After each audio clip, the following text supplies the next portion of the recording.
welcome to a emergency live stream show of the Hawks Nest. My name is Brandon Kane. I welcome you on in, fellow mourners.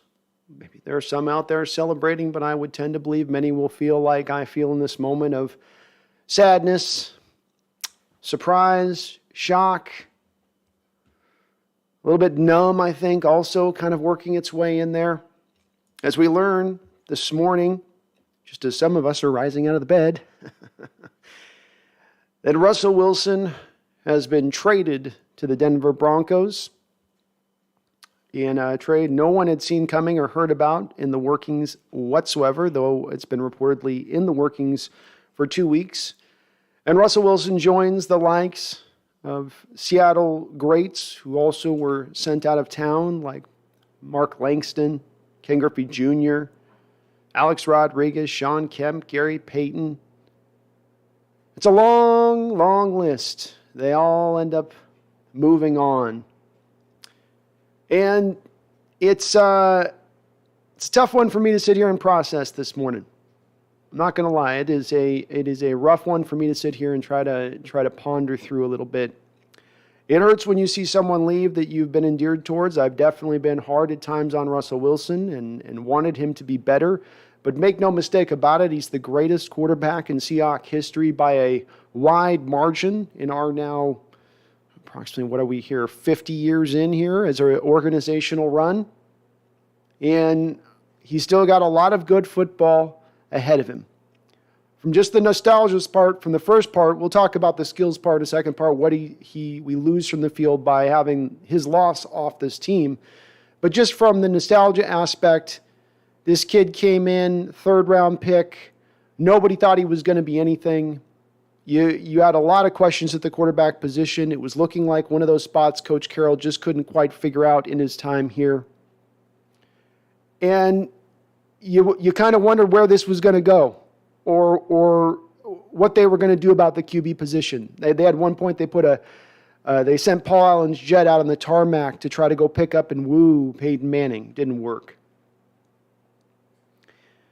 So now they land on Russell Wilson, and he turns into this magic guy where you're watching through the year going from this plucky third rounder. He's got some mobility to him, huh? Oh, man, he's actually got a little bit of a live arm. He's pretty accurate on the deep stuff. My goodness. He's kind of clutch.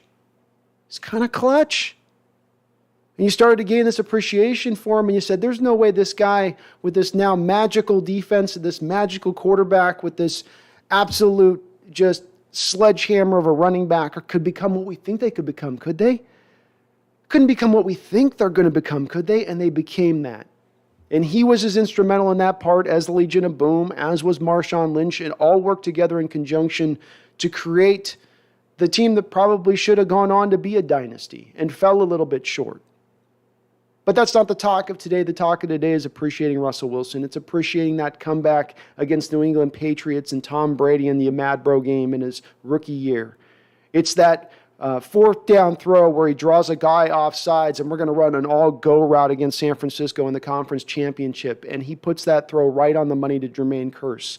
The same player who he put the same type of on-the-money throw on in the Green Bay Packer game, a game where he had five interceptions, just couldn't get right. One of those games where you have one of the worst games of your career and the worst time to do it, yet still, and it speaks a lot to Russell Wilson and his character and who he was as a player on the field, that in that moment he still found enough to dig down and find that throw up against that casino blitz, everyone up in his face. You remember him then through the end of the Legion of Boom era, where the defense started to fall apart, got older, egos grew a little bit out of control. Some had to retire. And Russell Wilson became at almost his greatest. For a good 3-4 year run there, he was perhaps one of the best, if not the best quarterback in the game. He was a magic man, sometimes pulling victory out of the jaws of defeat almost seemingly on his own through that time period. And then we get to the end here last few years, where a year ago he starts out the best start of his run in his entire career. The let Russ cook phenomenon takes hold. And for a second you go, my goodness, has he found another gear? Another gear. But it was not meant to be. It was halfway into that season, Seattle drew back the offense and never really returned to being that prolific in nature over the next course of a year and a half. Then this past season, Russell, of course, got broken for the first time. Another thing you have to appreciate in this guy, another thing you have to just not give, he's given almost no credit for it. It's just his toughness. Because this injury, while it was the first injury to put him down, was not his first injury on the football field this past year. He's played through a high ankle sprain that would put 31 other starting quarterbacks in this sport down for a minimum of 4 to 6 weeks, but not Russell Wilson. Not the tough guy he was. You need quarterbacks to be steely-eyed in that moment of need, when the game is on the line, when the chips are down. And he brought you that. He brought you that. He gave you that you can count on me. I got a minute and a half, plenty of time. No timeouts, no problem. And I want to lead at the top of this because we will break down the full part of this trade in all parts here. And I'm going to take quite a bit of time to get over to the chat, so please bear with me and hold on to your questions until I have a chance to kind of get through my full allotment of thoughts here, because I got an allotment. But as I do sit here in the appreciation of Russell Wilson and who he was and what he was on the football field for us, I also am going to sit here and tell you, and this ain't I told you so, I tried to warn y'all. I tried. 2 years ago, Jordan Brooks was drafted in the first round, and I questioned in that moment, as the offensive line was on shaky ground, if this was not the type of move that signaled to Russell Wilson that there was not the full support of the front office and coaching staff behind him. I wondered that. And from there, I had seen more indications beyond that there was something here at play, maybe some discontent. And then we got confirmation last year where Russell went on to his media tour of hell and talked about getting hit too often, which he had been. Some, but not all of that, not a majority of that was on his shoulders, in my opinion. Yes, mobile quarterbacks get hit more often than not, but still, Seattle had been startlingly quiet as it came to spending money on the offensive line and actually putting a line up in front of him that could protect him properly, as other teams would do if they had, let's say, a Hall of Fame quarterback going into the middle of their prime. I spent 2 years on this channel harping on this. It was a discussion that nobody wanted to have. And few wanted to have. I got to give credit. There's a lot of people on my chat that have. I'm not trying to paint everybody with the broad brush here, but boy, did I get pushback. Did I get folks saying, you don't talk about this. There's no chance of this happening. There's not. And this isn't me telling you guys to say this as a I told you so, or look how right I was calling this 2 years out. It's not what this is. It's why I was doing that. And the reason was to stop this inevitability, to get enough of a press from the fan base. I'm not going to be able to single-handedly do it, obviously, but to get enough of people to realize that the situation was in a dire straits, and that if we did want to keep this quarterback, if you did value him in that way, if that is what you wanted, then there needed to be a lot more drum banging going on from everybody about how this was unacceptable, about how more needed to be done for Russ, how about the support needed to be guided towards him, about Carroll needing to have this kind of ramrodded into his brain one way or another. And quite frankly, I think the fan base somewhat kind of caught on to this, but the Seattle local media failed you. Failed you. They've laughed at folks like myself. I've listened to them on the radio talk and scoff. Oh, these people that talk about Russell Wilson being traded, these crazy folks on their little online platform, so cute. John Clayton coming in on a weekly basis to sit there and do his silly admonishment of people bringing up this possibility.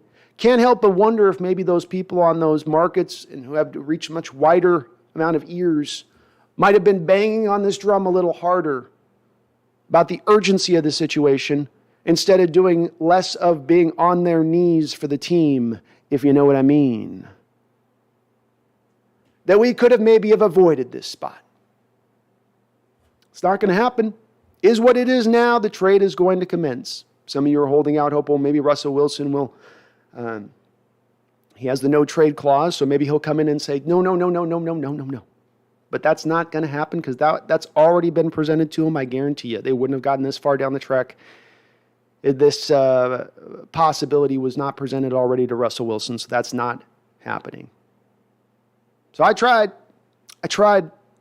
God help me. I took my share of slings and arrows for mentioning it, for mentioning even the possibility of it. People said there's no way, no chance, no how. Man, I'm telling you.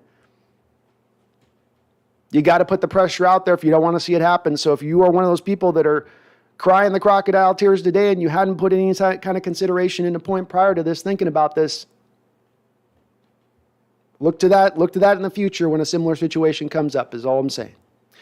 So what did Seattle, what made this trade happen? Why did the Seattle Seahawks make this deal go? What pressed it to go down? Well, many of you will think, well, the Aaron Rodgers trade came down today. And so with the Aaron Rodgers trade coming down today, that means that Seattle then pulled the trigger, understanding that in the future they were going to need to go and spend $50 million on Russell Wilson's next contract, which would be coming up next year, if not more at that point, because inflation's a bitch. And indeed, that did factor into this situation. John Schneider and Coach Carroll are not going to want to pay Russell Wilson $50 million.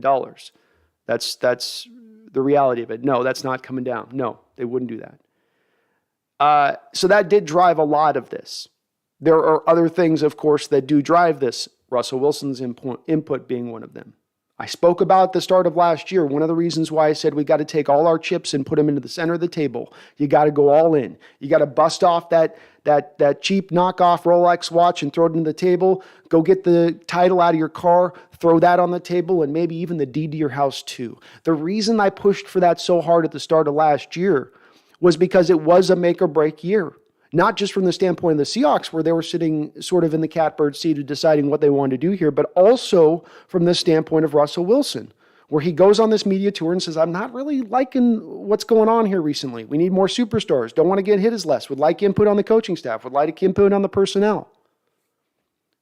Same type of things, by the way, that Aaron Rodgers was given this past year with the Packers, who went out and got his buddy, Randall Cobb, when he was making some kerfuffle about it. Seattle on the other side of it, when Russell was pressing for a guy like Antonio Brown, it might have been the right decision not to go for Antonio Brown, but still they said, no, we're not going to go do that. So from Russell's standpoint, he hit a make or break it year. He got broken by the player, by the way, this is no small part of this. He got broken by the player who had hit, harassed, sacked, hurried him more than any other defensive player in the entire sport. A player that this Seattle Seahawks coaching staff had refused to ever find an answer for up front. Now, I know there's not a lot of answers out there for Aaron Donald, but you can at least try. You can at least invest in the position to try to find that guy, and Seattle never really did. Never really did. So part of this is also pressed from Russell's want. If Russell is satisfied in Seattle, if he's happy in Seattle, is Seattle willing at that point to throw the $50 million next year? I'm not sure. I think the question becomes a little more murkier at that point. But being that there's a dissatisfaction on his part, that helps drive this in addition to that future cost that's coming down the pike. There also remains a third aspect of this, which is the question of Russell Wilson fitting into a West Coast offense. And it's a question that we had hoped would start to become answered last year as Waldron came on. Unfortunately, Russell Wilson basically was injured for most to almost all of the season. Even when he was playing, it was not at full health. And this made it really hard to ascertain whether or not he was a fit for the Seahawks offense, for this new offense. Because this new offense is diametrically different than what he's ran over the course of his first, 9 seasons.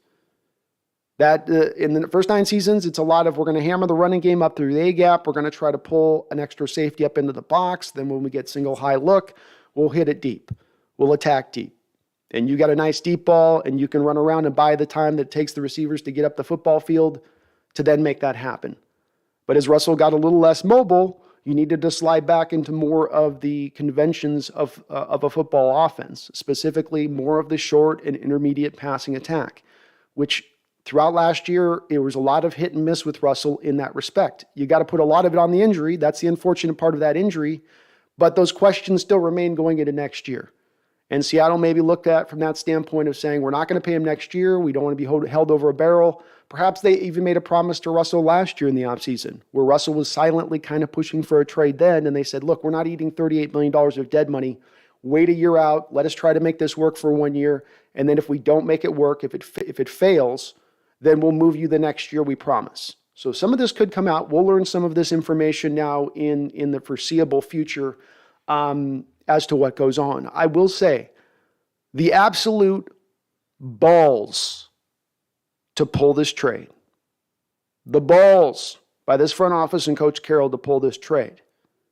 As far as these are two places, maybe they don't worry about what their legacy will be or whatever, but you pull this trade and this is a failure on the heels of a trade like Jamal Adams looking like it's looking out the gate. And my goodness, you talk about tarnishing with both John Schneider and Carroll, a legacy that was, had really kind of had them, which in historically view would look a lot better than they're going to look after all this goes down if Russell Wilson goes to the Denver Broncos and ends up winning a couple of Super Bowl titles. It's going to be a real tough look on this coaching staff and front office if they're the ones that done it. And while that question remains whether or not Russell Wilson's a fit or not here, guess what? There's another question to that. That sword cuts both ways. And here's how it cuts the other way.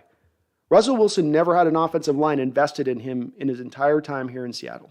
Not once. Not had a truly upper-level offensive line. There's been good parts, good pieces, times where they've even played decently.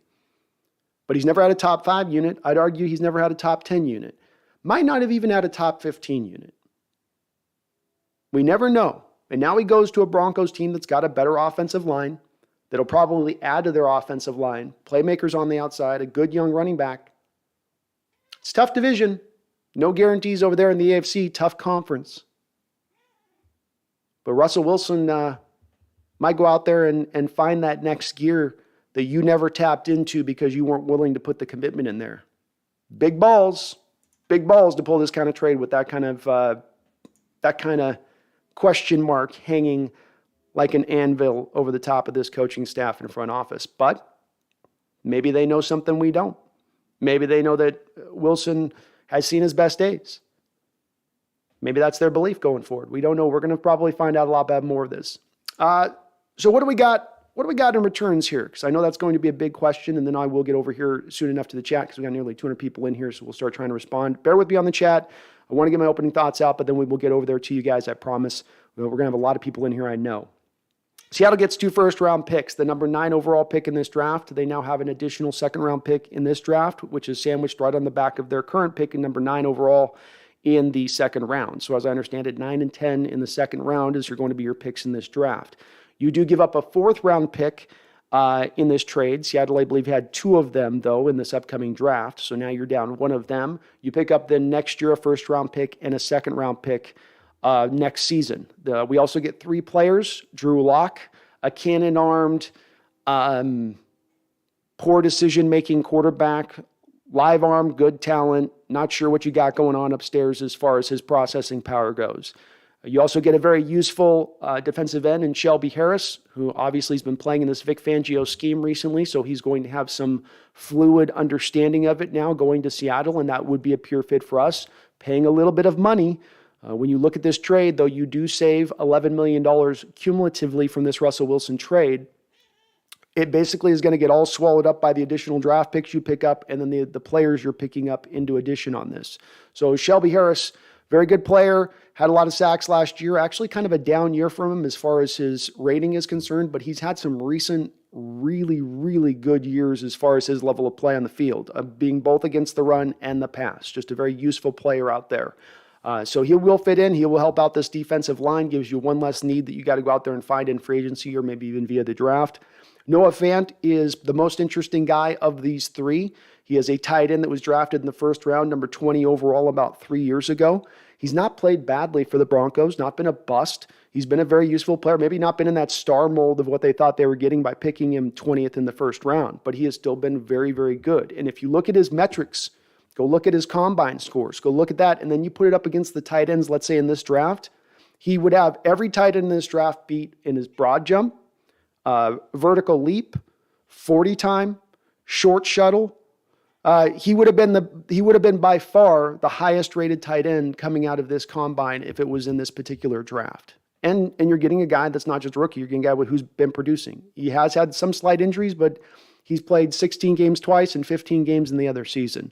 So he's been relatively durable in that respect of things. You have a need here for 2 tight ends this offseason, much like the defensive line where you probably wanted to get multiple guys this offseason.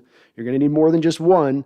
This is a way of doing this. This also, to me, signals that Seattle is still going for it, and they're going for it with the new model approach that we've talked about, which is that in the NFL, you're most likely to go win a Super Bowl in this day and age, or it seems like this is at least getting to the Super Bowl. The best pathway is having that rookie on that rookie quarterback contract, building the team around him. A la what, for instance, the Bengals have with Joe Burrow going right now. Now, Brady and Stafford winning this past year, there's another side to this coin.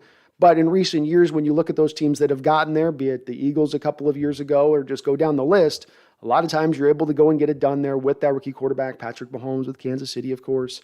So Seattle's going back over to that spot of things. So with that 9th pick that you get in this first round, wouldn't be surprised if they're leaning towards like maybe a Malik Willis type. Maybe they have another guy that they like even above that. People are mentioning Matt Corral, which would make me throw up.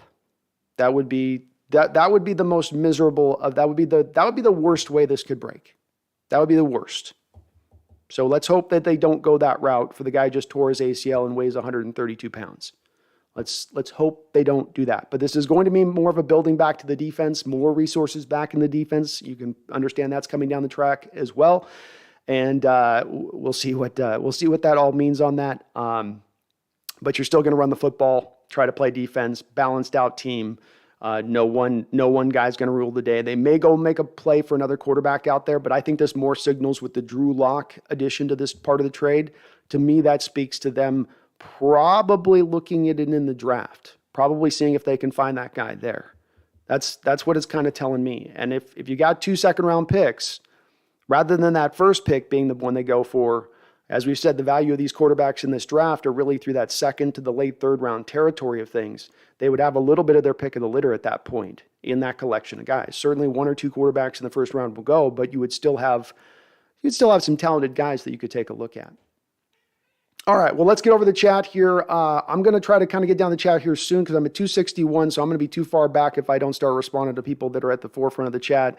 I will try to, if you have a question I might have missed at the top of the show, let me hit you up. I'm going to definitely be behind the chat today because we're going to have, I know, probably well over 300, 400 people, maybe potentially at some point today. So bear with me in the chat, please. It's going to be hard to keep up with everybody. I try to respond to every comment as I can. I'm going to miss it today a little bit. It's going to be hit or miss. Just stick with me. I'm mourning. I'm sad. I ain't happy about this. So it's leaving me a little scatterbrained. Just give me a little bit of rope on that today. It's going to be a little bit of an unusual stream, no doubt about it. But good to see Mark, Ian Mills. Good to see you, Randall McDaniel. Hope you're doing well. Marty, MF Madness. Good. It's madness indeed, buddy. Cody Miller. Hello. Deshaun Watson to the Seahawks. Well, I'll tell you, Deshaun Watson to the Seahawks would be, I mean, we're going to have some people up in arms about the off the field stuff, but if we're just talking about on the field, there is really no greater return you could go in the other direction than bringing back a Deshaun Watson on the heels of losing Russ. That's like a best case scenario for on the field. I know people are up in arms on the off the field stuff, but I mean, let's face it, folks, the pathway to the next great quarterback is not clear. It's not clear. Punk 91, my question is, where do we go from here? The trade is happening. Okay, fine. Now what happens next? I think a rookie quarterback in this draft will be drafted, but I don't think it's necessarily going to be that first pick in the first round. I think it's going to be probably in the second round that they're going to look at. B-Ross says, Pete's legacy in Seattle toast if this goes to shit. I think so. We barely forgave the goal line interception. Yeah, I think that this easily could. I know there's going to be a large part of this fan base that love Russell Wilson, almost became fans of the team when Russell Wilson became a part of it. And those people today are going to be, and rightfully so, angry about this. And it could very well, in retrospect, it's that word I always come back to, that word I always worry about, or the word that to me lingers a little bit over this era of football, and not just the players, but the coaches. And that is ego. Do you let ego draw the day, or are you humble and just go try to fix what you know what you've gotten wrong, what isn't right? Merck, I think we get Ritter at 40. Well, I've said Desmond Ritter is of the quarterbacks I've looked at, he's my favorite quarterback. He's my quarterback one. As far as I stand on it, I think he is a guy that's the most pro-ready of any of the quarterbacks in this draft. And I like his play. I don't know. I see a star level in him, but if you're talking about second round, that's not bad value.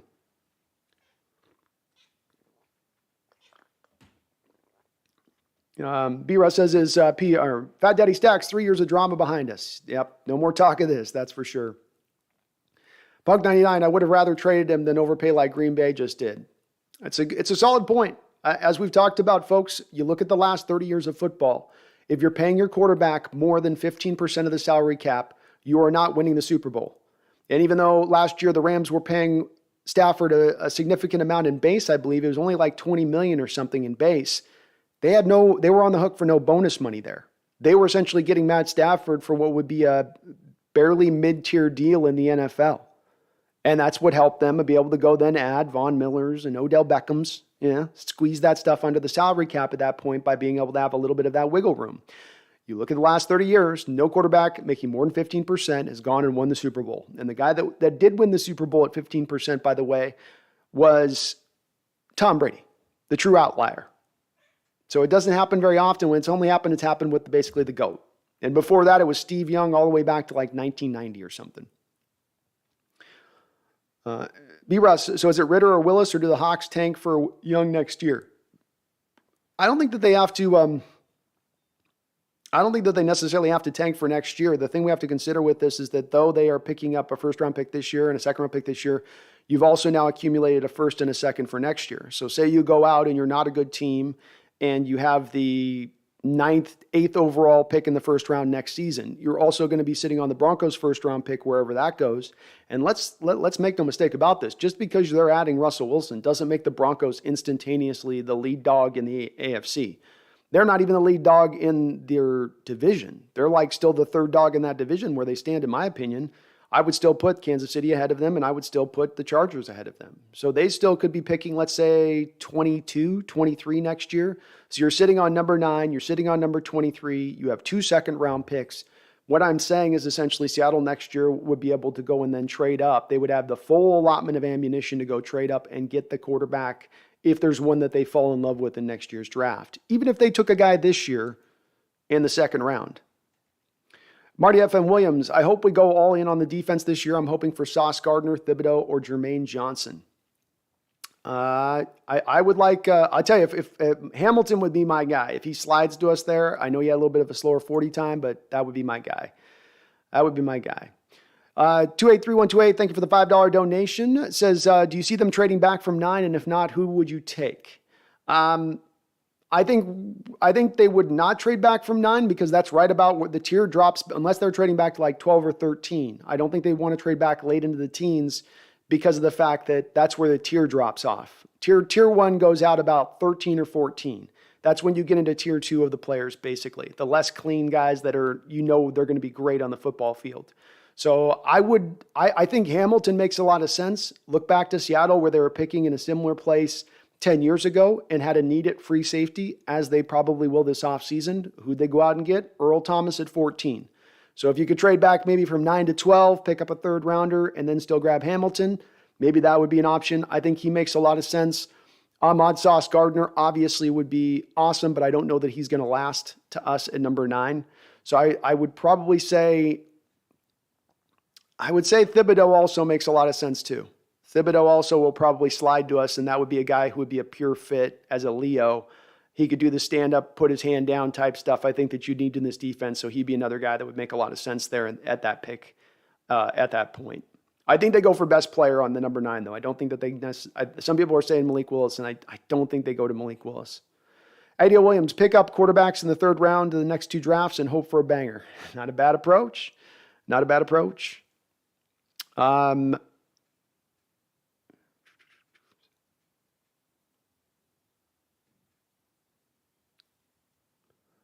JJ Epperly, I'm crying. Yeah, I'm crying inside, man. It took me a while to get up on the stream today just because I was trying to process all this. I'm still a little bit. Eris Mana, I wonder if this is going to be a drinking stream. If it wasn't early in the week, I might do it, but it's a little early in the week for drinking for me, and I'm still processing. I'm like in shock right now. My eyes should be like saucers, and I just be standing here rocking back and forth. That's how I feel inside right now. Avery Ortiz, this has got to be a joke. this is more a nightmare. Pete Carroll's bubblegum. Russ still has to prove it. The trade wouldn't be this far into the works if Russell hadn't somewhere along the line said, yeah, I'll do that.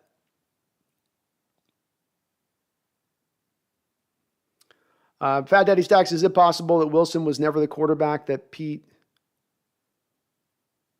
is it possible that Wilson was never the quarterback that Pete wanted, envisioned? Is it possible that before he retires, Pete wants a chance to have his prototype quarterback? Yeah, maybe. I think it's more about Russell's fit to this new offense and the understanding within that they have to evolve from where their offense has been, which was more simplistic, and it's got to become more just more complicated in its nature. And maybe he has questions about Russ's ability to operate within that. I do as well, frankly. I don't know. Russ hasn't proven yet that he can operate with a timely based offense on time. Now, there are reasons for that, I think, to a degree, specifically having an offensive line that isn't awesome. But that being said, we still haven't seen it proven, right? Still doesn't mean it's been proven just because he has an excuse for it. Still hasn't shown us it. And that's the one part of maybe this game they don't think he's going to develop with. Zachary Berry says, can someone wake me up from this bad dream? Laughing out loud still doesn't feel real. Yeah, it doesn't feel real. Barry Zotoro, thank you for 8 months as a Hawks Nest Pro Bowler. I appreciate you, my guy. He says, hate to say it, but you called it 2 years ago. I did, man. I tried. I was the Chicken Little. Everybody was saying, I was telling everybody the sky was falling, and everybody's calling me crazy. Everybody's calling me insane. I said, you guys, this is going to come down the track. We've got to go harder. We got to take care of this offensive line. We got to put pressure on the coaching staff. Get out to the media. Tell them to ask the hard questions. Why did you not use $11 million in cap space last year? In a make or break it year with Russell Wilson, why did you not use $11 million of that cap space that was sitting on your books in the first year in 20 years where the cap depressed by some 17, 18, 20%? Something was rotten in Denmark with that situation, especially seeing this trade in retrospect. But those questions were never asked by the media. Indeed, if any of you had been on there asking questions of the Greg Bells or any of these people out there, the John Claytons of the world, they're going to laugh in your face. They're going to mock you for daring to even broach the subject. I hope those folks are eating their share of crow this afternoon. I don't think they will be, but I wish they would. Little Big Boy says, I'm telling you, man, Malik Willis. Yeah, he might be. Certainly you could pick him at 9 if you wanted. But unless it's terrible compensation. Certainly this is not a trade where you're able to trade Russell to any place you want to trade him to and get the maximum value. You're going to have a small list of teams that he's going to be willing to go to. I'm sure Denver was one of those teams because they're in a similar situation to Tampa Bay a couple years ago as far as their roster goes and it being ready to compete. So that was going to mean, if that was the case, on top of the fact that we're now learning Seattle did not want to trade him within the conference, that starts to narrow down your options. Once your options get narrowed, you're not getting maximum value for the trade in return. That's kind of how that would break down. And, there's nothing you can kind of do about that a little bit. I'm way behind on some of the super chats here, folks, so bear with me here. And if I miss your comment, please just repost it. We got 362 people in the chat, which is a new record for us by far here. So bear with. Barry Sotor with a $10 donation says, the reality is Russ is a mobile quarterback that isn't as mobile as he used to be. Great arm, but his deep balls might start sailing in that thin air. Bring Minshew or Watson. Watson would make me coom. Thank you, Barry. Probably make me do the same. I'd probably have to change my pants after hearing about Deshaun. And not with a massage, by the way. I wouldn't even need a massage. I'm sure this is factoring in. Russell Wilson has definitely lost some of his mobility in recent years. I watch a lot of tape on old film because I put a lot of those retrospective videos together as far as the documentary stuff I do, and you can see Russell moves just a little bit quicker in his younger days, which isn't a surprise. This happens to guys as they get into their mid-30s.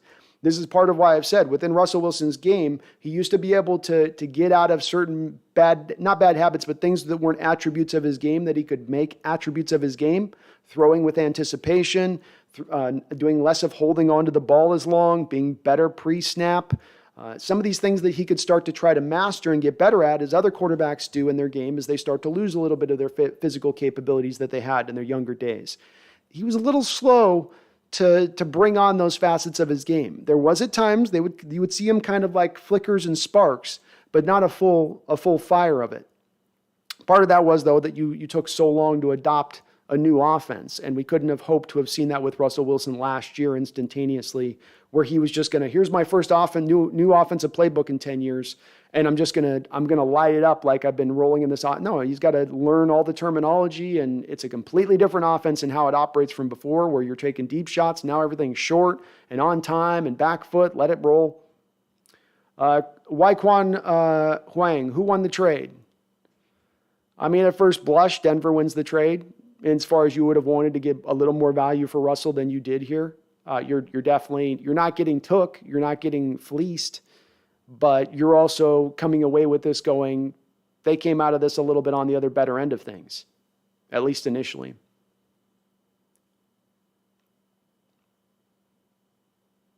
John Robinson said, did Sean Desai give us insider info on how much the Broncos valued Russ and what they'd be willing to give up? Maybe. I'm not as certain on that. I don't know. I don't think I'd be as, no.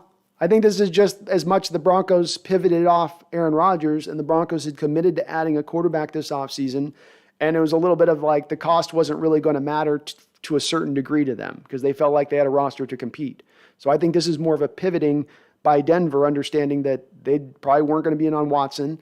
Now, well, there goes Rodgers off the board. This leaves Russ or nothing. And if you didn't jump on Russ here, you weren't going to have a lot left available at that point. Voodoo Magic says, rumor has it Brendan Nelson's trying to. What's up, Brendan?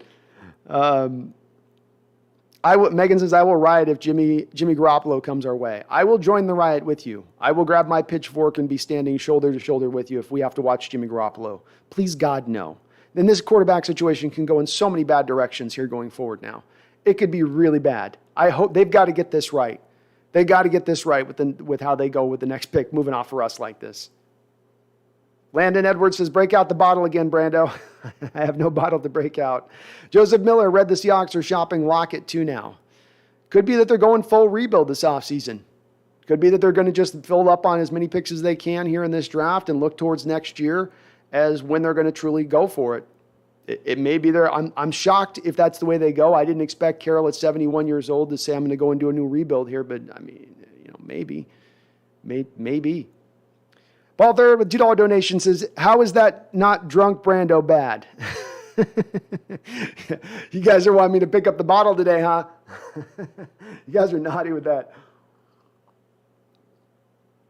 I may well yet. I'm still going to be doing a stream with Brendan later, so I can't get to complete blackout phase. I'm sure we're going to have a deep, long stream here, so maybe get some smoke or something going. Emma 21, Watson's a great quarterback. He is. JJ, apparently the Rodgers $52 million number isn't correct according to him. Maybe it's not correct, but it's going to be a high number. Whatever he's paid, it's higher than what he was being paid before. It's going to probably reestablish the quarterback market. And in that reestablishment, Russell Wilson will then want to piggyback over the top of that up to the next rung when he's due his deal next year, which even if it's not 50 now, Russell will probably be asking for 50 then.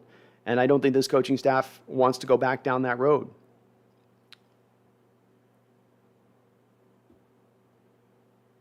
Landon says, I'm not satisfied with Drew Lock. Take all the draft capital you just got and make a run at Deshaun Watson. I mean, like I was saying, as long as we can make our bed with what he is doing as long as we can make our massage table peace with what he does off the field, I guess. He's a great quarterback on it, and the guy's amazing on the field. Hawk says DK Metcalf to the Jets is coming next. Get ready, Hawk fans. Please don't do that. We can't. We're already suffering this pain. Don't make me lose DK too. Don't take it all down to the. I mean, oh my goodness. Bernard says, greetings from Belgium. It's still a shocker. I'm trying to be articulate here on the stream, but I'm still making my peace with what just happened. I'm not even to the mourning stage of it. I'm just in the pure shock. The adrenaline's still cooking through the veins, and you're just sort of staring into the abyss, wondering what it all means, what it's all for. True Lock. Oh, God. Who's Matt Flynn 2.0 this offseason, folks? Who's Matt Flynn 2.0? Why do why? I'm so appreciative of the Super Bowl Pete brought us, but right now, F Pete Carroll and his rebuild. I'm not too happy with him either at the moment. Herbicide says this is tragic. My heart is broke. This team makes me so angry. Me as well. I'm with you. It's almost, I wish I could say no words, but I can't say no words. I'm running a live stream show, but you sit there and ponder why. How did it get to this stage of things? How did we have to arrive here now like this? Not like this. It's like the girl says in The Matrix, right about before she's about to be unplugged. She's like, not like this. Not like this. It's a little bit like that. Just go, no, not like this. No. Glenn Colson, I think we will wait until 2023 to draft a quarterback, draft a corner, and we have a whole new defensive look. Now we still have offense too. Locke will do good enough with all those targets. I mean, he had a lot of targets to throw to in Denver and didn't do very good with them. I think Locke is pretty, I think he kind of is what he is at this point, in my opinion. And I don't think that they're sold on him. I think they just want to round out their quarterback room, and it was a way to do that with bringing him in. But I hope they're not trying to ride with him. But I agree with you, Glenn. I think it's better to look at next year as far as quarterbacks go. I think the talent will be better than what you're picking in this draft. I'd be much more in favor of that. Green Kid says, are we keeping Penny? Hard to say on this. Like I said, you didn't save any money on this deal cumulatively. You're still coming out. I think you essentially are costing yourselves like $750,000, as well as you're still carrying, of course, $26 million of dead money on your books with Russell. So it's not necessarily freeing up extra cash. Anthony Bain says Russ could win a Super Bowl this year. He's in a great situation with an offensive-minded coach that innovates in a nasty secondary. Could get it done, Anthony. Absolutely could get to the Super Bowl this year. And if he does so, that's going to hurt real bad. Real bad. Routes About says Eason gets a shot. Could get more interesting yet. Jacob Eason, I don't think is going to be the answer. Wayne Wilson says no more Hawks. Wonder if he'll say go Broncos. Yeah, I was wondering about that too. He should just not do a go. Just leave the go Hawks in its infamy. Luke 99, I came from walking my dog and my wife said, guess what happened in Seattle today? I guess a few things, but none of them was this. Sad, worried, but kind of excited. You never know. As I always say, in football, you never do know. And while I do mourn this passing of Wilson, I'm always still hopeful to the future. And just because you do lose Wilson, it's not necessarily a death knell. I'm not operating with a ton of confidence towards this coaching staff and front office by their recent track record. But there's always a chance you could take these assets and turn this thing into a different direction, and we come to learn that Wilson wasn't a fit for this offense. And they find a quarterback who is a fit, and the defense comes back alive, and it's all beautiful, and sunshine and roses, and running through the lilies, and nothing but beauty. JJ says Stroud and young quarterbacks for next year. We can easily just not draft a quarterback this year. We could, JJ, and I would prefer to wait. Don't be forced to your hand to grab a quarterback in a year where there isn't a good one. Wait to draft a good one. Wait till there's truly one that separates himself from the pack and is worthy of it. Spanky the Keeper says Seahawks are officially forgiven for Super Bowl 48. I bet we are. Enjoy, Bronco fans. Enjoy Russell Wilson. Have fun with it. We got your picks. Whatever. Alexander, just fact, Drew's 20 interceptions, Russ's 6 interceptions this last season. Yeah, he's wild with the ball. He's wild and free with the ball. He's not a good quarterback. It's not happening. Chase Stern with a $5 donation. Thank you, Chase. I appreciate you. It says, Lockett might get traded per reports. What do you think we could get for him? I would think Tyler Lockett would net you a second-round pick going to the right team. That would be my first blush at it. Whoever gets him, we have all the bonus money that would accelerate on his contract, which means there'd be quite a bit of dead money we would carry, which would then increase the value to whatever team is then picking up Tyler Lockett. So a minimum of a second-round pick. Perhaps you could get even more than that if you have teams that look at this draft and don't like the top end of the wide receiver talent as much as others, and it's a team that feels like they want to go and compete next year, get a playmaker, make it happen. I'm trying to think of a team that might fit into that spate of things. Like the Buffalo Bills, they're shopping Cole Beasley. What if they wanted to bring Tyler in to be their next de facto slot guy for a second-round pick or something. So it makes sense in the respect of, like I said last year, I didn't understand the Lockett extension at the time because the new offense you're bringing in with Waldron is more reliant on bigger receivers. The reason being is that you oftentimes ask these receivers to block down on defensive ends. And if you have a smaller 5'9.5" guy, he's not going to be able to do that, especially at about 180 pounds. Jonathan Salazar with a $2 donation. Thank you, Jonathan. I appreciate all the donations on the channel today. He says that we choose Pete over Russ. Bad decision. I can't disagree with you, man. I would have gone in the other way myself. I would have done a different direction of it. This would not have been my approach or path. As I said at the start of offseason, I think the better approach from my standpoint would have been bringing an offensive-minded head coach, build a top-notch offensive line in front of Russell Wilson, go to more of an attack-based defense that was less reliant on having difference makers on that side of the ball and more reliant on being schematically better than the opposition at times. I would have maybe leaned in that direction, but I'm not in charge. So they went the opposite way with it. Jacob Kessinger with a $50 donation. Thank you, Jacob. You're killing it, man. Thank you. You're an awesome brother. I appreciate you so much. Says, to the end of an era, Brando. Hope the Broncos enjoy going 1-out in the playoffs. Oh. I like a little shade going to the Bronco fans in your dono there, Kessinger. And yeah, I'm sad it is the end of an era, folks. It's not, I know once Carroll leaves, that's kind of somewhat the end of the era to certain respects, but this is the end of the era. This is the final kind of piece. I know Bobby still remains here a bit, but the last of the magic, the last of the fairy gold dust has been wiped off the table. Now we just have a table. It's tough. And thank you for the $50 donation, though, Jacob. You're awesome, brother. Devin Barzo with a $5 donation. Thank you, Devin. And we've got 427 people in here, so it's going to be hard for me to keep up with the chat. I'm going to do everything I can with it, but it's going to be rough today. I know we're going to have a lot of people in a beautiful way. I appreciate all of you coming in here. Please hit that like button if you do like what you're listening to. It does help this channel out a lot. And we got a lot of new people in here. Come on, subscribe. Come on aboard. Come on aboard the Hawks Nest. Devin Barzo with a $5 donation says, thanks for going live, Brandon. I needed to be with some fellow 12s for a few. Love Russ, but in the end, I'm a Seahawks fan, and go Hawks. That's where I lie with this too, Devin. I'm sad to see it happen. Didn't want to see it happen. I've been begging, pleading for it not to happen for now 2 years.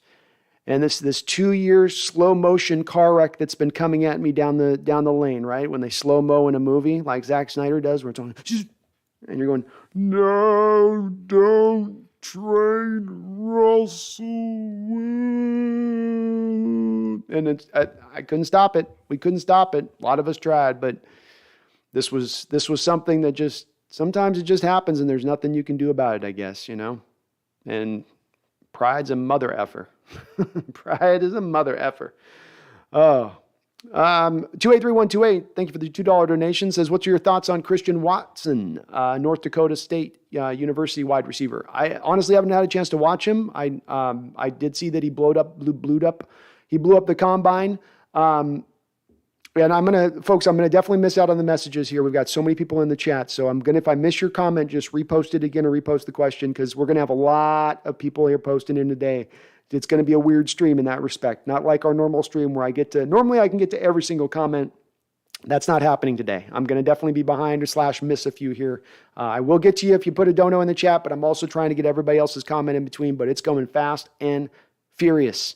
Will Jensen, if not Malik Willis, who would you want to take at number 9? The couple guys that are probably going to be sitting at number 9 that stand out to me, I love Hamilton. I feel like, to me, Kyle Hamilton is the number 2 player in this draft.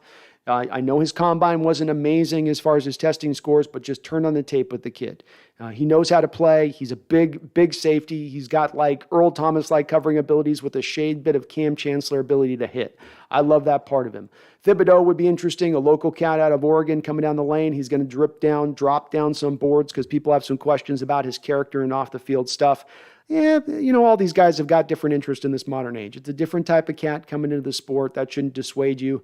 I think he'd be a very interesting fit here as another pass rusher on the other side. He's got twitchy stuff and explosion that a lot of other guys don't have in this draft that necessarily shows up on tape. So I would like probably one of those two guys, Ahmad Gardner, if he were to fall there.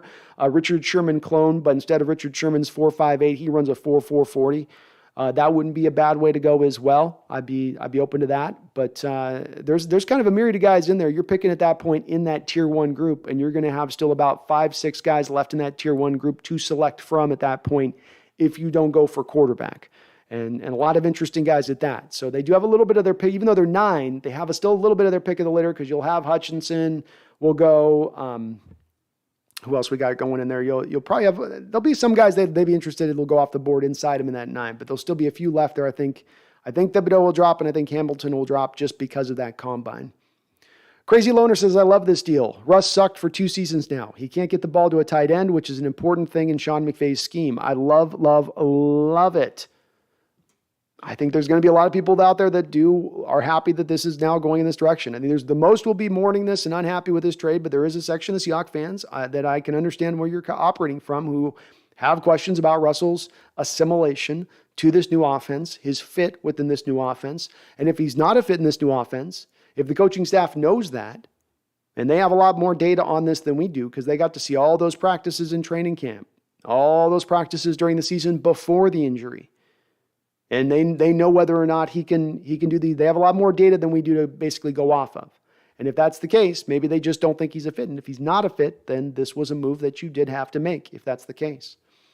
Darius Ewing, the problem is an offensive line, stop the cap. I'm not, no doubt here for me, Darius. I've been the guy that have been harping for a year and a half now for the Seattle Seahawks to invest in building their offensive line, which they have failed to do. Russell talked about getting hit too often last year. All they did was then add in Gabe Jackson, which was a detrimental deal because Gabe Jackson's not the player he once was. And it meant that you had to move Damian Lewis from his natural position where he had the best year of a rookie offensive lineman in 10 years in Seattle to an unnatural position at left guard. I'm right with you on that. No doubt about the offensive line needs to be better, and they didn't do it. They weren't willing to do it. Kevin Davis says, maybe our new quarterback will start using the middle of the field. That's going to be something I think you'll see upticked a lot more than we've seen in recent history. I think the days of, this is why I think a little bit of Malik Willis won't probably be the quarterback in this coming draft, because I think they're going to gravitate back towards a guy that's a little bit bigger, that's not, let's say, held back at times by not being able to necessarily see over the offensive line. Deadly Content, is Jermaine Johnson from Florida State really that good? I mean, he's got a lot of moves. He's very twitchy. He's got great bend. He's got some stuff to his game beyond just being Thibodeau's a little more twitchier, but Jermaine's not far off of him in that respect, while Jermaine's got a lot more refinement, and you don't have as many questions about taking plays off as you do at times with Thibs. But there are some questions with me with Jermaine Johnson on his ability to play the run. Some people really like his ability to play the run. He got a bit better in it this year, but I do have some questions with him in that. Corey McKeon, now that Seattle has 2 first-round picks, where do you see them drafting this year? Quarterback should be a solid top 10 pick. I think they're going to go for best player available on the board, and I don't think that's a quarterback at number 9. And they only have 1 first-round pick in this draft. They have 2 first-round picks in next year's draft. And that's why I think that they're going to probably be open to waiting a year to addressing the quarterback position. They may take a guy in the 2nd round this year, but that doesn't marry them to him. That doesn't marry them to him for the foreseeable future. You could just look at that as an asset situation that you eventually flip back around for another 2nd round pick down the road if he doesn't end up doing any sort of starting for you if your number 1 goes down. It's the analytic approach, or some of what they're telling us about a smart way to build your team is going in this direction. NFL teams used to do it, where they would draft guys and then foster them and build them up a little bit, and then some team would come in and then make a crazy trade for them, and you'd get your return on those assets by going that direction, on top of filling out your quarterback room in the interim. Crazy Loner, I would guess that if we fell in love with one of the quarterbacks in this draft, I would guess that we also fell in love with one of the quarterbacks in this draft. My bet would be on drafting a quarterback in this draft for sure. Very well could. And this is a draft with not a lot of guys that are certain first-round picks, but there are guys from the 2nd to the 4th round. You probably have about 6 or 7 guys that all merit being selected in that range, which Seattle's going to have now 3 picks in that range, or 4 picks, including their fourth round, because they still have 1 4th-round pick available. So they're going to have a lot of picks to maybe make that selection if that's what they want to do. Childango says, let's go Broncos. Russell is great. Don't say yes. Don't say yes, old, because you lost your quarterback. No, I keep it real, Hill Trail. I keep it real. I'm not a guy celebrating this. I would have kept Russell Wilson and moved on from Carroll if I had my druthers on this. I don't have my druthers. I'm not in charge, but I'm on record as stating that. So I'm not changing my approach on this. I will say there are questions to his game as far as operating a modernized offense. I think the only pathway to success with Russell, if he can't operate a modernized offense, is you're going to have to lean to just the heavy running attack.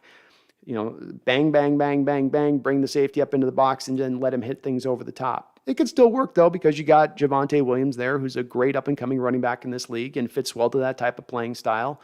And the Broncos will be able to slide to that approach if the modernized stuff doesn't work. Zap916 says, as a Niner fan, I'll just say yay. Yeah, Niner fans get to celebrate today. That man that has sliced your heart out and eaten it in front of you on a yearly basis for 10 years now moves on. So, things breaking in the Niners' direction just right this year so far. Just pretty much constantly, isn't it? You guys get those picks for McDaniel and, somebody's probably going to trade for Jimmy Garoppolo. Yeah, it's all good for Ninerville. it's just...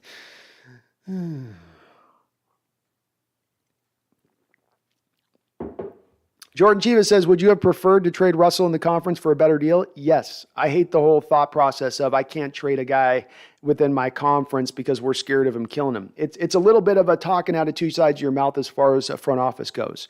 You either value a guy and think he's able to go out there and win the day for you, carry the day for you, get you to a Super Bowl title, or you don't. And if you don't, who gives a sweet F where you trade him to? But if you're worried about trading him within your conference, that sort of speaks to the fact you think he's still kind of good and that he could still go out there and be that guy. Which, again, I just look for consistency in thought. I look for, okay, if you believe something, then believe it with all your body, mind, and soul. Don't just sort of halfway your way through this stuff. Go give me the all in on this. Go all in on that direction. That's why I've said if you're going to pay your quarterback $37, $38, $40 million a year, put an offensive line in front of him. That's your most vital asset. Give him playmakers. Then Carroll would go, about the defense. And I would say, I don't give a shit. That's the price you make. That's the piece you make when you pay your quarterback that kind of money. And Seattle tried to do it. They tried to have their cake and eat it too with it. Which is, we'll pay Russell, but then he needs to overcome a bad offensive line because we're not going to put as much in our offensive line because we're taking some of those resources to pay into Russell Wilson so that we can still have our great defense. So I can still, a lot of first or second round pick every year to the safety position. Elena McCollum says, heard Tyler's the next to go. Very well could happen. Emmett21 Gaming says, go Hawks. We can still be great. This is literally a great start again. I'm glad you're hopeful. I'm glad to hear there is some optimism out there. I thought there'd be more gloom and doom. But it's good. I love the optimism. I always do. Should have kept Russ and got rid of the chew-gumming fool. That was the direction I would have gone in. It's an interesting decision to make. You could go with the Hall of Fame quarterback who still seems to have at least good 6-7 years left of good play, build an offense around him, or go with the head coach who at any given year could retire on you if he decides he's done with things. But they went with the coach. That's the direction this was chosen. Darius Ewing says, Russ is a top 3 quarterback, has more wins in the playoffs than Aaron. Denver won the trade. Agreed. Crazy loaner, this frees up a ton of cap space to sign DK, Diggs, and possibly an edge rusher. Actually, it does not free up any cap space. We're actually costed $750,000 cumulatively.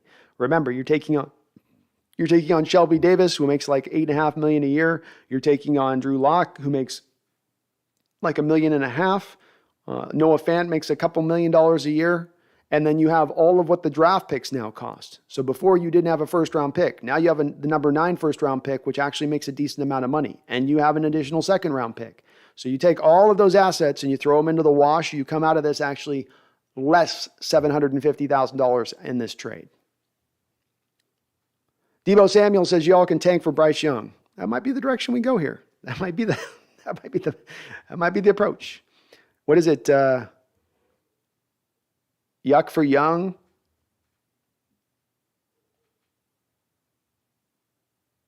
bad for Bryce.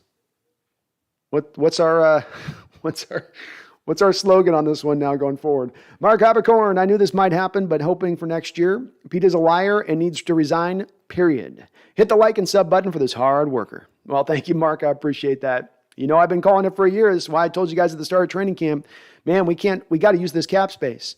We got to convert Russell Wilson's base to bonus as the Seahawks negotiated in his last contract extension. They did none of that. They left $11 million on the books. They didn't convert Russell Wilson's base to bonus. They didn't top this team out as much as they could. Was it because they were preparing for this trade, for this day? Did they have an eye already on to tomorrow? I have to wonder. I have to speculate. Luke 99, I was thinking about the Russ ever had a Hall of Fame game. He's had big moments in some, good and bad, but has he ever been the reason we won? Just thinking. I mean, I'd go to like a game, Luke 99, the Houston Texan game, 2017. That wouldn't be the only one. I'd give you more games beyond that. The Tampa Bay game in 2019. There's been some games where it's been on Russ's shoulder to get it done. Even take his rookie year in the Chicago Bears game where the defense failed in that game even after he had come back and won it at the end of that game. Basically, they allowed the Bears to get a field goal. Then he came back and had to win it again in overtime.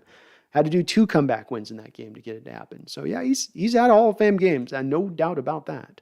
No doubt about that. Anthony Bain, Jerry Jeudy, and Cortland Sutton going to go off this year especially. Lockett's value, worthless. Sees Paul Richardson without Russ. I don't think it's worthless. I think Lockett just got done putting up his best year in his career, and he's put up nearly 4 years of 1,000 yards.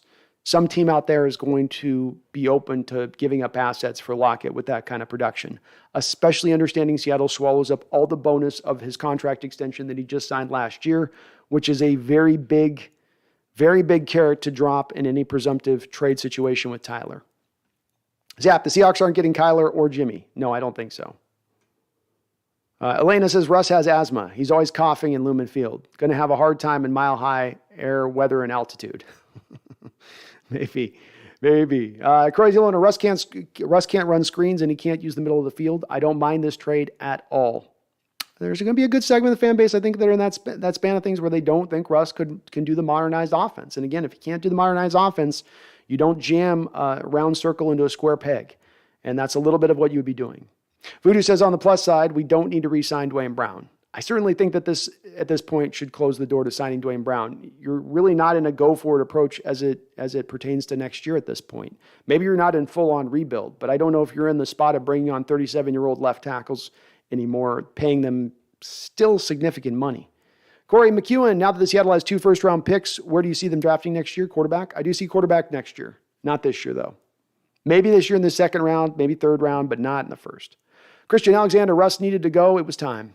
Look, the relationship had definitely reached a seemingly sour point. None of us bought last year when they were telling us their relationship was as strong as it ever been. We heard reports that the front office did not like the shots that were being fired across their bow last offseason on Russell Wilson's media tour from hell, and that there was a little bit of a disconnect that had grown. We'd seen Coach Carroll in press conferences throughout the course of this year, kind of throwing Russell Wilson under the bus at times when in recent years he hadn't been willing to do so.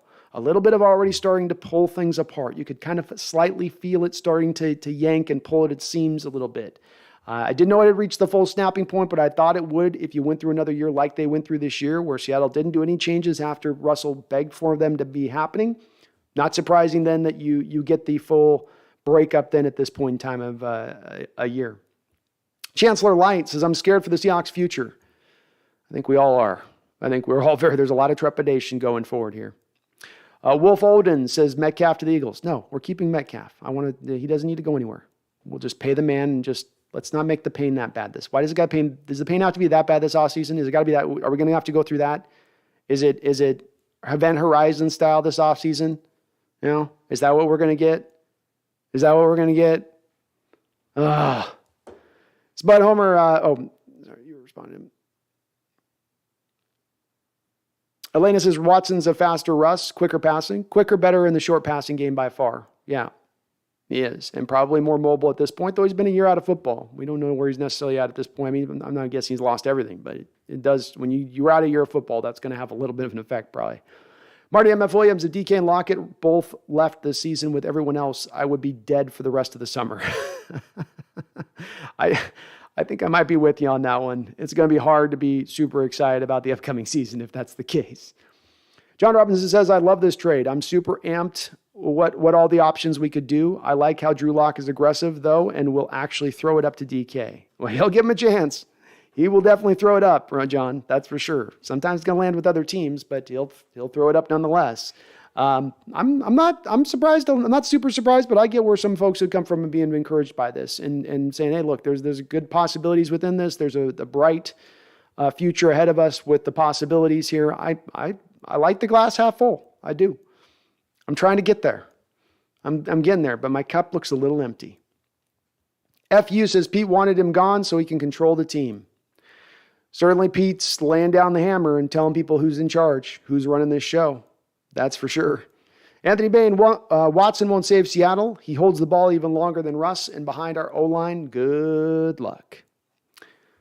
Maybe not. Maybe not. Watch them get Watson, and they build an offensive line for him like they wouldn't do for Russ. Christian Alexander, we're going to have another bad season next year. It's not looking good right now. That's true. Todd says, Colts fan here, but I visited Seattle last fall and fell in love with the city. I'm feeling for the 12 fan base today.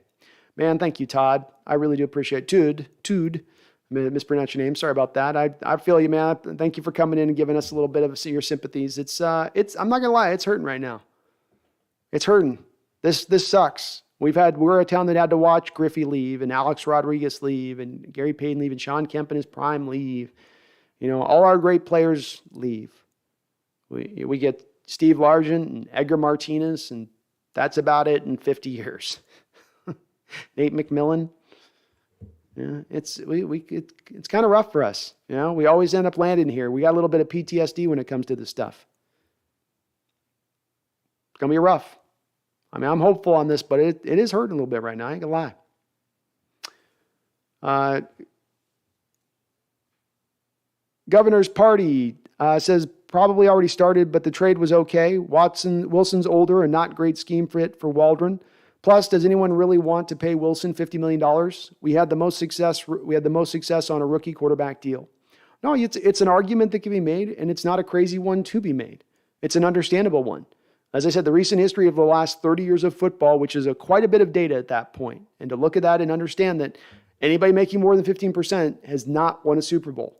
So if you take that, and there's a lot of teams that have taken that path, by the way. That's a stat and a figure that shows where there's look at all the quarterbacks over the last 30 years who've been paid huge deals. Guys who you wonder, should Kirk Cousins have made more money right now than any other quarterback who's currently in the league? Does that make sense to us as far as, no, there's a lot of quarterbacks who've been paid because they were just the next man up or because you just have to pay your guy.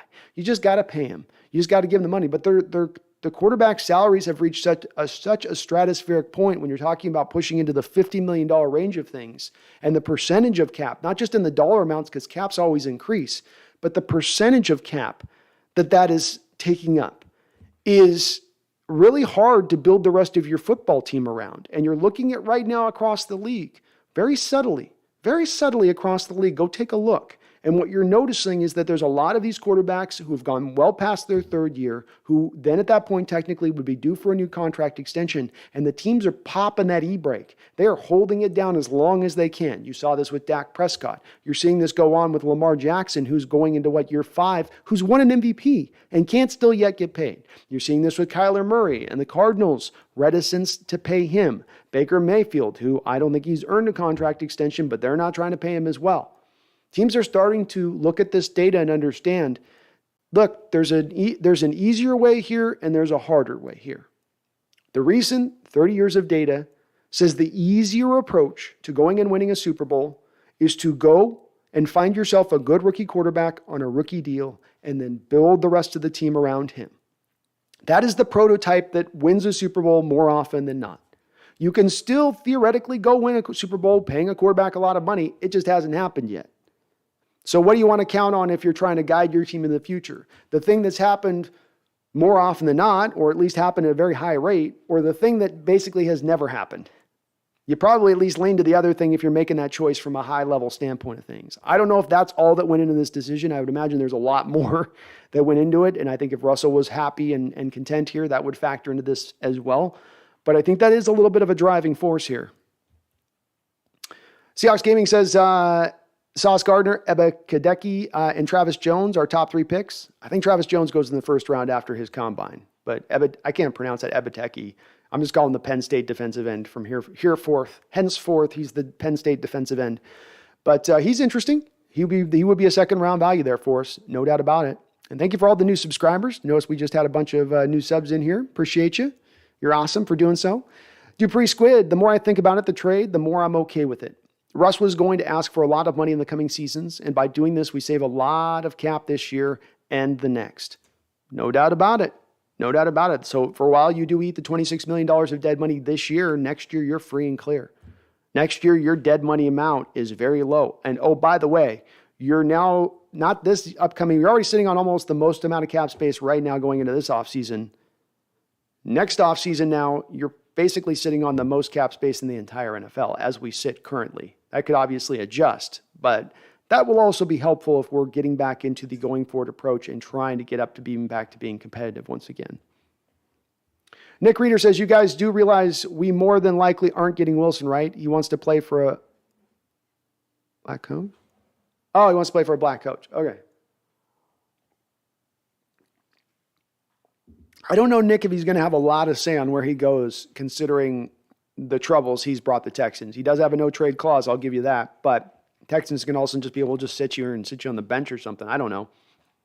I don't know if he would. I don't know if he's going to be able to drive that trade in that direction like that necessarily. ADL Williams says Locke equals Mr. Limited. That's about right. Emma Gaming says, why would we trade Lockett when we just signed him to a 4-year extension? I think you signed Tyler Lockett at the time with not necessarily the intent and understanding that Russell Wilson would be gone a year afterwards. They didn't maybe know last year was going to go the way it went. They look at Lockett's production and they think it is intricately linked to Russell Wilson and him playing. And that if you put a new quarterback out there that you maybe don't have as good a receiver in Tyler Lockett or as a productive receiver. So if he starts to become less valued going forward and you can get maximum value right now, and the only downside is that you have to swallow up the bonus amount, but by swallowing the bonus amount, you then increase the returns you get for Lockett, it makes a lot of sense. Again, also understanding that Lockett's not really a fit for this Waldron scheme or what he looks for in receivers in this scheme. FU says, we better not overpay for a quarterback like Winston or some other trash quarterback that is a free agent right now. Agreed, FU. Agreed 100%. No Matt Flynn deals. No Matt Flynn deals. No second-tier deals where you try to go halfway cheap on a quarterback only to somewhat hamstring our future cap space on a guy who sucks. Don't do that. Don't do that. Agreed with you there, man. Please don't do that. I'm okay with a 1-year deal. You want to go Marcus Mariota on a 1-year, even $15 million deal or whatever, something like that? Okay. If we're just going to sit through for a year till we get to next year's draft, fine. But do not go get Kirk Cousins. Do not go get one of these weird second-tier guys that's not good enough. Crazy Lawrence says there's zero chance we trade for Watson. No way in hell. I don't think so either. Not with the demographics in Seattle. No. Herbicide says facts are Russ wasn't good for over a year and a half now. I think he's been up and down. I think he's been really inconsistent. I mean, you look at but I agree there's been a lot of bad within that as well, where he's just not been as good a player as he was in, let's say, 2017, 18, 19. Dylan says we should have left Locke in Denver. I agree. Locke does nothing for me in this trade. And if Locke costed you getting an extra third round in this deal, I really don't like it. Justin Coolin says all we need is someone who can hand the ball off and throw the ball to our new Zach Millers. Trade DK, get more picks, and some strong competitive players for camp. Boy, I can't get on board with trading DK. I couldn't get on board trading Russell. I think it would my heart would break. DK's been awesome. He's put up the best 3 seasons of a wide receiver in Seahawks history. And you got a man by the name of Largent who once rocked your squad. You've had guys like Joey Galloway and Brian Blades that have been on your squad. He's not... To me, DK in no way, shape, or form has been any part of the problem with this team in recent years. And right now, I think we've got to hold on to the few assets we truly have. Todd, how about you trade a couple of those new picks for Carson Wentz? No, Tude. No, you're not offloading your trash to us. It's not a fire sale. Okay? We're not going to be now the punching bag of the NFL. Everyone comes in here and gets their shot. No, we're not going to be the village bicycle where everyone gets a ride. Okay? That's not happening here. No. Watson says, Watson and Willis, come to Seattle, please. Rain Man, rest in peace, Dangerous. You will be missed. You will be missed, Dangerous. Thank you for everything you did for the football team. We appreciate you. You will be revered here forever. You will always be a legendary guy in how you're looked at here in this team and the way the city looks at you. Not just for what you did on the football field, for what you did off the football field. Guy went to a hospital every single week of his time meeting with those children, those cancer wards, or going through some really tough times. You got to give props to doing it. That's not easy to go in there and do that. I had an ex-girlfriend who had to do that as part of her job in radiology, and it's hard on them and the workers that have to deal in that field. And to go in there and interact with those kids and do everything he's done off the field, the Walter Mann Payton Ward last year. This is everything you want in a quarterback in the off the field stuff and being a guy that's trying to be a leader and just all about ball. He was awesome in that respect. And truly, we got to see for the first time in our history in Seattle a franchise quarterback and what one looked like. Matt Hasselbeck was good. Dave Craig was good. And they held it down for their time period. But Russell Wilson is truly what a franchise quarterback looks like. Sucks it came to this place, but it did. Nick Reeder, what about a trade for Tyler Huntley? I don't think the Ravens are going to be looking to make a trade of Tyler Huntley. I know that they could get some value back for him, but you have to consider the fact that Lamar Jackson's wearing down, starting to maybe break down a little bit. They've been overusing him a little bit in his first couple of years. Probably this is going to open up the door and lead this to them keeping Huntley as a backup plan should he go down, because they still like their roster quite a bit and think it can be competitive. Sean Hines, would bringing in Kaepernick to compete be worth it? No. Kaepernick has been out of football for 4 or 5 years now. He wasn't on an ascending path as a player. Let's take all the off-the-field stuff out of this. As a player on the football field, he was not doing great on his way out. Some of his limitations were being exposed. He was being boxed in and not being able to do the things that he does well necessarily. He was having that part of his game taken away by the defenses. So, no, that's just not an option at this point. Sean B., screw all the rooting for your former quarterback. I hope the Broncos suck this year. I'm not rooting for them. They suck. If they give us a top 10 pick next year, that helps us. So there's no part of this that, and let's face it, there was a time, by the way, back yonder about 11 years ago. Back yonder about 11 years ago, we had ourselves a bad general manager by the name of Tim O'Ruskell. He was named Tim O'Ruskell. But he made himself on the way out the door, on the way out of being fired, a beautiful trade, a magnificent trade, where he traded the Denver Broncos, them sons of bitches. He gave them a haul of a second-round pick for a future first-round pick to that SOB Josh McDaniels. And that first-round pick became Earl Thomas. So, you never know. You never know. And if something does go down to where they're not great next year and you got 2 high picks from them next year, because if you get a top 10 first, don't forget as well, you're getting a top 10 second round pick as well in addition to that. We'll see how it goes. But I'm not rooting for him. I hope Russell all the health in the world, but I'm not. Our future's affixed to the Broncos' fates. Anthony, at least Russ won't bury the organization or Pete like Earl, Sherm, and Bennett did. That's true. He'll have nothing but great things to say about the organization. We'll see what gets leaked out here as this situation goes now, because there's a lot of stories, I feel like, at times like a dam that's been held back by the potentiality of him remaining. That dam starts to probably crack and water starts to spout through here as far as us hearing stories of things in the background starting to maybe leak out just a little bit here. Phil Freeman says Pete stays, Russell goes, Lockett goes with DK, has a sore foot until traded to Denver. Russell beat Seattle 40-9 in 2022. Is this a good thing? Oh, goodness. Well, I hope DK's foot gets over the surgery on he's having at least early enough. I think he should be able to come back, but I hope he's not traded to Denver. I don't think Denver's pretty stacked at wide receiver. They don't have a lot of need there. But maybe they look at Lockett. You never know. Corey McEwen, Mike Thon says Denver isn't winning Super Bowl. They might win their division. I don't see them as a Super Bowl contending team necessarily just with the additional rest at this point. Yeah, you got a good offense, but where's your front seven at? Do you have to round out a little bit more of that offensive line? What kind of offense are you running? And then again, you are in the tougher conference next year by far is going to be the AFC. Buffalo Bills are tough. The Ravens, Browns will be tough. Steelers are probably going to try to find a quarterback and get back to being a little bit. I mean, they're always strong. You never know if the Colts finally figure out their quarterback situation, if they can get themselves back and running. The Titans still have all their guys basically coming back for the most part. So I'm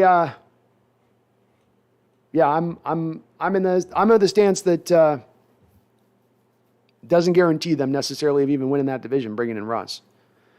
Fei Wu Hong says, how high of a first-round pick can we get next year? I think it could be you can get easily a top 10. There's no guarantee because that conference is so tough that Denver's playing in. And let's remember this too. We play the AFC West next year, which means the NFC West plays the AFC West next year. So that means that all the schedules in the AFC West get just a little bit tougher. They got to play the Rams, the Cardinals, the Niners, and they got to play us too. Which should mean for the AFC West next year as a basic projection, you could probably all take every one of those teams down by about one game of a loss, just almost on that basis alone. But it's hard to say, Faye. We got to wait for the next season to play out to see where it goes and how good Denver truly is acclimating in Russell on the fly like they will be. But I would imagine that we're probably picking likely in the teens to 20s, mid-teens to into the 20s. The Humble King says, did you see the cringe video the Seahawks posted on Twitter? Yeah, they posted the Tom Hanks where he's the marooned guy on the FedEx plane, and then he's out on he builds himself a little raft out of sticks, and he's got his ball name Wilson, and he's shot. They took a clip from the movie where Wilson's floating away in the ocean, and he's shouting to it, Wilson, Wilson, Wilson, Wilson, Wilson. It was very cringy. Yeah. It was cringy. Jeremy Elrond, this team needs an identity. They do need identity. And folks, we are setting a record by far here in the channel with about over 700 people in the chat. Please do hit the like button if you could for me. And I will try to get to everybody that I can in the chat here as much as I can, but it's going to be hard today. We got a lot of people in here. So if I miss your comment or question, just please repost it below. I'm going to be going late, going long today on the stream. I'm going to be here all day. I can do this all day. Okay? So I'm going to be here with you. Just bear with me on that. But if I do miss your comment, I'm sorry about it. We've got a ton of people here. So I'm going to be trying to ride through this a little bit. So hang on. It's going to be bumpy. Drew Lock MVP in an alternate universe, maybe.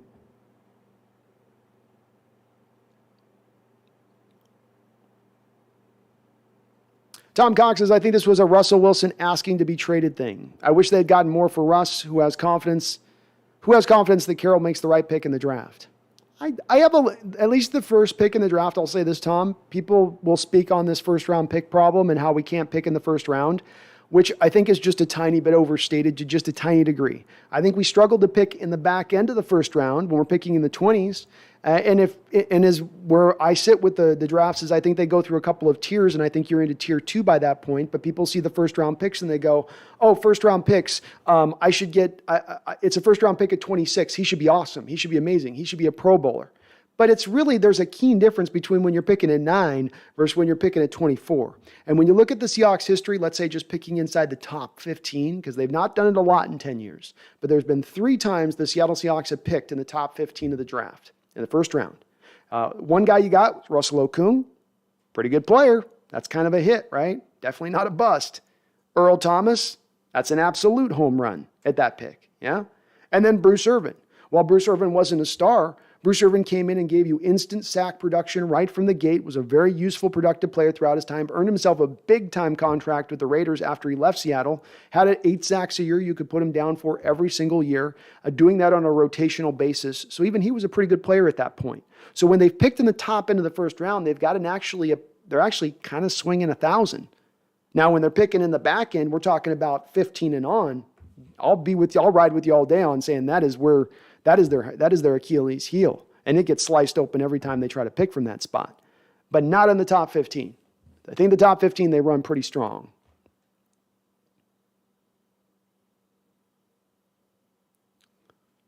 Cozy Loney says, Russ legit cost us 3 to 4 games this year. We can win with at least a solid defense. He did. Yeah. Did indeed. And thank you for all the new subscribers. I do appreciate you.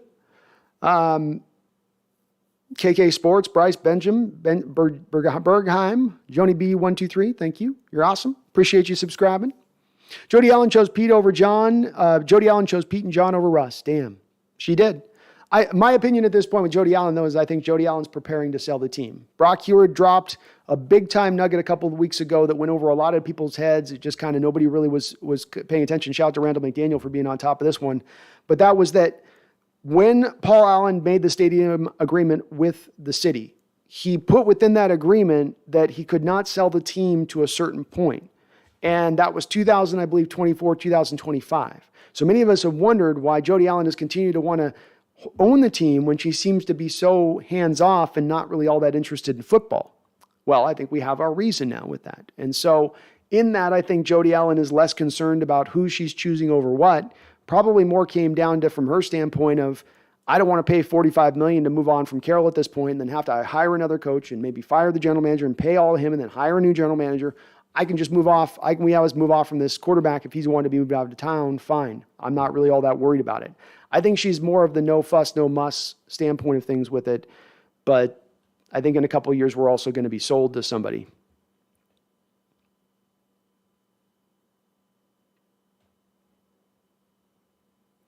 Governor Party says Wilson wanted out. Wilson wanted out. He lost the locker room. Even DK showed resentment towards Wilson.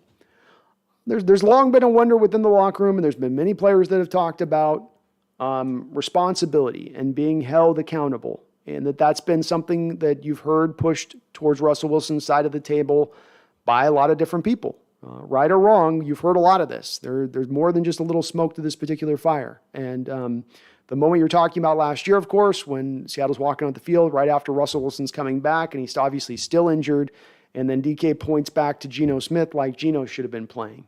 I think it was I think it was an interesting moment from last year, especially on the heels of the trade news today. And there very well could be a component of this where they do wonder a little bit about how much the rest of the locker room is in on that, on Russ in that respect. I don't think that there's a chasm in there. I don't think that he's like everyone's tuned Russ out. I'm not saying that. But you do wonder, as I say, there's a lot that goes into this type of decision, and it's not just made because you don't want to pay Russell $50 million or just because Russell Wilson wants to potentially be out of town. There's definitely more to it than that. Tom Cox says, I don't get Carroll's decision. This is an automatic rebuild. I don't know if they view it as much of a rebuild. I think they view it as we can go out there and win with a rookie quarterback on a rookie deal. Right or wrong, I think there's a little bit of that at play here. Luke99 says, does Russ have the weapons to win a shootout with KC twice a year? Yeah, they got the weapons. We took Noah Fant off their hands, but they've still got Cortland Sutton. They've got the kid they took out of Penn State, the speedster, who works really well with Sutton, and then they got Jerry Jeudy.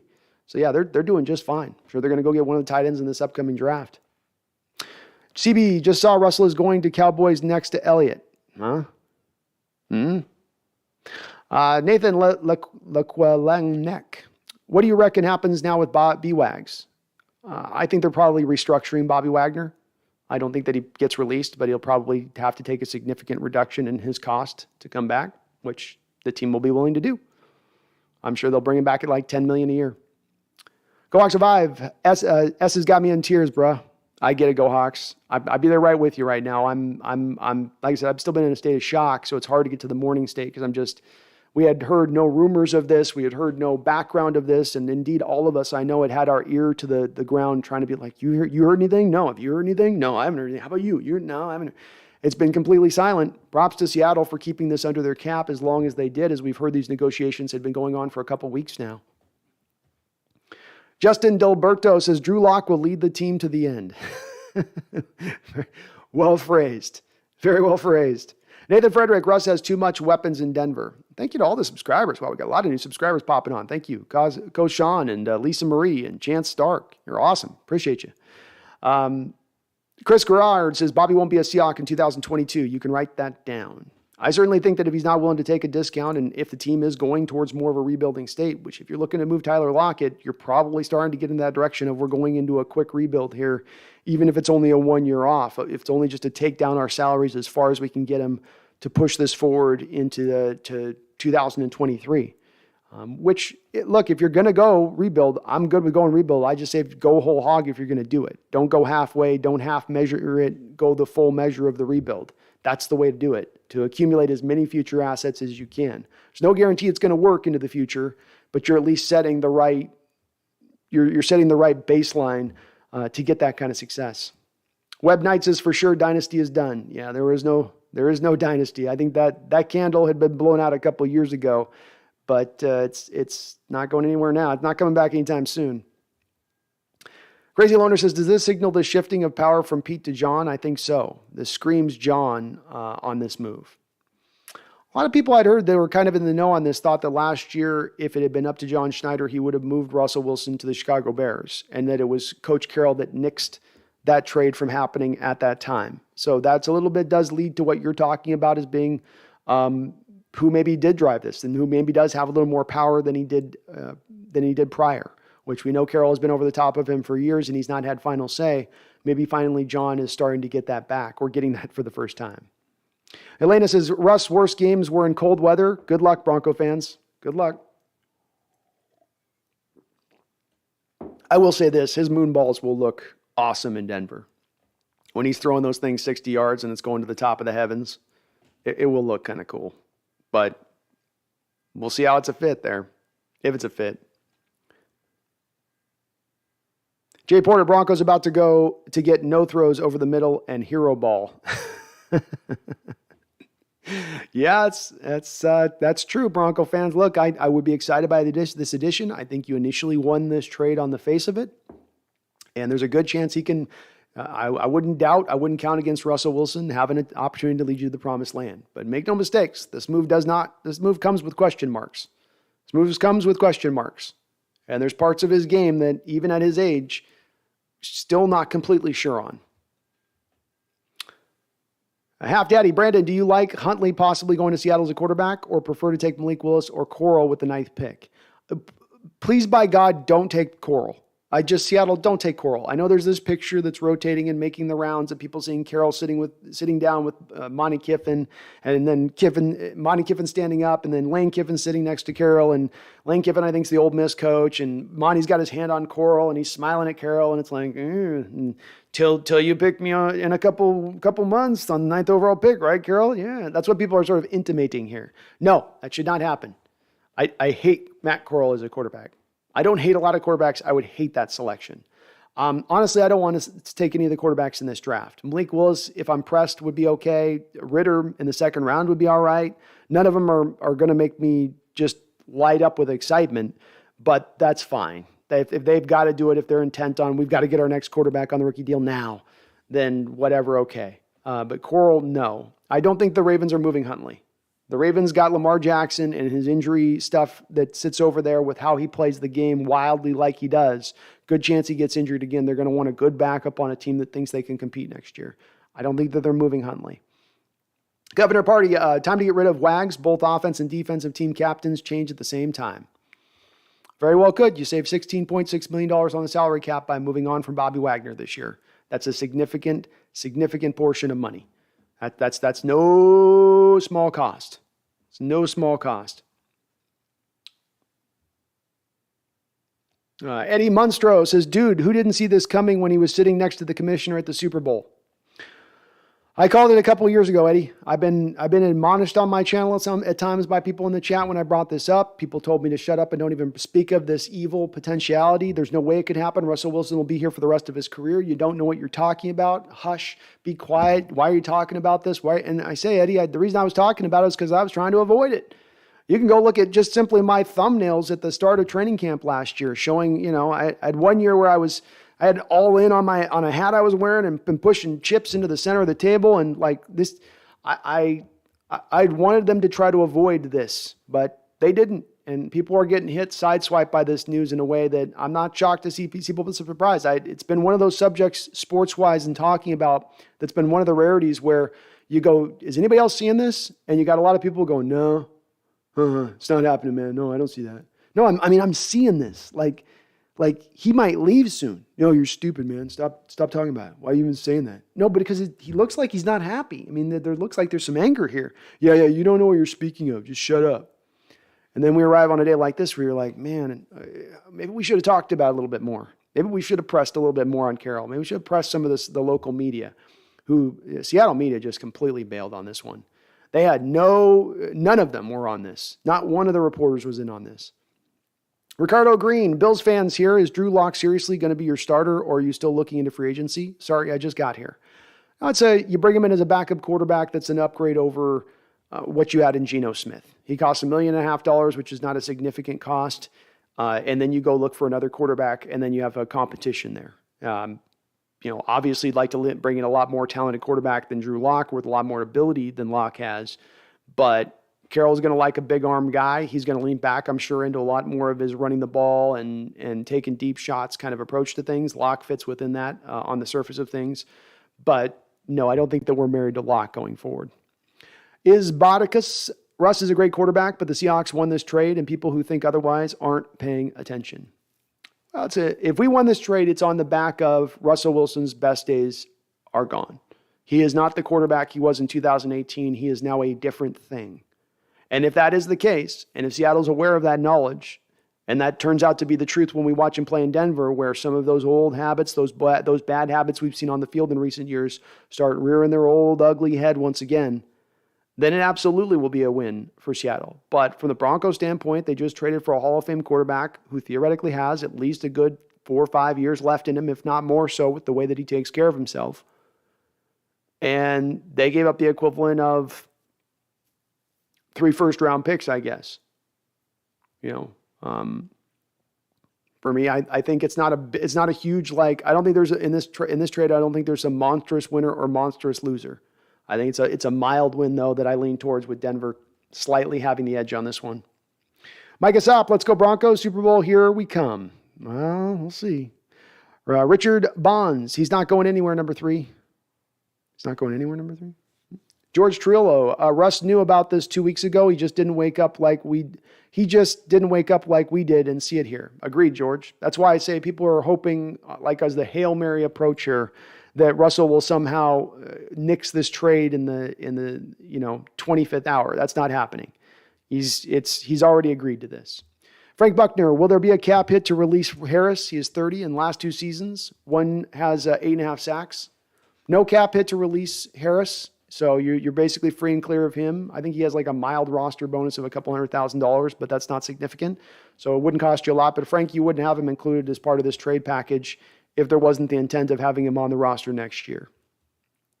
But you can get out from it at any time. Chance Stark, do you think Christian McCaffrey will get traded? That seems to be the case, but last I heard the Panthers were asking for a first-round pick plus for Christian, and there's no way in God's green earth that anyone's going to give them that kind of assets. I don't know if he even fetches you a second-round pick. So they've got to come way down on that asking price. Emerald City 206, Russ hasn't even agreed to the trade. All this, and Russ is going to say, I'm staying another year. Well, Emerald, I don't think Seattle gets this far into the negotiation process with Denver and work on this deal for 2 weeks only to have it land on Russ's desk and then be completely shocked by the fact that he says he doesn't want to go. They've already done this check-in with him. He's already okayed the situation. Amir Abdullah, they got enough. They got enough. They hosed Denver, and I'm a Broncos fan. We did okay. I don't think any team, any position. This is one of those teams where there's one of those deals where you go, it's a little bit of a win-win for both teams. Again, even if you marginally give it to the Broncos or you marginally give it to Seattle, everybody's getting something out of this. House of Brown, who scouted and picked those players? Not Pete Carroll and John Schneider. Which players? Way Productions, but after they always draft crap. Web Night, okay, Russ has a stacked deck now. I want to see what he produces. Well, he's got everything he's ever wanted. He's got his line. He's got a running back. He's got playmakers on the outside. Everything that he's ever asked for, he now has. There will be no excuses if he does not flourish within that. Elliot Means, Wilson to Fant. Heard it here first. Elliot, we got Noah Fant as part of the trade. Dylan, who else can take a poop and go win the game? Trade for Lamar Jackson. EJ, Broncos won the trade. We got Russ, and the Seahawks got bad players and draft picks that are gambles and most of the time don't pan out. We'll see. Chai Sun, trade those picks for Deshaun Masseuse Watson. Do it. Do it. Do it. Give me the masseuse man himself. My shoulders are feeling a little tight. Caleb, freed us. What's the chances they choose a quarterback from this draft? If they did, who would you pick? If I had to pick a quarterback in the top 4 rounds of the guys that I would gravitate towards, who would be maybe the best value for me, I think it's Desmond Ridder in the second round. That would be who I would gravitate towards. Wouldn't be the least bit surprised to see them go with Malik Willis as of the 9th, as the first quarterback off the board with the 9th pick. They could easily do that as well. So I don't have any indication as of yet where they're leaning towards. They are going to want a guy that's mobile, who's going to have a big arm. Carroll's going to want a guy that can hit the deep shots. So anybody that has any sort of questionable arm strength, you can probably remove off the board, or who has maybe marginal arm strength. So I'm not sure who they would lean towards exactly, but I like Ridder myself. George Vargas says, guarantee we will release Bobby Wagner and he will then sign with the Rams. I don't think the Rams are going to have the money to do that, George. I mean, they're trying to find a way to fit in still Vaughn and Odell Beckham, and what they're going to do with Robert Woods. Are they going to be able to have the money then to bring back Whitworth on top of that? And then they're going to find cash like $7-8 million to spend on Bobby as well? I don't think so. KC Mack, Emerald Russell says he wants to go to Denver. Yeah, he's going. Jeremy Elgin, Seattle has a track record of terrible picks in the first and second rounds. I'd say they've got to pick smart. Well, again, Jeremy, I just got to make this distinction on this, okay? You got to split the draft up into 2 halves, right? If I'm picking at number 26, there's a far difference of a player that I'm getting from a talent projection standpoint than what I'm getting for a player that I'm picking in, let's say, 9. So again, last 10 years, Seattle has 3 times picked in the top 15. Only 3 times. 3. All 3 of those picks have been hits. So is Seattle bad at picking in the first round, or is Seattle bad at picking in the late first round? And if we want to talk about being bad in the second round, I got to say I disagree. In the last 5 years alone in the second round, you've taken Frank Clark, Tyler Lockett, Jerron Reed, DK Metcalf. Have there been maybe a miss or 2 in there as well, like Malik McDowell and the other guy I was trying to think about as the second round pick that we didn't land on, Marquise Blair? Yeah, but has it been a complete miss as well? No. There's been some hits in there too. Clear Mr. Russ isn't washed, but he's on his way down. I wish him well. Sell high. Well, I think they sold as high as they were going to get for him here. I agree with you there. George Trillo, we ain't been good with top picks in the draft. We have been good with top picks in the draft, George. It's just that we haven't been good with the picks in the back end of the first round. People as fans, we get snookered a little bit because we go, there's 32 first round picks. So that must mean that there's 32 first round worthy players. But what actually ends up happening, if you were to really go behind the scenes and look at teams' draft boards, what you would find is there's usually about 12 to 13 guys that are true first round players that teams put that grade on. And then you'll have this collection that goes into tier 2 from about pick 15 on to pick about 65 that are all really second round players. But if you're sitting there at 21, do you just not pick because you only have a second round value on all the guys that are sitting there? No, you still make the pick. But then does that mean that guy should derive any type of value that is equivalent with the guy that was picked in the top 12, 13 in that tier 1 group? No. So yeah, the Seattle has not been good in picking in the late 20s. But I would offer with you that if you look at teams who have been picking in the late 20s in recent years, not a lot of guys are hitting there. Not a lot of teams are hitting there. There's some teams that are better than others, and Seattle's not been a good one in that respect. I ain't arguing that point. But if you're talking about picking top 15, top 10, I got a whole lot more faith in Carolyn Schneider in that realm than I do if we're talking about in the later 20s.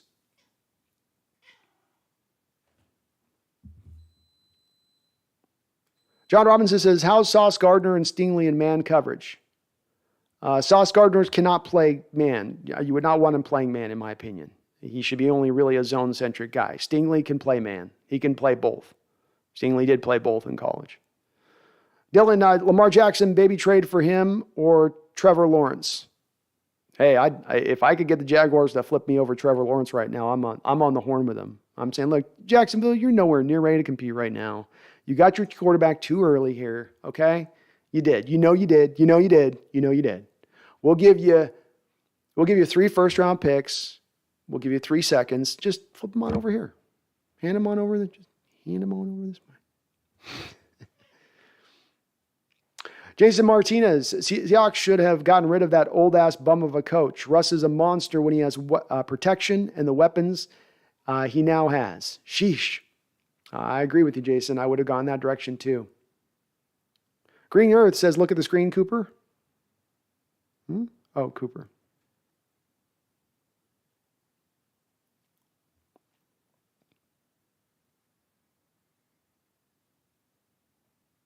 Lord Percy says, Malik Willis, go get him. We got some Malik Willis love. Traffic, man, as a 49er fan, Russ has owned us. Dude's a baller as a competitor. Hate to see him go, but as someone who wants a better chance for my favorite team to win, I can't complain. No, if I'm a Niner fan, I'm celebrating. And what is Russ, like 17-3 against you in his career? And a lot of sound beatings over that time. A lot of times where he was basically at times single-handedly beating you in some of those games. I would guess you are celebrating today and are very happy, and you should be. You should be. You guys are on the rise, so to speak. EJ says at least the Seahawks have draft picks again. Well, I'll tell you, the draft got a lot more interesting. That's for sure. Sophie Ann, Marcus Mariota for a Band-Aid. I'm with you on that, Sophia. That's right where I would go with it. 1-year deal, Marcus Mariota. Here's 1 year, $15 million. Just get us through. See what you can do. I'd be okay with that. Chris says, what do you think the chances of making the playoffs are? Probably about 15% where we stand right now.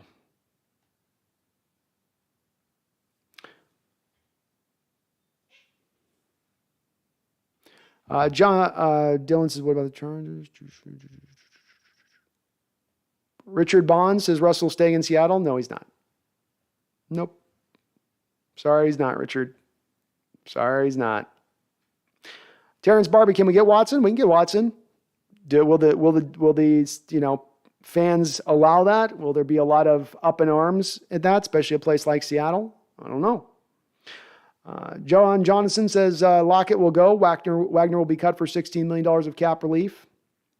I would expect it to happen. I think especially if you have Lockett going on top of that, I think that's a signal and an indication that you're likely moving Wagner then as well, because you're going to need to eat a lot of dead money to move on from Lockett on top of the $26 million of dead money that you just sustained with the Russell Wilson trade, which is the second most in NFL history.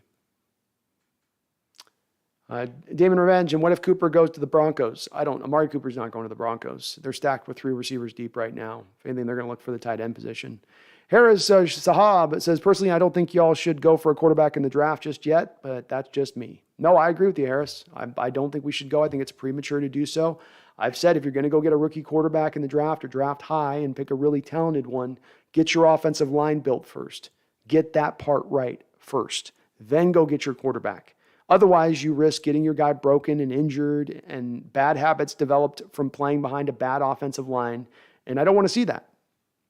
Logan Davis, why are you all so hyped about the Chargers? They lost the Broncos last year with a bad quarterback. I think that they had a first-year coach finding himself, figuring things out a bit. I like Justin Herbert's upside. I like a lot of the players on that roster.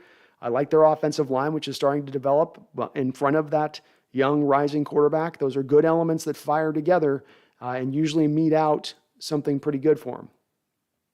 Vinny Debonis, who won the trade, there's a little bit of a divisive opinion on this, Vinny. I think Broncos slightly won it, but I think there's some win-win elements to both sides of this. John Ruiz, the only rookie quarterback who came close was Mac Jones. The rest did not do well. It's true. It's true. Hoof-hearted. Fant was the second best tight end in Denver behind Albert Obawachgowachin. Yeah, he's definitely underwhelmed to a degree in Denver since he's gotten there as the number 20 overall pick. But if you look at him, he's still put up at least solid production. And if you're looking at the Seahawks roster right now, we needed to add 2 tight ends this offseason. So you've added 1. Now you need to go get another one if you need. So this does open the door to being able to do that. And we're not married to Fant long term. As I was saying at the top of the show here, if you were to test Fant in this current combine and Seattle's needing a tight end and they don't like the tight ends in this draft, and I don't love the tight ends in this draft, his combine scores and his numbers blow all of them out of the water. So he's essentially what I'm saying is I think Fant's better than any of the tight ends in this current draft. Timothy Gathings, we got rid of the jealousy and the guy that checked out on us. Good riddance. Ooh. Amir Abdullah, Denver got Russell, 1 5th-round pick in 2022 draft. That's right. They did get a little bit of a return on that too, kind of, I guess.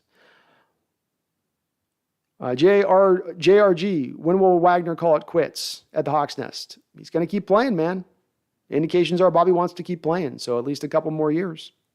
John Jonason says, Tom Brady coming to Seattle, laughing out loud. Oh, could you imagine? Could you guys imagine if Tom Brady came to the Seattle Seahawks? Oh, my God. Oh. Clint Muncham says, our drafting took a hit when Scott McLuhan left. He was certainly an asset. Wait, production, I think they think in the draft Matt Corral. There are a picture that Corral is with John and Pete. I don't know if off just one picture we can take that they love Corral. I don't. And boy, I hope that they don't.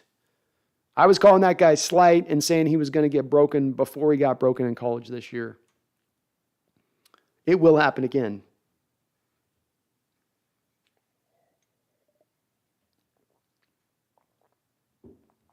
Daniel Garcia says Broncos are a playoff team now. They certainly have the lookings of it. Broncos Daily, enjoy Fant. That dude is a beast. So is Shelby Harris. Thank you, Broncos Daily. I'm hopeful with these two guys. Looking at some of the initial numbers on them, haven't watched a lot of tape on either. I remember Fant from the draft being a really exciting prospect. But we'll be seeing what we got with these guys. We're interested in what we got here. Darren says, Watson. Dylan, the AFC West this year is trying to do what the NFC West did, stack up on quarterbacks. But Russ ain't doing a Stafford. First, off two different coaches. Yeah, two different coaches, two different situations going on a bit there. But Russ is going to a pretty close situation to what Stafford's getting to go to or what Brady went to a couple of years ago. He's going to a pretty stacked roster that has a chance to be very successful with him at the helm. No doubt about that.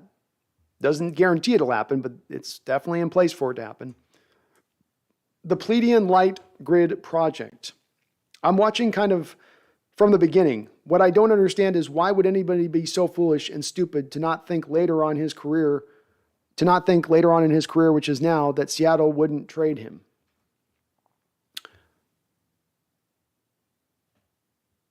I think Russell Wilson's not surprised that Seattle's trading him. There's no shock there from his standpoint of things. This has been long in the coming from his aspect. In fact, I think he's been pushing for it to some degree in the background. Pleiadian Light Grid Project, he submitted a list of 4 teams he was willing to be traded to last offseason. So by no means is this Russell Wilson is sitting here and going, well, you guys want to trade me? What? I'm going to what? No. He knows what time it is. He knows what time it is.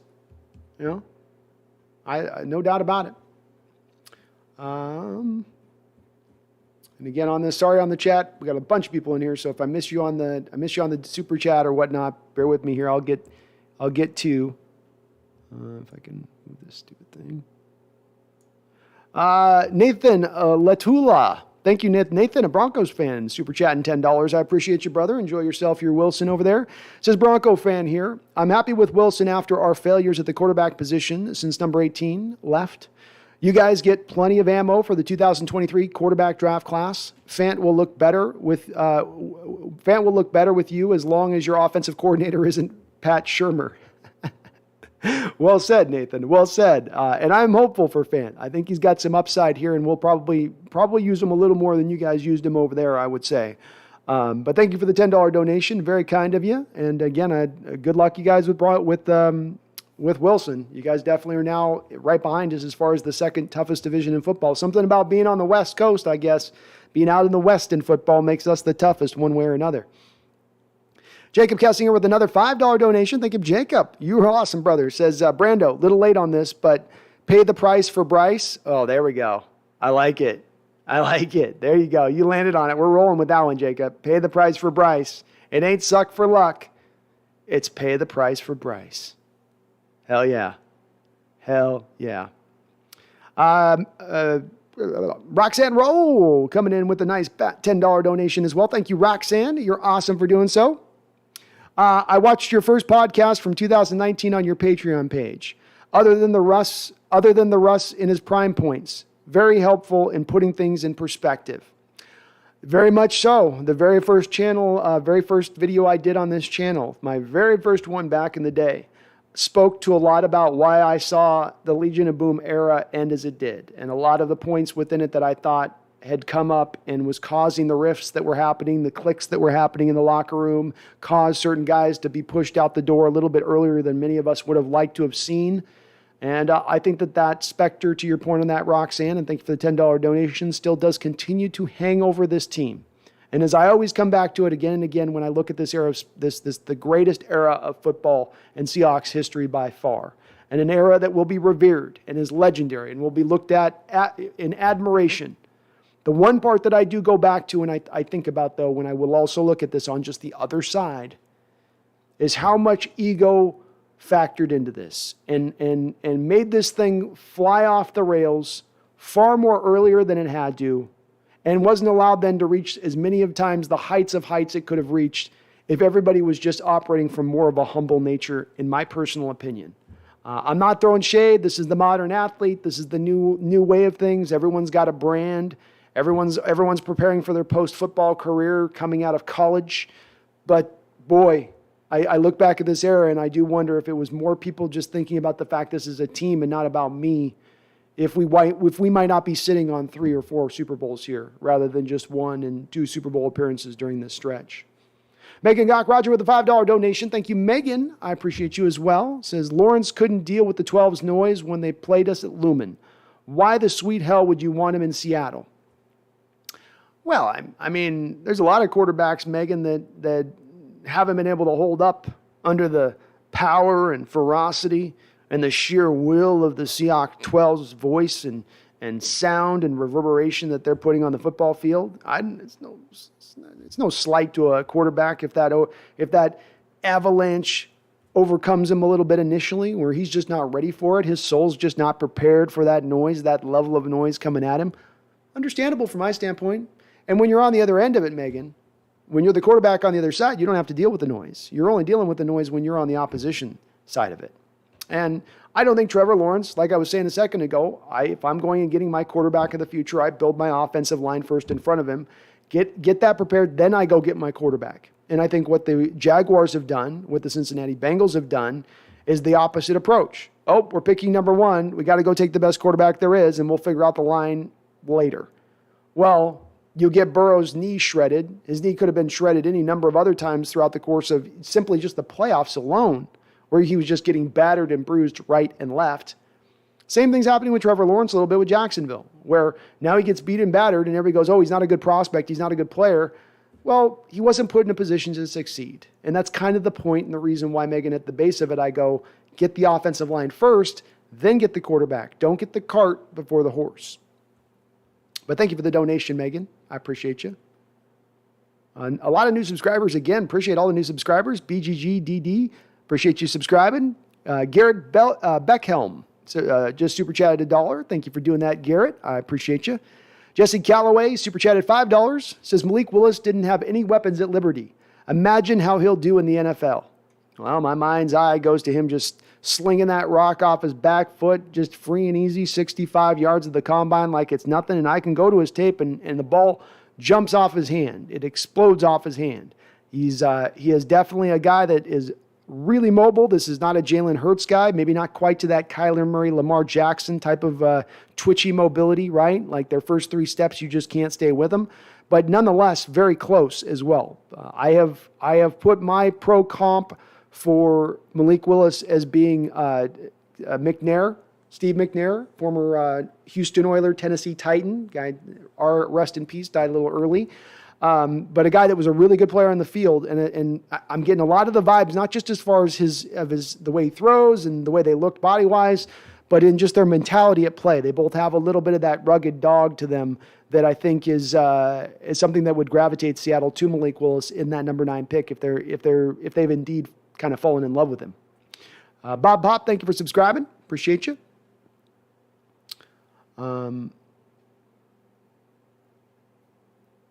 Jamie Cruz, is it official yet? Wilson really says yes yet? Jamie, I think Wilson already had said yes on this. So it's not going to be official until Russell Wilson does his physical. So he's got to do his physical first.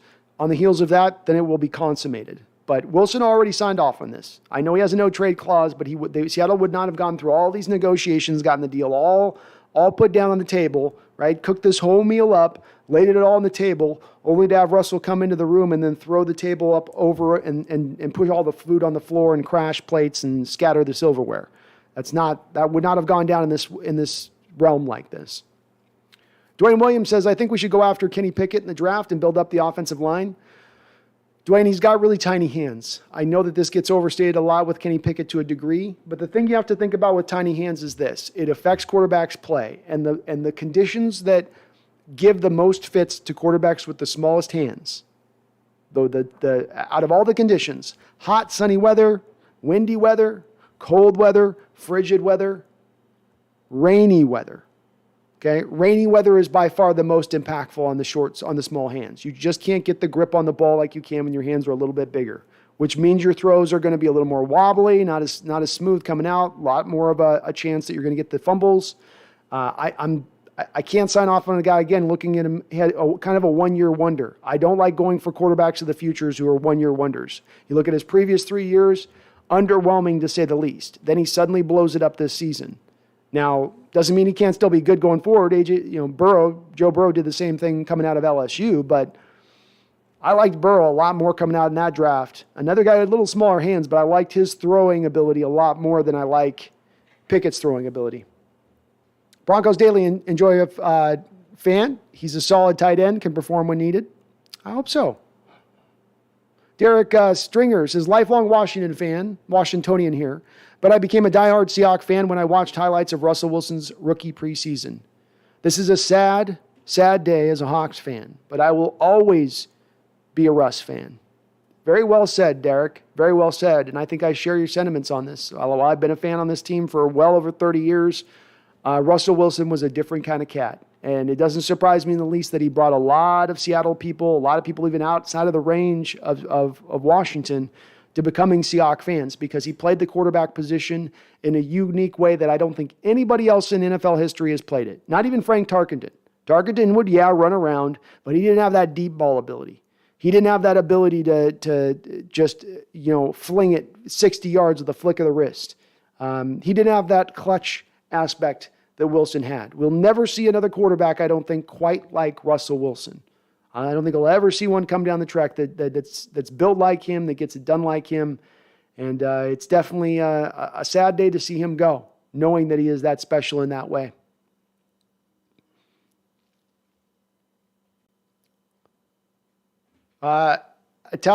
Italic SFN says, do you think Seahawks get Jimmy Garoppolo and DK staying? I do think DK is staying. I don't think Jimmy Garoppolo is coming to Seattle. No. You don't see trades within the division anyway. I don't think Seattle's even interested in Jimmy G, though, either on top of that. Sid B. Fit. Hawks definitely won. Russ won't win his division or reach the AFC Championship. Laughing out loud. I love the confidence, man. I hope we have. I hope we've won it.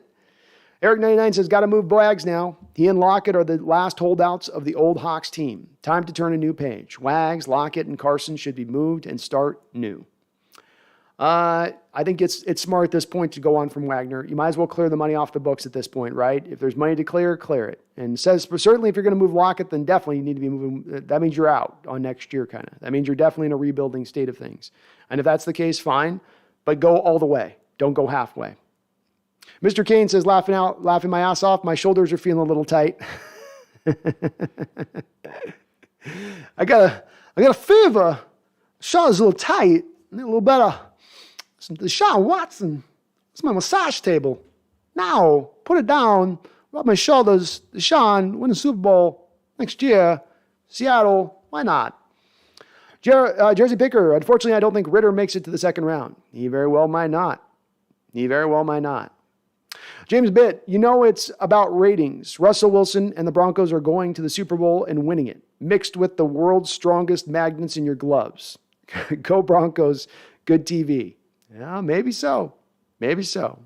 Tyler Gack, do you think this is good or bad trade for us? I think Russell is going to win 2 Super Bowls with the Broncos. I think at the end of the day, it's not good. I think it's a bad situation. When you trade a Hall of Fame quarterback who's still relatively close to his prime, I don't think there's been many of those trades in NFL history, and that's because teams know that you usually want to keep and hold on to those kind of guys. for it to get to this stage of things is, to me, nothing but sad and bad. So I don't have a lot of upside. I'm still hopeful in the future. I don't think this is a death knell for the Seahawks going forward. I think there's a world that we could be living in where the Seahawks are able to move forward and ascend and find another pathway to winning. And Russell Wilson on the other side of that is able to go and have his own share of success with the Denver Broncos. Still really wish we would have come back at one point or another in this tenure of Russell Wilson and said, hey, let's just try to fully build it for 1 year around this guy. All the way. Not slightly. Not just a little bit. Not just partially. Let's go all the way, support him in a season, see what happens. We've done we're going to put all the assets on the defensive side of the ball thing. We've done we're going to put a majority of our draft picks on the defensive side of the ball type thing. What if just 1 year we put it behind the offensive line? We never did it. That question remains. And it hangs over this situation. It does. Jeremy Elgin says Hawks need an offensive line over a quarterback this year. Definitely, I'm with you on that. Jersey Picker, Chandler Jones. I don't know why you'd take Chandler Jones at this point. And that would have been a play that you would have made if you still had Wilson on the roster and you were really in a go-for-it stage of things. I don't think so now. Boss Man says Denver Broncos will win the Super Bowl. Love the confidence. Love the confidence. Nolan R. Vance with the $10 donation. Let me see if I can get it right here. There we go. Nolan R. Vance with the $10 donation. Thank you, Nolan. I do appreciate it. Very kind of everybody today. A lot of subscribers and donations. Appreciate you guys. Says, glad I didn't have to make this decision. Not sure we got enough. Not sure we could have gotten more this year or the next. Thank God he's in the AFC. Very well said, Nolan. I'm not going to hold accountable Schneider on this as much as saying you needed to get more. I don't think that's going to be something that comes out my mouth in regards to this situation. Because I think we saw last year that the Bears were only willing to offer 3 first-round picks, Akeem Hicks and Kyle Fuller, which wasn't big, especially when you considered Chicago was not picking 9th last year. They were picking 20th. So that first pick, which was going to be the best of the picks you were going to get from Chicago, wasn't exactly a standout pick. And I don't think there was a lot of teams really offering to trade for Russell Wilson last year, or there being a lot of teams he was willing to go to. Because he had a no-trade clause in his contract that was going to drive a little bit of the value down to what you could get in return for him, you still essentially got the equivalent when you take together all the players and all the picks and put it all together in a blender, you come out with basically the equivalent of 3 first-round picks, which is fine enough value in my opinion of things. But you're definitely not getting maximized value by where you stand in this situation because of that, Nolan. Probably didn't get enough. Would have been able to get more, but I understand why they didn't. And to your point, yes, thank God he's over in the AFC and we're not having to play him here in the NFC or like in a championship game. Could you only imagine something like that going down? Nathan Latu Allah says, Super Chat's $2. Thank you for that, Nathan. It says, lots of offensive line edge options in 2022 draft, quarterback in 2023. I'm with that, Nathan. I'm with that. I'm a guy that likes to go in the draft and pick best player available on the board, not pick to need. And if you're going to take a quarterback 9 in this draft, quite frankly, you're picking a need. That's not a good way to kick off a draft, in my opinion. And it doesn't lead to a lot of drafting success going with that type of approach. So I can sign off on that, taking that pathway, better pathway to success. I like the quarterbacks in next year's draft a whole lot more than this year's draft, which I don't like these guys. All of them have big time questions associated with them. Elliot D, super chatted $3. We got a Bronco fans being very kind. Thank you. You guys are helping out a little bit in the misery here. Says, thank you from Broncos country. Well, you're welcome, Elliot. Enjoy him. Don't break him. Take care of him. Love him. Shelter him. And, it'll work out pretty well in your favor doing that. So I wish you guys the best on it. Good luck with it. Don't ask him to run a precise-based offense. Don't try to make him something that he isn't. Just take advantage of what he is. Garrett Beckhelm, would you rather draft Gardner Minshew? Would you rather trade Gardner Minshew or draft Willis at 9? I'd rather trade for Gardner Minshew. He probably cost you a second-round pick to get him at this point, because the Eagles seem to be pretty set on trying to hold on to him. But I'd rather put that pick at number 9 on a good player, on a certain player, on a really talented guy that's going to help the team, as opposed to a quarterback that I have questions on. BBC says Odell might retire. Wouldn't shock me. Coming back from the second ACL, I mean, that's tough. Web Knights says it's championship or bust now, period, Hawks Nest. I don't know if they're going for championship now. This is, to me, an indication of more of we're going into rebuild mode a little bit. Maybe not a long rebuild, not a 2 or 3 year rebuild, but a rebuild nonetheless. Broncos Daily, from what I've seen, he really wants to come back. For Von Miller, yep, sounds like he's trying to get back to Denver. Certainly now that Russ is there, that'll probably draw him back as well. PJ Ajula, take Charles Cross, left tackle from MSU. That would be meat and potatoes, right down the middle of the fairway type pick to get him at number 9. I could sign off on that. I think he's good. E. Gibson, I watched a lot of Cincy football. Ritter reminds me of Jalen Hurts. Maybe. He pushes the ball with a lot more velocity for me and accuracy down the football field than Hurts does. I think Hurts' arm strength is a little bit limited. Maybe in the mobility aspect a bit. I don't know. I think they're a bit different players, though. Trent Rogers, Wagner to Buffalo or Cincinnati? I don't really know where he really fits best, to be honest. I'm not really sure I do either. I don't have a really good, maybe one of these Seahawks coordinators out there like Gus Bradley in San Diego, who's familiar with him and knows what he brings. But I don't know what there's going to be a big trade market for Wagner. He carries like $20 million base or something like that this year. So who's going to want to pay that? I don't think there's a lot of teams lining up to pay Bobby Wagner at his age $20 million. I think you're just going to have to release him and move on if that's the path where they're going to go. Caleb, Tiger Bay says Seahawks rather move on from Wilson than a 71-year-old. Laughing out loud. Yeah, it's worth laughing out loud about. I'd laugh if I wasn't crying so loudly. Poop Dog says Seattle will be 4-14 in 2022, but then we'll be able to pick the best quarterback in the draft. We'll have the most salary cap space in 2023 offseason, and we will be loaded to bear. Just as the Rams are having to feel the full pain of going for it, just as Kyler Murray's contract's fully kicking in, and just as the Niners are about to have to pay Trey Lance. So, it's not the worst path to go. Caleb Schaff, 30% of all draft picks are busts. So as long as you're getting better than 60%, you're doing pretty good. True enough. True enough. I think you're meaning on first-round picks too, Caleb. I think that's what you're referring to. J. Oaks, so smug you just traded for Drew Lock, yo. I'm not smug. I'm not happy we made this trade. I'm sad and upset by it. Maybe you're speaking to somebody in the chat. Web Knights has been scared of Rams since Bam Bam and them left, period.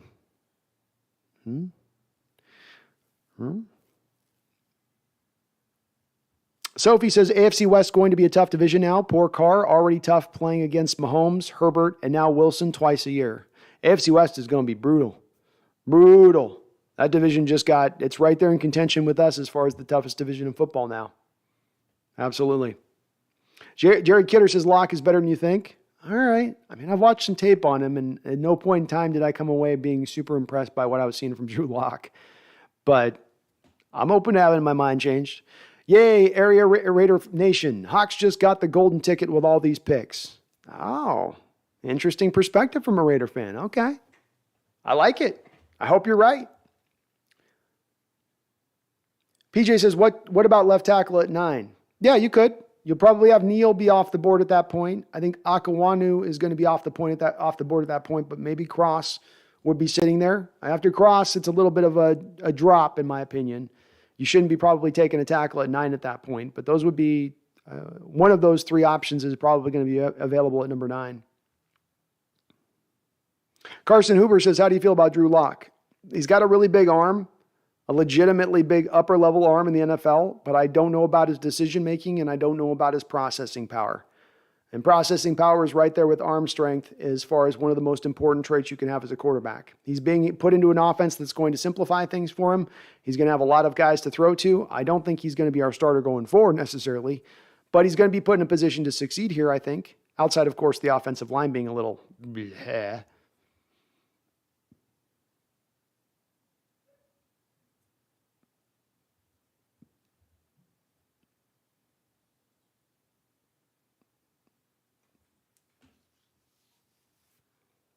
Justin Ortiz says, this really makes me want to know what Washington was offering us.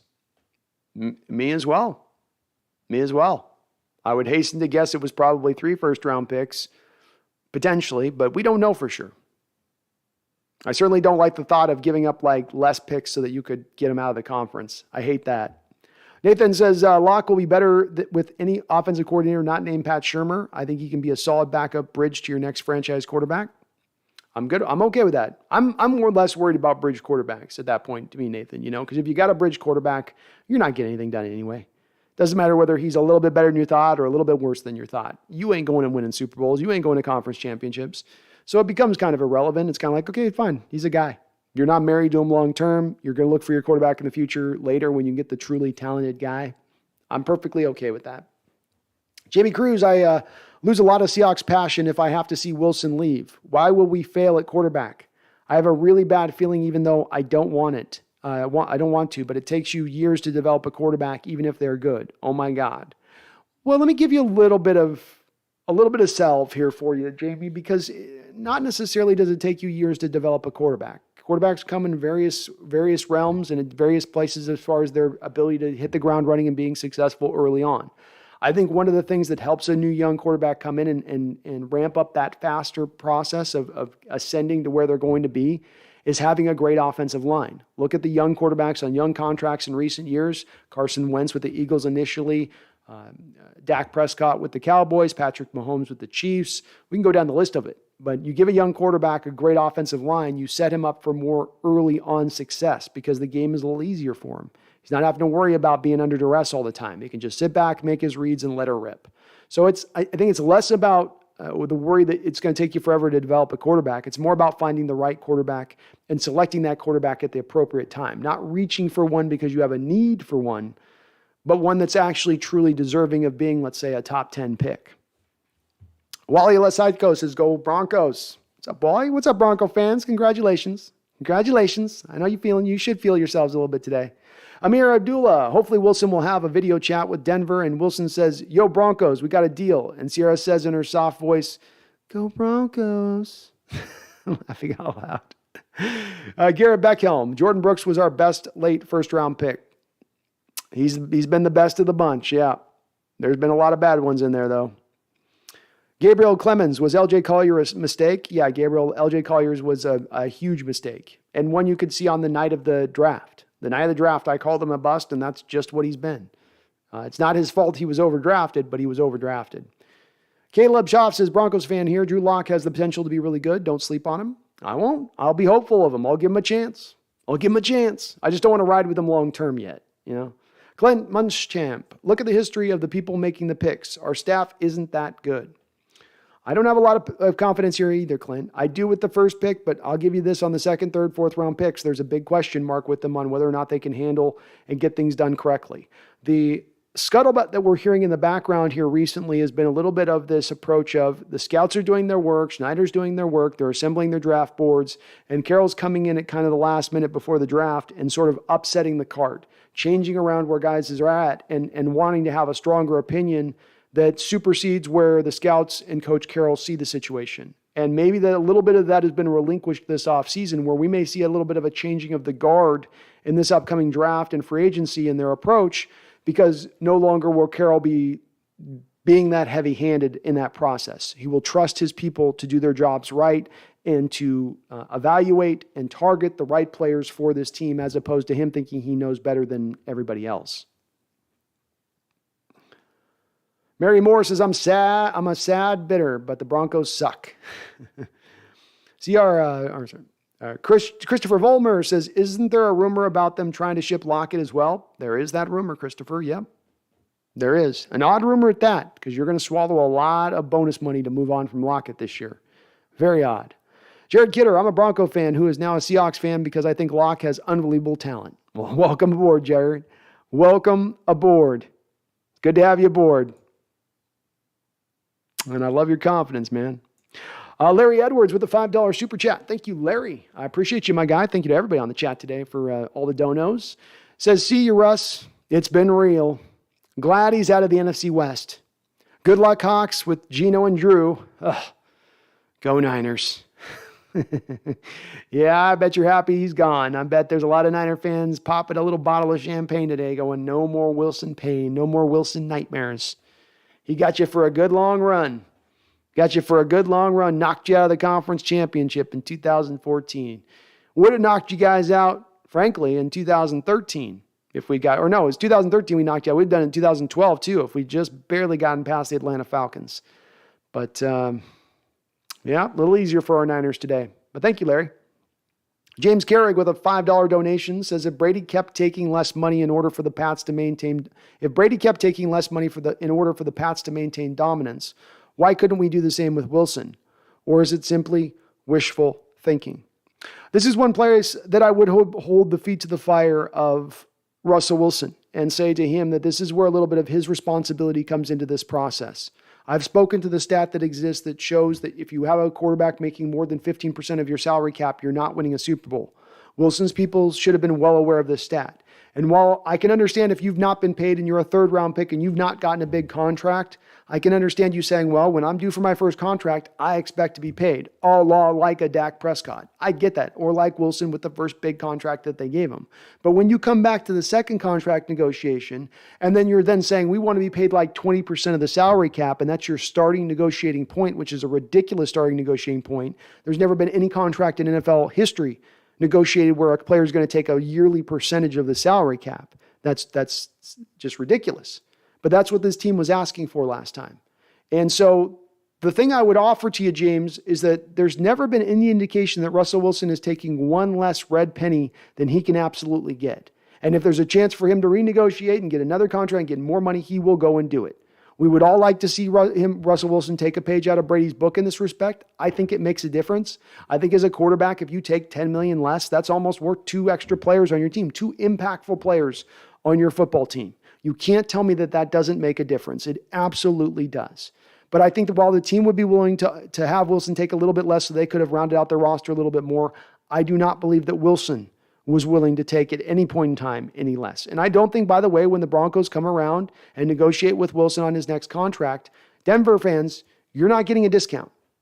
He's not taking anything less than everything he can get. And he's going to try to get, I guarantee you, $50 million. That's the minimum beginning starting point for Russell Wilson on his next contract with you guys. Big Daddy Case's big rumor is Watson for us. We got the ammunition to dole it out if we want to. We got the ammo to make it done if that's where they want to lean towards. And I would love to have it. I always go back in my mind to was it Dabo Sweeney, the Clemson coach, talking about Deshaun Watson, says, you pass on him, you passing on Michael Jordan. All right? That's all I'm going to say about that. Okay? You pass on Deshaun Watson, it's like you passing on Michael Jordan. You might as well pass on Michael Jordan. That's all I'm going to do. I'm just an old ball coach. What do I know? Jamie Cruz says, well, we're not seeing the Super Bowl anytime soon. Not necessarily. Remember, football's the one unique sport, not like basketball, not like the NHL, not like baseball. It is not one where it takes 8 years to turn the Titanic ship around into the right direction. Instead, it's something that you can turn around very quickly. It does take smart decision-making. It does take a sterling drafting, but it can be done.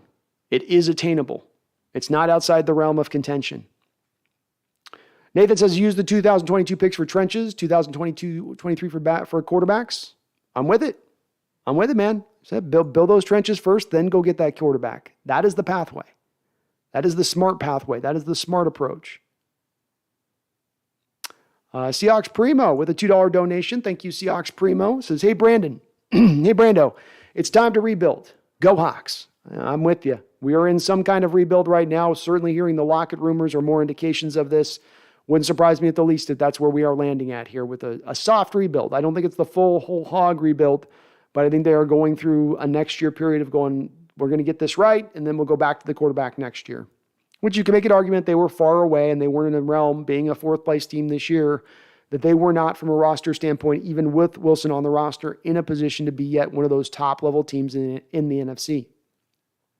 Big Mac with a $5 donation. Thank you, Big Mac. He says, no doom and gloom. We just traded Sierra Wilson. Laughing out loud. We are running a team. Let's go Hawks. Let's go Hawks, Big Mac. And no doom or gloom from my standpoint. I'm sad. I'm wish this didn't have to go this direction of things, but at the same point in time, I'm hopeful for the future. It's not a death knell by us moving on from Wilson. It certainly means we got to get a lot more right. We're going to have to get there. There's a lot of work to be done now. There's a lot of work, including a rebuild type scenario, but that does not mean that we're now in some dark ages of football and Seahawks in our Seahawks fandom. It could go in that direction, but it's not a guarantee it's going to be us landing in that direction. Washington Fist Quest for the $5 donation. Thank you, Washington Fist Quest. He says, I'm pumped for the rebuild or refresh or, whatever you call it. Oh, the excitement. Thank you, Russ, for the last 10 years. All the best in Denver. But also, go Hawks. Hey, go Hawks, Washington Fist Quest. And that's where we all land here, right? We are Seattle fans first and foremost. We admire Wilson. We revere Wilson. He is a Seahawk legend forevermore. But we are first and foremost Seahawk fans. That's where we line. And we do hope that this team can get this right now and they can hit all these picks out of the park. They can use up all this cap space that they're sitting on and get us back to a winning ways, getting us back to being an elite football team again by whatever way we got to get there, even if it's building a team and then just having a game manager quarterback. I don't care. Just give me an elite team. Daniel Bailey with a $5 donation. Thank you, Daniel. I appreciate you, sir, and I salute you.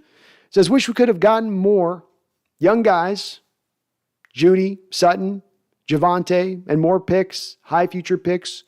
What would you have preferred to have gotten in the trade? I do tend to lean to believe, Daniel, that you weren't going to maybe get one of their prime guys on their team. I think they're very high on Javonte. He's right in that mark of the guys you mentioned in Judy and Sutton. I think there's a select group there that they were just not going to give us that they know these are untouchables. We'll give you picks, but we're not going to give you that. We can go this, we can go that. I think that there was a potential where Denver was offering even 3 first-round picks, but then you weren't going to get any second-round picks. And Seattle went, no, it's probably more value for us to get the 2 second-round picks in the next couple of drafts. That's what they probably leaned towards deciding on. In a vacuum, Daniel, in a place where you have 30 to 31 NFL teams that you're negotiating with, more teams that are interested in Russell Wilson's services at that point, because Russell Wilson doesn't have a no-trade clause, you're going to be getting more of those assets. But because Russell has that, and you don't have that leverage over the top of him, it doesn't mean you have your pick of any team in the NFL to go to. So there's only a select number of teams Wilson's going to be willing to go to, which is going to reduce down the value you get in return. Seattle saw this to an even more extreme degree when they traded Ken Griffey Jr., where Griffey was only willing to go to the Cincinnati Reds, and the Reds knew it. And the Reds weren't giving us anything back that was very valuable in return because of the fact that they knew that we were in that bucket a little bit. And, we were here with this Russell Wilson situation. We could have held on to him, which still gave us a little bit of leverage. So you weren't completely like, we just have to take whatever anybody's going to give us that Russell wants to go to.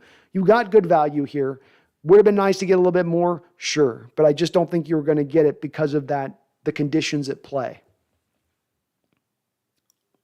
Victor, Tejada says, no puedo creer que cambió por ti primera rodas. What you said, Victor. Jeremy, Carroll doesn't play much man coverage historically. No, he doesn't. Mainly a zone guy. There is a little wonder if them going to more Jeremy 3-4 looks this year, if they're not going to go with some more man coverage stuff. Walker Brunk, I wish we had gotten a running back as well. They're not going to give up. Javonte Williams in the trade. He's on that same ascent of your Nick Chubbs and Jonathan Taylor type running backs. There's no way you're going to see them willing to give him up. I think he was an untouchable as far as the Broncos were concerned. They wanted to have a stacked roster of good players to provide around Russell Wilson. They didn't want to offload their best players to bring in Russell Wilson to then an emptied roster a little bit. That wasn't going to work for them in a trade. They're trying to go for it. So you've got to accommodate that a little bit from Seattle's standpoint. Mitchell Higdon says, do you think Radigan will make the spot on the team again? He's on the outside looking in a little bit, Mitchell, but he's got a chance if he can be great in special teams, and he was pretty good in special teams this year. So if he can be so again, that the door's open. Certainly you're not sitting on a lot of linebackers right now. So he's got a little bit of an opening there because of that as well. Jamie says, we will not have the deep ball anymore. If we lose Wilson, trust that's going to kill us, and Metcalf will leave. Maybe. It may. I think Metcalf has shown that he's starting to round out his route running over the course of the last couple of years. Hands are still a tiny bit of a question mark, but they're not as bad as some people overstate. Last year with Geno Smith, Metcalf had one of his better days with a backup quarterback. So if that's the case, can he not have good days with other quarterbacks? Sure he could. I don't think that he is as linked into Russell Wilson and his game being elite if Russell Wilson's got to be on the field for that to happen. In fact, you can make a little bit of an argument at a time that there's more to Metcalf's game to tap into if you can get a quarterback a little bit better in their reads and being able to get the ball to him and work it to him a little bit more consistently. Not ignore him over 3 quarters and then, oh yeah, remember in the 4th quarter I got DK Metcalf.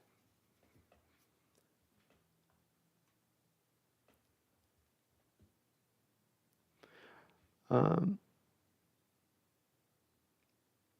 visuals. Do you think we'll have others leave with Russ in a few years? Not necessarily. I think Wagner's a guy to be losing, but you're in turnover city right now anyway, and you have been for a while and moving this roster around a bit. So you don't have the stalwarts that you had in the past. You're not sitting on a stacked roster like you were in the past. There's going to be turnover. There's going to be a rebuild here a little bit, but I don't think that this necessarily means these people are leaving now for sure. Player A is definitely going now. Damian Lewis is definitely leaving when his contract's up because he's had Russell Wilson live. No, not necessarily. Not necessarily. Money talks, BS walks. Who they pay and who they're willing to give the money to is going to remain. Ancito Sanchez says, let's purge. Let's do it. The great Seattle purge of Ot 22. Pacamama Radio says, love this. Thank you, Pacamama. Jeremy says, Bull, Pete Carroll is the best thing that has happened to Seattle. Jared Kidder, free agents will be happy to go to Denver. They have cash and a deep roster. They might get some guys. Yeah, they got some money to spend. Bernard Tassart and Jordan Brooks. Still want to throw up on that one. Yeah, it's still not great value. He's been an okay player, but to take a linebacker in the late first round versus going another direction. Yeah. Demon's Revenge. What if this is all to get Tom Brady? We were just talking about that a little bit, Demons. That would be amazing. That would be frankly amazing to bring in Tom if that were to happen. I'd get excited by that, but I don't think Carroll would bring in. I don't think Tampa Bay is going to come on in here. I don't think so. He gives him Mariota or Minshew as a stopgap best option. I agree. Yep. Carson Wentz to the Seahawks is kind of what it's looking like. Probably wrong, though. I don't want to see Carson here. Ugh. Carson sucks. Jeremy, and Seattle's O-line is among the league's worst as a pass blocking unit. Yep. You got work to do on that side of the ball. Ahmad Zeki says, what about Jimmy G? I don't think that they're going to look at Jimmy G. Carroll's going to want a guy that can push the ball up the field. And Jimmy G can't throw outside the hash marks. He's not got any sort of ability to throw it deep. Amir says, I'm rooting for Seattle. I hope Drew Lock beats Rodgers in the playoffs. that would be interesting. Jeremy KitchenAid says, of course, NFC teams are happy now. I bet a lot. There's a lot more teams kind of going, whew. If I'm the Packer fans, I'm feeling really good. So one less team off our books and we get Rodgers back, even though you're paying him an insane amount of money. Mr. Mick G 206 says Lamar will be awesome. Be interesting. I do wonder about how long he's going to be able to hold up, and he's becoming less and less effective, which makes me wonder if he's starting to wear down a little bit, especially with the way that they've been using him. Magic Vlogs, what about Bailey Zapp in the 6th or 7th? I haven't had a chance to take a look at Bailey Zapp. I'm not sure. I haven't seen him. Jimmy Cruz says, we are the stupidest fans helping the staff get rid of Russ now. We are going to have Trent Dilfers and Hasselbecks, and we are going to hate. We're going to hate. We moved on. Wish I was wrong, but the writing on the wall was stupid. Jimmy, I got to say, I don't think that the fans helped to move on Russell Wilson. In doing this channel for the last couple of years, the majority of people coming in have been supporters of Russell Wilson. In fact, when I have derided Russell Wilson's game at times and knocked some of his play, there's been a wave of people that stood up for him. I think what's more happened here, Jamie, is that there's a lot of people that are Russell Wilson backers and lovers of Russell Wilson's game who are gobsmacked at this moment that the front office truly had the balls to make this trade. I think they just didn't think that this was truly a possibility of happening. But from my standpoint, Jamie, I've been sitting here for 2 years banging this drum, begging people to take notice of this, begging us to try to avert this eventuality. And I think people just couldn't wrap their minds around the possibility of it happening more often than not. But that wasn't the case here on this channel, I'll say that. Web Night, we need studs. Hawk fans, let's go. They better be trying to build an empire again, or it's bust for them. Well said, Jeffrey. Texans should give us 2 first-round picks to take Watson. Walker Bruck, do you think we should have gotten a running back instead of Locke or lineman? I wouldn't have wanted to pay Melvin Gordon the money that he's still due. I don't like paying running backs a lot of money, and I don't know if Gordon's got a lot left in the tank. They weren't going to give you Javonte Williams. That was never an option. That was never going to be included in the trade. Javonte is going to be one of the next up-and-coming great running backs in this league. He's Marshawn Lynch 2.0. You're not getting that. That was not on the table. It's complete. Zach Ertz to the Broncos. Watch. Makes a lot of sense, man. That makes a lot of sense. I could see that going down. Dylan says Lamar would be so cool. He'd be fun. Alexander says Noah Fant last season, 68 receptions, 670 yards, 4 touchdowns. That's with Drew throwing 20 interceptions. Yeah, it's weird that the Bronco fans are knocking Fant as much as I'm hearing a little bit in the chat from. Some are up on him and saying, no, he's still really good, but he's been productive in all 4 years. Has he been a star? Maybe not, but he's still been one of the better tight ends in the league. And to your point on that, he was really productive last year when you consider who was throwing him the football. Teddy Bridgewater and Drew Lock.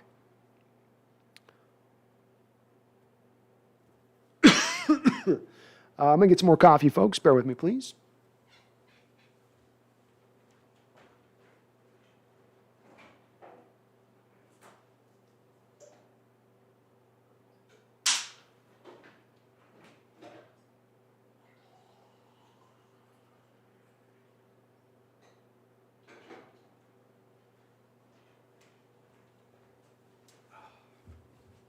Be back.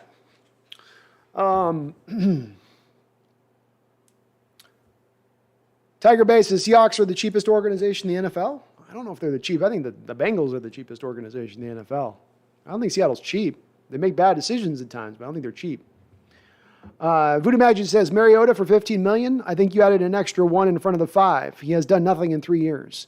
Maybe not. We'll see. A little bit of this is the dearth of the market. A little bit of this is the exorbitant cost of quarterbacks in this league. But you might be right.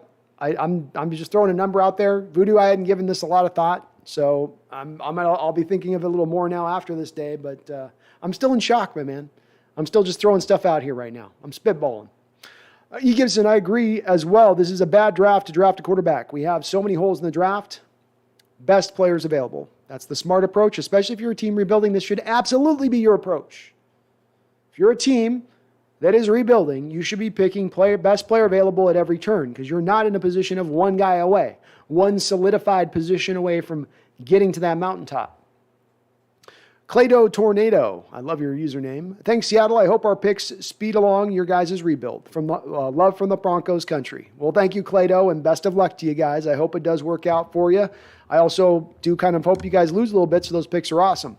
But either way, congrats. Dom and Trina Elms. Seahawks have a high number 1 this year and a second, giving us 2 second-round picks this year, but next year, 2 first rounds and 2 second rounds. Dang. It's a lot of draft capital. It's a lot of ammunition to go out there and get some things done. You can get a lot of work accomplished with all these picks. WZ, what are you expecting from the Seahawks in this upcoming free agency?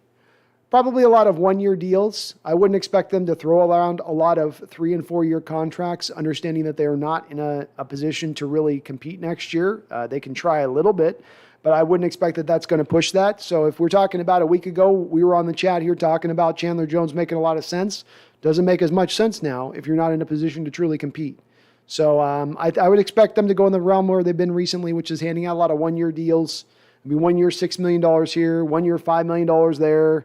You know, they'll probably go to the dollar store shopping a little bit again. Then next year, maybe they'll spend a little bit more. Jeffrey says, who won the trade will depend on our picks and how Russ plays. Agreed, Jeffrey. It's a little early to say. You got to see how this kind of shakes out. Blueberry Wilbur, but you got Drew. George, we should all understand what takes place in a rebuild and know that it is what it is and ride the wave. Go Hawks. Hey, we're going to ride it, George. We've been here before. This ain't our first rodeo. This ain't our first big wave. We're going to ride it out. We're going to hang 10.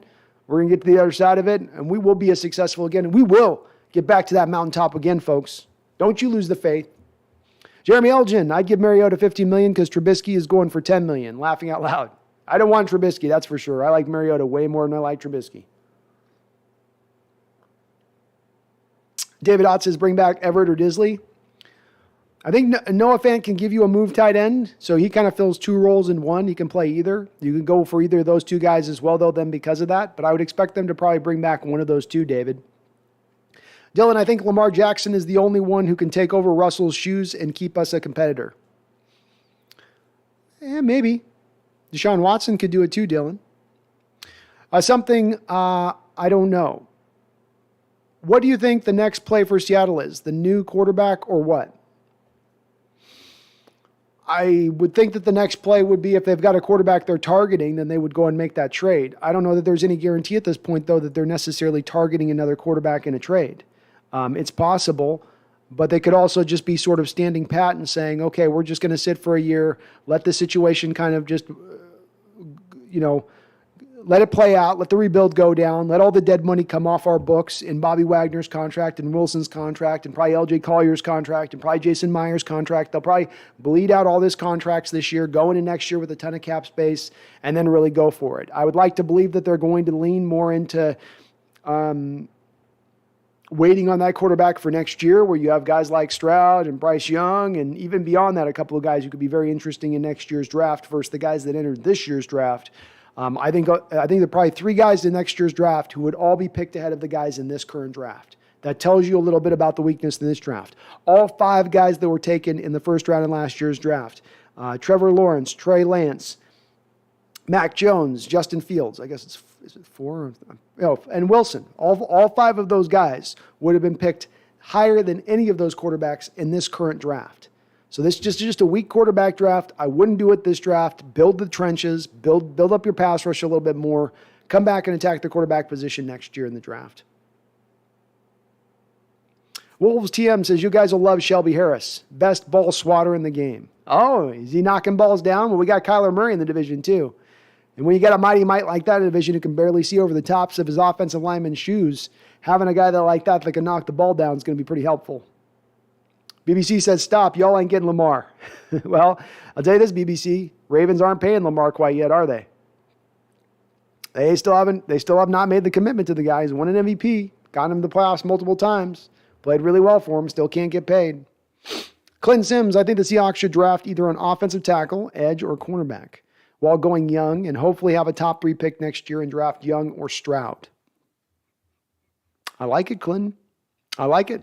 That's a good direction to go, especially if you're going from BPA, best player available, and deciding which of those 3 you're looking to grab with those top-end picks.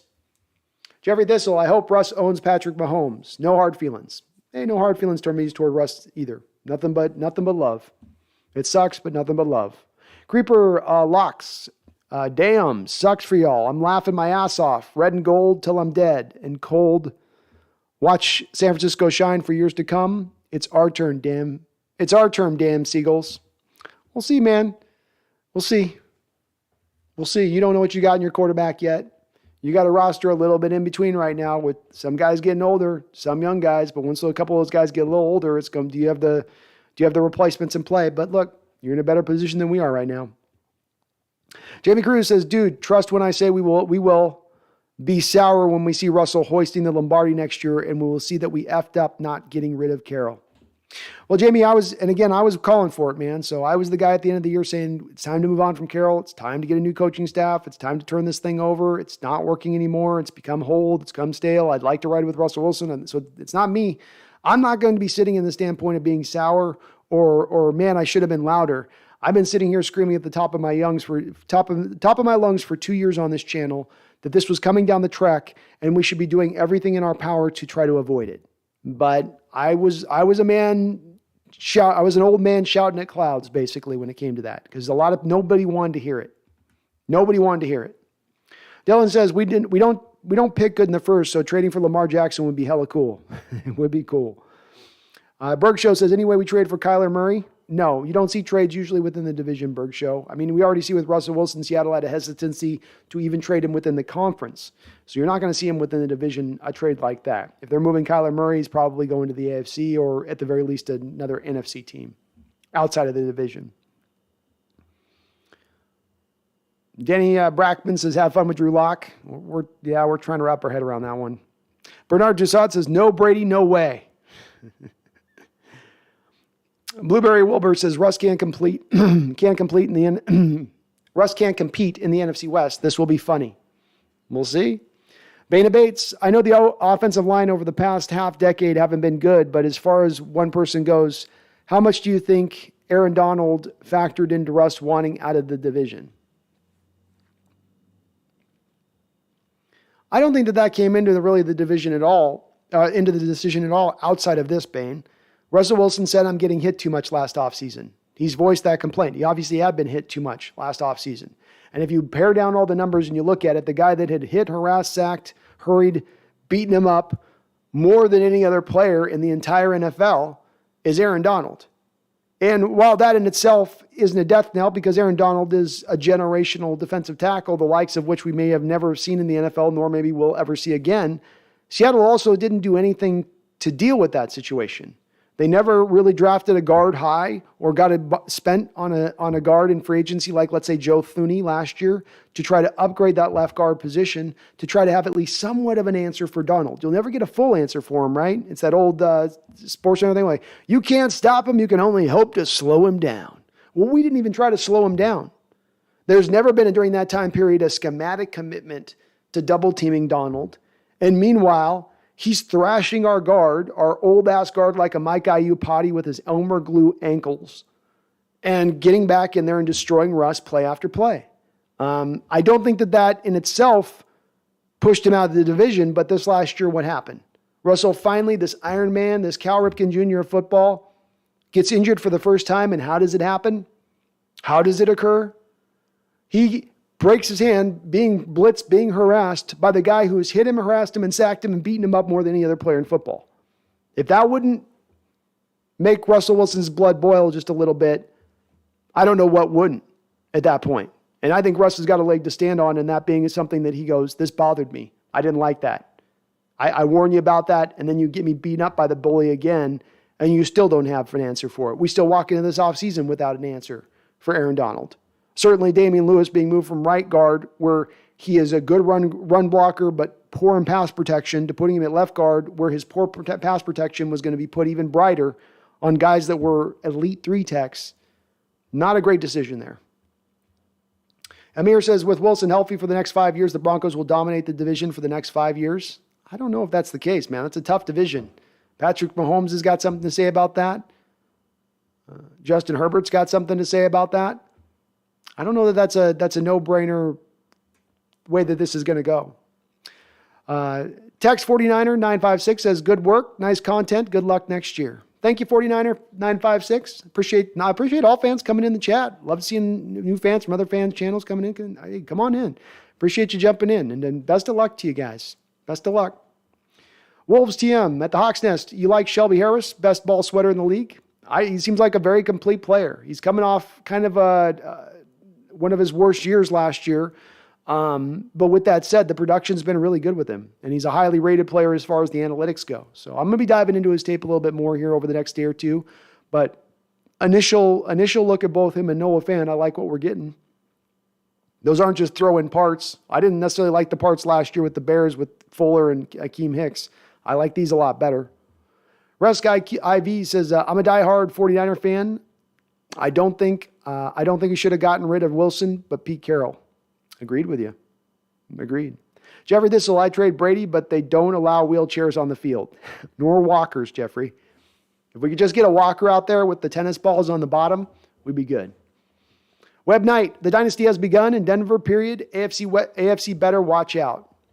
Some of you younger fans don't know how sick this makes me that we're trading this to the Broncos. Some of you young fans weren't around when we were in the AFC West and the rivalry that was in play between all of those teams and the hate that was there. And like smoldering embers in my soul, that hatred for Denver has still remained alit. And it now burns just a little bit brighter, I ain't going to lie. Us beating the crap and thrashing you guys in the Super Bowl kind of been like, I can't hate them. We destroyed them in the Super Bowl. You know, we got back at them. We're good. We're on the other side of this. But now it's slide back to the other side. Now the hate's renewed. The hate's renewed. The hate's renewed. I'll wish you guys luck. But I'm also going to be like, F the Broncos too. Why don't you guys go draft a quarterback and do it right with your scouting process? Why you got to go steal them from other teams' teams? Do it the right way. Do it the proper way. Don't break into our shop in the middle of the night, mess up our front door, break our case, and take our most important, valuable possession. Sean Roper, after the shock wears off, do we trust this regime to use the picks correctly? No. Not with their recent history, I don't. They're going to have to do something much different in their drafting process than they've done to give me any sort of confidence. And I'm going off a recent track record. Web Knight, the dynasty has begun. John Ruiz, Brady would get killed in Seattle. No offensive line. Well, he would also get the ball out of his hands in about 2 seconds, which would help. But I don't see Brady coming to Seattle. It's not happening. No way. Julian Hall, NFC West teams are going to eat the Seahawks alive now. Better get some good picks or we will be done. Well, it's not a bad time to be in a rebuild stage, Julian, considering how strong the rest of this division is. Is it best at this time with all 3 divisions pushing all in, sacrificing their cap space in the future, sacrificing their draft positioning in the future to go for it now? Maybe it's smart to be the one team zigging while the rest of the division is zagging, to put yourself in a position so that when those teams start to feel the pain of that cost, you as a team can be in a position to then elevate yourself above them a little more easily. And it's not as much of a dogfight at that point because of the timing by which you're ready to make that step forward. Kenny Milsner says, Super Bowl bound, Broncos back from the dead, number 3. Best of luck to you. And thank you to all the new subscribers on the channel. We've got a bunch of folks popping on in. I'm noticing on the subscribe. So I'm missing the notifications. Sorry about that. But we got a lot of people in the chat. So sorry, but I do appreciate it nonetheless, you subscribing. Spectre7 with a $5 donation says, I'm in complete shock. Seeing Wilson traded was probably the last thing I expected to see today. I feel like a major earthquake was more likely. It definitely hit me surprised, Spectre7, because it's been so quiet on this Russell Wilson front. We've heard no rumors of these trades, and usually something gets leaked out that there's something in process, that there's a ball rolling down the hill and it's gathering steam. We heard none of that with the Wilson. This came completely out of left field. I'm not completely shocked. I'm shocked in the standpoint I'm making my peace with it, and I'm sort of just, oh my God. But obviously, knowing that this has been coming down the pike for quite a bit of time, it's the chickens have come home to roost. Decisions that were poor, ignoring long-held problems on this team are now bringing this home to roost, and it sucks. But sometimes there's no way around, as Thanos once said, inevitability. Or no, not Thanos, but he did say that. But I was trying to go for the Matrix quote. Yeah, Mr. Anderson, I'm inevitability. Nolan R. Vance with a $5 donation says, Goff has more pedigree. Is Locke much worse? No. I think you're on the right track there. I think they're probably similar players in ability. I think Goff's probably a little bit better. No, I got to give Goff a little bit more. I mean, look, Goff threw for 4,600 yards in that 2019 season. McVay helped him along those paths, but you can't deny that kind of productivity. And Goff went to the Detroit Lions this year, which was not exactly an ideal landing space for him as a quarterback. So I still think he's better than Locke, Goff is, but it's not a wide gulf between the two either. Victor Tejada, thank you for subscribing. Daniel Bailey, Jordan Brooks, SZN, thank you for subscribing. Appreciate you. Roxanne Roll with a $20 dono. Thank you, Roxanne. Coming in with a double donos today and then coming in hard with the second donation. Thank you for that. I'm at acceptance. I have an adult beverage to imbibe regardless of this trade. I am ride or die with my Hawks since 1977. Keep it going and never forget. Go Hawks. Roxanne, you know I'm with you on that. We're part of that old crew that goes back all the way into the 70s. We dip all the way back into there. We've rid through the ups and downs. We've been there through the hopeful times of the 80s and through the dark ages of the 90s and through the rebirth of the Paul Allen buying the team in the late 90s. We've been here on the ride of Holmgren, and we've seen the Legion of Boom. We have seen the light. We have seen the dark, and we're still here. And we're going to still be here forever. So I know you ain't going nowhere. You know I ain't going nowhere. I know most of the people in this chat ain't going anywhere that are Seahawks fans because we are ride or die with this team. We love our players. We ain't necessarily all loving this trade. But this is still our team. This is still our city. And we're still rolling, baby. We're still rolling. Elliot Clark with a $5 donation. Thank you, Elliot. I appreciate you, my guy. He says, are you effing kidding me?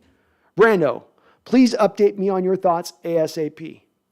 I think my chicken's coming home to roost is the best way to put this, Elliot. And you've been on this channel for a long period of time. You've followed me for a long period of time. You know I have been squawking about this for years. Literal years. In fact, I might post tonight on the channel that night of the draft 2 years ago where we took Jordan Brooks. Because I went back and watched it recently and I absolutely said, guys, Russell Wilson trade's coming down the pike.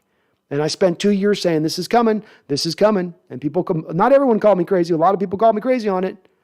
And I think there were so many people that just didn't think there was a possibility of it existing, that there's no way they would trade him. There's no way they were doing that. And I think that what happened is that as a lot of the fans were thinking there's no possibility of it happening, the machinations in the background were spinning, like a witch toiling and turning the pot with her, of her little spell that she's putting together. The discontent of Russell Wilson, the front office taking a little bit of umbrage with Wilson talking about, needing to get hit less and wanting more superstars and wanting some say on personnel decisions. This continued to kind of be a little bit tense there. And they were trying to tell us all the right things, right? Our relationship has never been stronger. We've never been closer. We've never been tighter. Yeah, right. Yeah, right. As I said at the time, and as absolutely looks correct in retrospect, there was a ceasefire in place. It was not peace, but a ceasefire. And that was that two sides here were disgruntled with the situation for their own reasons. Seattle didn't like the fact that Russell Wilson, through both of the last two negotiations, had pushed those negotiations to the very final hour till there was a cutoff period of time where he would have just rode into the year. And what he did in those negotiations is push Seattle to the utmost, made them pay every last dollar that they were willing to pay to the quarterback position. And they didn't necessarily like that. And Mark Rodgers, as a baseball agent and his stylings, I know has not endeared himself to John Schneider. Wilson is his only client. And that has affected things here. That definitely has affected things. But there's also the part of this that they go back to that I've long wondered with this crew, being that when you look at their most successful years, really, 2012, 2013, 2014, when that was the time, when you were at your best in this 11 years of this regime, you had a rookie quarterback on a rookie contract and you built a team around him. You had a full team built around that player. Then that team had the most success. And the second you started paying your quarterback, I don't think it's the reason now. Just because you paid the quarterback doesn't mean that that's what's held you back, but I think it's telling. And I think the front office looks at this and says, we want to go back and try this old model again. We think this is an easier pathway to get back to being successful rather than trying to make this thing work that's just not working. Eventually, you do get to a place, relationships. It seems like in the NFL, especially, this is the case because it's such an emotional place. We hear about coaches having about a 4 or 5 year shelf life at their given destinations because the players will just tune them out eventually. It goes fast, the NFL. Players' careers go fast. Coaches don't last long. Stars don't last long. Guys can get burned out of each other very quickly. Even Belichick and Brady, a combination that you think would last and stand the test of time, and that Brady would be able to basically write his ticket and go out of town whenever he wanted, and the team would continue to support him fully up until that time period. Even as we learned with them, that wasn't the case. It's very hard to keep these quarterbacks in these positions with these one coach and to make it work, it would seem like. And it seems like it's only growing harder, quite frankly. But the trade makes sense in the element, Elliott, of this didn't just happen overnight. Somebody didn't say something bad to somebody else and piss them off. This happened because this has long been brewing and growing and metastasizing. And it's now gotten out of the blood and it went into the bones. And once it got into the bones, a trade had to happen at that point. Allspeed, thank you for subscribing. James Carrig, thank you for the $2 donation. He says it basically all went downhill after trading Unger. Yeah, that was kind of one of the beginning spots of where it went. I do go back to Unger being not exactly a fit for what Carroll wanted to do in this offense. If I'm not mistaken, Unger was, I believe, selected just before Carroll got here. And Unger, while he was a mobile lineman and would be a great fit, for instance, in this offense we're running right now, wasn't exactly a great fit for Carroll's power scheme that he wanted to push in here a little bit. Unger was more of a pass protector, more of a second level type guy.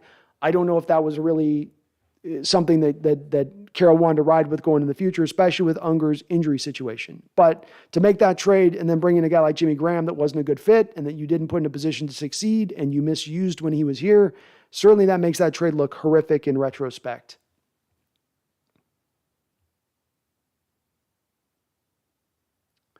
BBC, does this sound like a good trade for Lamar? DK Metcalf plus 2 first rounds and Bobby?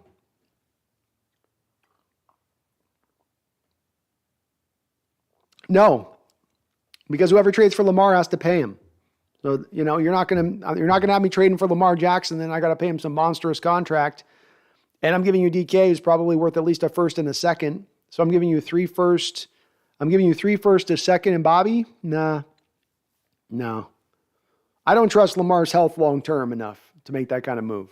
Web Knight, the deck is stacked, championship or bust. It is indeed. It is indeed in that respect.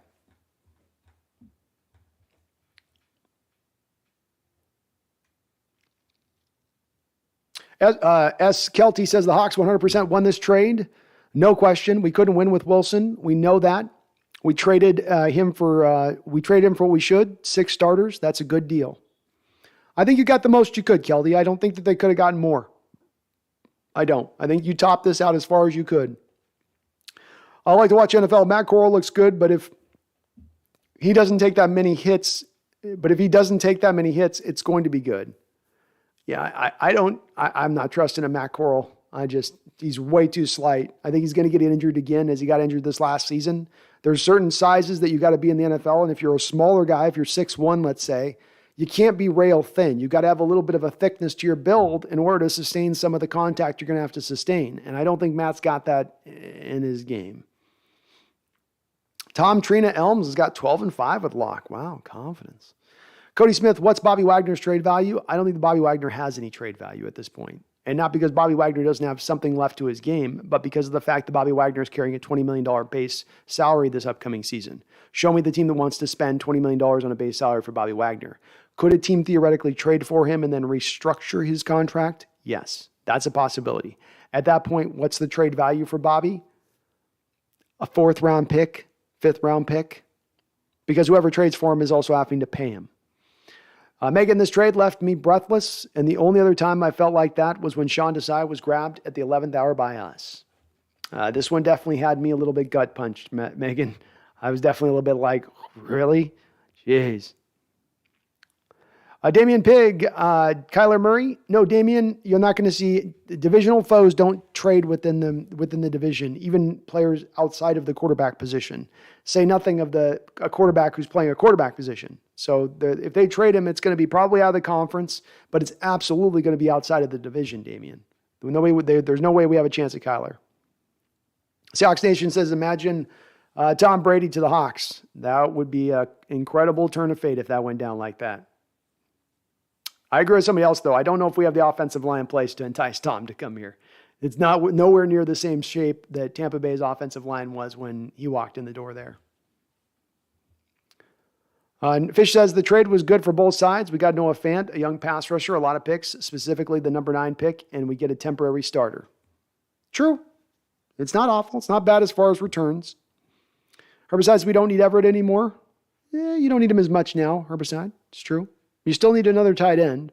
And with Fant, he can do inline and H-back type stuff. He can be your joker tight end, and he can be your traditional tight end. Samuel Gutierrez says, just saw a report saying Russ was asking Mahomes money, so that's why they pulled the trigger. That's, as I've said, what we can say about Russ. He's not a guy to take discounts. And I'm not knocking him for this. It is what it is on this. But Russell Wilson wants to be paid every last cent that he can get in negotiations. For whatever that's worth, Bronco fans, that is also what you're getting here. You are going to be paying him top of the salary, top of the market money. And if you're thinking that you're going to be able to pay that kind of money and then stack a roster up around him and keep that roster stacked around him, with those being what you're dealing with, I want to see it happen. Show me how that works. Now, this first year, you've got him on the contract very cheap. So in this first year of his deal, because we're eating all of his bonus money, we're taking on the $26 million of dead money hit now to move Russ. So they're going to probably get one good cheap year of Russell there where he's only got his base salary they're on the hook for. But good luck going forward beyond that. Casey Brown says, with the number 9 pick, the Seattle Seahawks select cornerback Ahmad Sauce Gardner, Cincinnati. I like it, Casey. He is Richard Sherman reborn. Richard Sherman reborn. D-Nugget with a $2 donation. Thank you, D-Nugget. Says, Tom Brady 12 to save the 12s. New motto for the 2022 season. I love it, D-Nugget. I love it. Let's get Tom in here. We'll call him Tacoma Tom. Tacoma Brady. How can we get that? How can we make that moniker work? James Carricker, you know what? I'm sorry, James. Marco Martinez, had he said yes to the trade? Marco, he's already said yes to the trade prior to the news breaking. Seattle's not going to work this trade together and then suddenly now then go to Wilson for the first time. DJ Chungas, do you think it was worth it? DJ Chungas, if I had my choice of things at the start of this offseason, I probably would have moved on from Carroll. I would have gotten an offensive-minded coach, and I would have ridden with Russell Wilson and built an offensive line around him. So from that standpoint, did I want to do it? No. But is it worth it as far as trade value? Is this appropriate compensation? Is this probably what we could expect as far as compensation? Yeah. This is probably about as good as it was going to get. Fish, personally, I think we trade back for more picks in the first round, maybe a late first and an early second, and get a defensive player in Desmond Ridder. Makes sense, Fish. Makes sense. You could definitely trade back from the number 9 because you're in tier 1, and a team that sits in tier 2 sits at like 18, 19, and they want one of the tier 1 guys. Maybe they come up and give you that extra second round pick to go up there. Maybe you even get a guy, maybe you can get a team up and pick in the 20s that says, hey, we'll give you a next year first round pick to let us move up to number 9. It's a big jump, and it drives a lot of assets back your way if you move those type of picks back. Big Daddy K says, I hope we do not get Lamar. I'm okay with not going that way too. I don't really want to, one of the main reasons you're moving on from Russ if you're an organization is you didn't want to pay $50 million to a quarterback. But now you're going to go and go back to a bit younger quarterback that you're now going to go pay $50 million to, who, by the way, is way more injury prone than the quarterback that you just moved out of town, in my opinion, in the way, just by his playing style alone.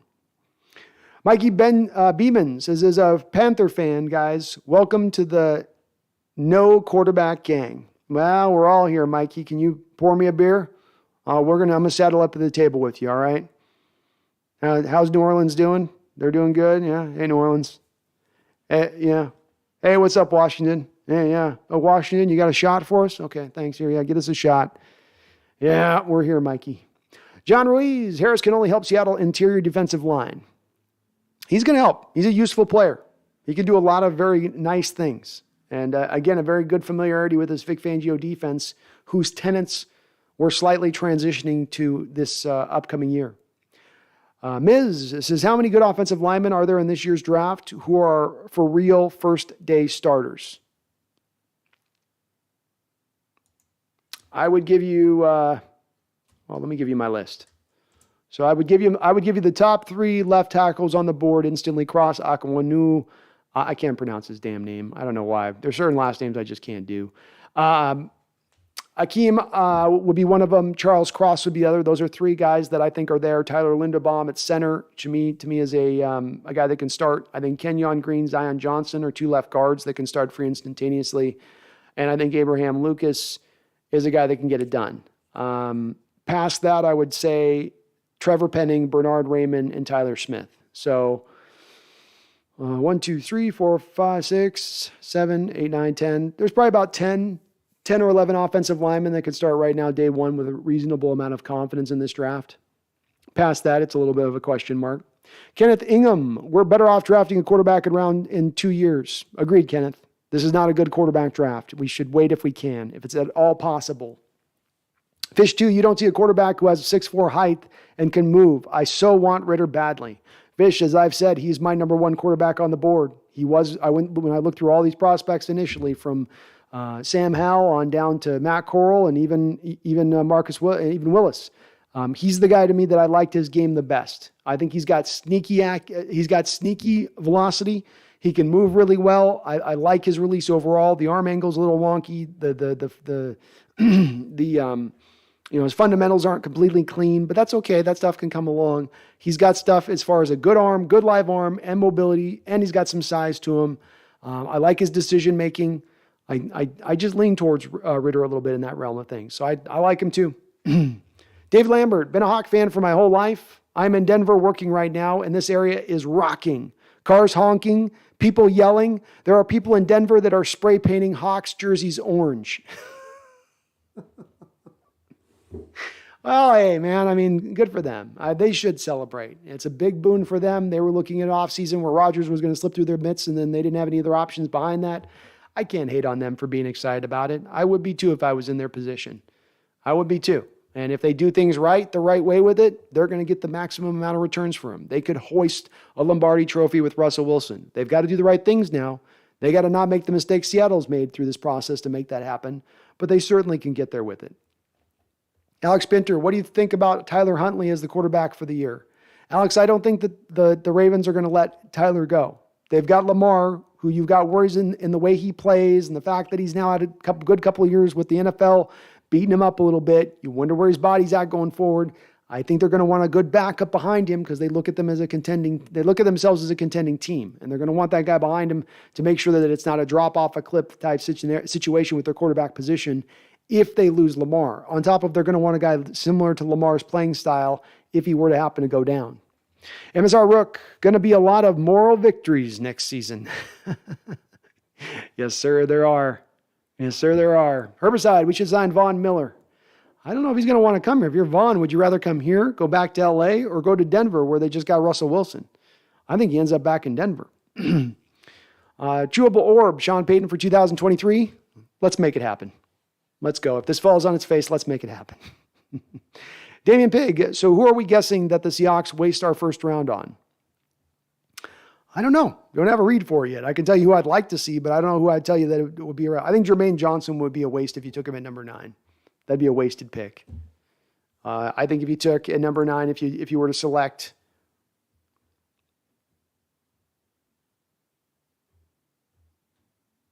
probably more defense on certain guys. Like I think of a number 9, you selected I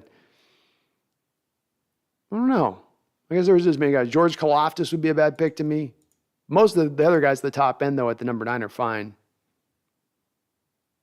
I guess if you really reached on a guy like a Boy Mafi, that'd be something to be like, no. It's too early to tell. Fish says I'd rather get Chandler Jones instead of Von Miller. I don't think either of those guys are very likely at this point. Tony O TV says, I'm very hopeful with the Seahawks first round picks. Me too, man. Me too. Herbicide, we need Payton here. We do need Payton here. John Reeves, if rebuilding, then no signing old vets on big contracts. Agreed. That would be a smart route to take here would be, look, don't give out big contracts at this point because you're not really at a point of competing next year. Give it a year. Come back at it next year with all the money you're going to have off the books at that point, which is you'll have a minimal amount of dead money. You'll have some of the most cap space in the entire NFL, if not the most cap space in the entire NFL. You'll have started to already rebuild things with the picks from this year's draft. And then you're sitting on all those picks in next year's draft with all that ammunition to move on up and then go get your preferred quarterback of that draft. Jimmy Cruz, dude, the NFL is eating this up. Dude, the AFC North is going to be beast. We just gave the Broncos the best outcome. Definitely helped them out. Allspe says last time they had first this high, they did okay. That's where I land, Allspe. When they have first round picks in the top 15, they've hit on every single one in this regime's whole era here. It's happened 4 times. It's happened 3 times. All 3 of those times they've hit. So I'm going to trust them a little bit more. I think it's a little easier in the scouting and evaluation process to determine the top end guys that are truly those top end separators, those difference makers, versus looking at the guys that are later on in the draft and trying to divide between them. Who's the best? Kenneth Ingham says, time to burn the barn and kill the rats. Start over. It is a start over time. We are beginning anew, as they like to say. Danny McCormick with a $7 donation. Thank you, Danny. I appreciate you, brother. Appreciate you're awesome. It says hard to digest. Wished for Surtain. Not mad, just surprised. Bye, Quandre. Bye, Dwayne. John Schneider will find another quarterback. Top 10 pick is nice. Go get Willis or Ahmad Gardner. Yeah, this is a tough one to digest. And it would have been great to get Patrick Surtain. He would have been an awesome corner to bring in here. I don't know if that was on the table. I think Broncos probably had a collection of probably 5 or 6 guys that they said, okay, Seattle, we'll give you what picks you want, and we will give you a couple of players. But there will be a certain amount of players that are off limits to you. And I think that it makes a lot of sense as to why Surtain would be on that list of those guys. I would understand why the Broncos would operate from the stance, because Broncos want to be a contending team going in and getting Wilson. You don't want to just bring in Wilson because you need a quarterback and offload all of your good players to make that happen. I wouldn't expect them to do that. You're going to take a little bit of a middle of ground. We'll give you some good players, but we're not giving you the top of the top. And they found that common ground in this trade, I think, which frankly I can kind of get behind. Danny, another $2.79 donation, said, read my last super chat. Also embrace the rebuild. I got you, man. And yeah, absolutely, man. Embrace it. I'm embracing it.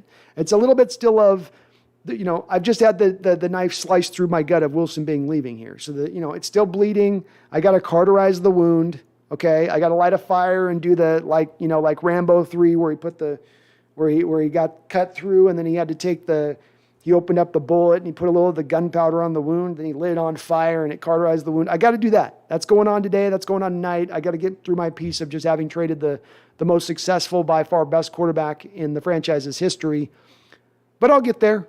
I'll arrive there eventually. I promise, Danny. It'll take me just a little bit of time, but I won't dive on this for too long.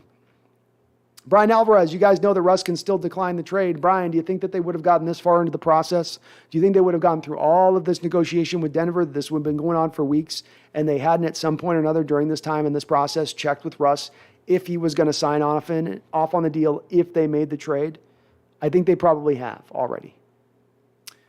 Bobby Hill III, you guys won the trade. You can easily rebuild with all those picks. You can draft Malik Willis at number 9 and have one of the best tight ends in the league in Noah Fant. Bobby, it's interesting. I hear some Bronco fans very, very much feeling like we won this trade. Some feeling very happy with where they're at. But it is interesting, Bobby, to hear Bronco fans that have come in on the chat who do have a feeling like we kind of got a little bit on the better end of this, or at least that we end up on the fine end of this versus feeling like maybe you fleeced us. So I think that's telling a little bit. I think that's telling. But I think we can get it done, Bobby. We can get it done. We're in a position now. That's a lot of ammunition here to go get things, to go get your next quarterback. Specifically next year's draft. 2 first-round picks, 2 second-round picks. You can go in next year's draft and basically trade up at that with, you could then package 3 first-round picks and 2 second-round picks to go get the best quarterback of next year's draft, whoever that might be, by the time we get to that evaluation process. Chuck Norris's pinky finger says, get Matt Ryan. Unfortunately, the Falcons have made their peace with Matt Ryan. They renegotiated his contract last year, which put them in a position of making it impossible for them to trade him basically over the course of these next 2 years, this last year and this year. He might be moved after next year, but he is still going to remain there into next season, as well as from Atlanta's standpoint, they could easily be sitting there looking at Tom Brady's retirement and saying, hey, we're kind of the front runner for this division going into next year. They look at Sean Payton's retirement and go, hey, we're better than the Saints. We're better than Carolina. And Tampa Bay is strong from a roster standpoint, but they're going to lose Sue. They're going to lose Jason Pierre-Paul. Ollie Marpet just retired. You're going to lose Gronkowski. Antonio Brown's out. They still got to get Godwin back off of ACL. I think the Falcons look at their division and think that they're in this. Right or wrong? Seahawks Nation says, imagine Drew Brees to the Hawks. No, that's a guy that would struggle in the outdoor stadium in the elements here. Vyeth, especially with his arm was dwindling as it was near the end. Vyeth says, I just want everyone to keep this same energy when Russ don't win and we get better than the Broncos over the next 3 to 5 years. I'm hopeful for that, Vyeth. I'm hopeful for that. Again, I'm gonna mourn the loss of Russell Wilson, but it's no guarantee either way on this, that just because you moved on from Wilson, you can get back to being great again, or that it's a guarantee that you're going to be bad necessarily either. It's an uncertainty. It's an unknown. You got a lot of stuff to get this done, and this team did have a lot of success in recent history building around a rookie quarterback. We can't deny that. When that was the model before, they understood what they needed to do within that model very well. So it's a formula. It's a formula that's worked prior, and I wouldn't be surprised if it worked again. Jamie says, what's up with our owner? She really should have dumped Pete. This BS dude, really? We chose Pete over the best quarterback in the National Football League? I don't know if she is as engaged in this process as we'd like her to see, or certainly as much as her brother was. I think we can pretty firmly say that that's not the case, as well as I think that she has an eye to selling the team within the next couple of years when she will be in a position to do so. These things don't lend themselves well to her taking the bull by the horns and guiding this in the direction we would like to see it guided.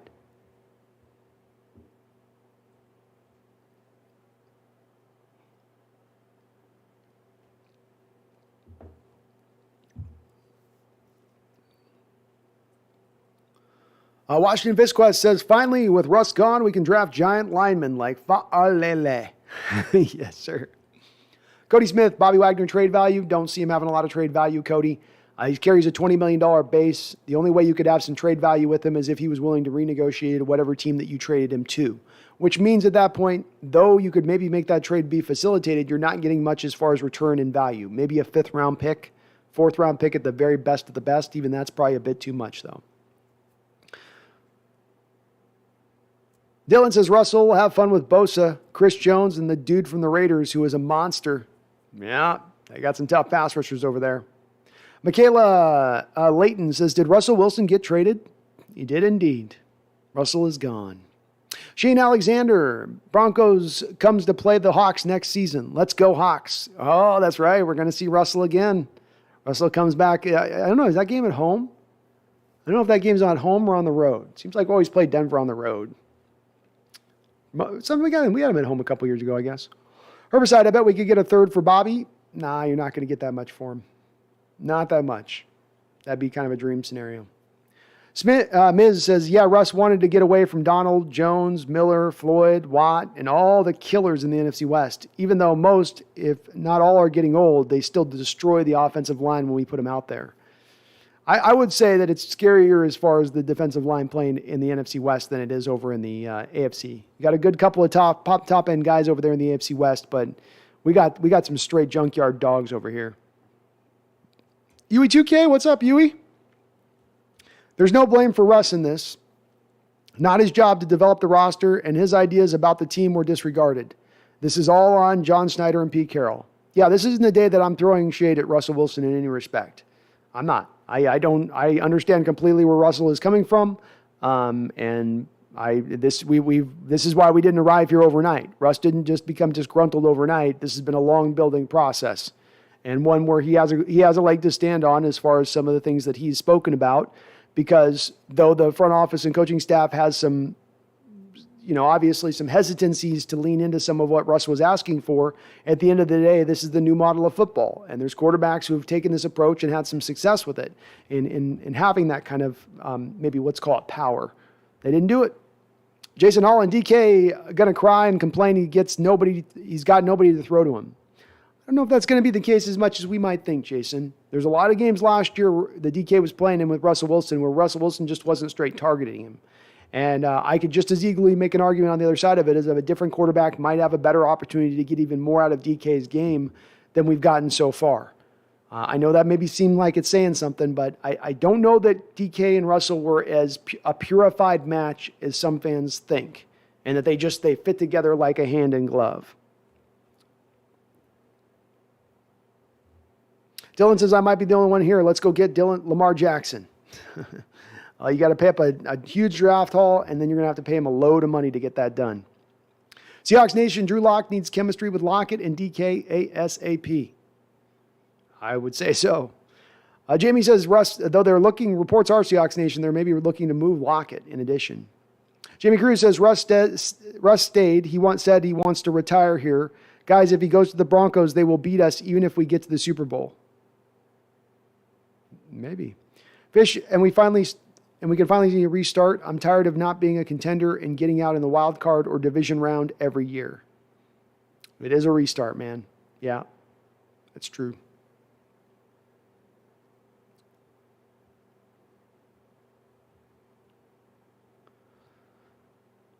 Brian Griffith, I just got here. Who do we have at the pick number 9? I think Hamilton is the guy that jumps out to me. Brian is the guy that would get me probably most excited of the potential guys that would fall into that pick. Malik Willis obviously is a potential option there. Kayvon Thibodeau, I would believe, will fall to that pick. He would certainly be, based on where maybe they rate him. I don't know if Ahmad Gardner is going to last to that spot, but I think the likelihood is that they probably lean to the defensive side of the ball with that first pick as opposed to the offensive side of the ball. And if it is offense, then it could be one of the 3 tackles, Evan Neal, Charles Cross, and Ikem Akawanu.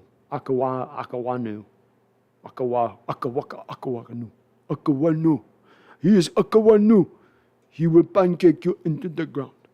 Jenny Cruz, that's what Psychotic Cherry, Broncos fan here. Harris is a great dude, good locker room guy. Well, it's good to hear, Psychotic. I'm very interested in what these guys kind of bring to the table. Seahawks Nation, I hope Drew doesn't wear number 3. I don't think you're going to see another player wearing number 3 for the Seahawks ever again. That will be retired, and I don't think there's another player going to wear that jersey.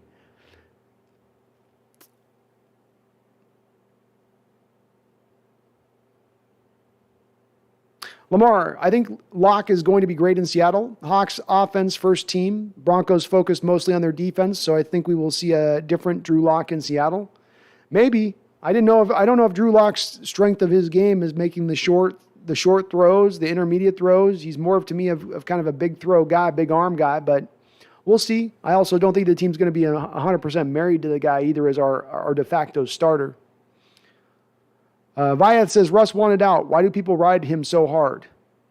I can't speak to other folks, Vyeth, and I don't ride on him so hard because I've definitely been critical of Russell Wilson in the recent history. I have also said that the team's never at any point in time built a true great offensive line in front of him, and I sure would like to not have to be able to move Russell Wilson and have that still remain a question mark unanswered.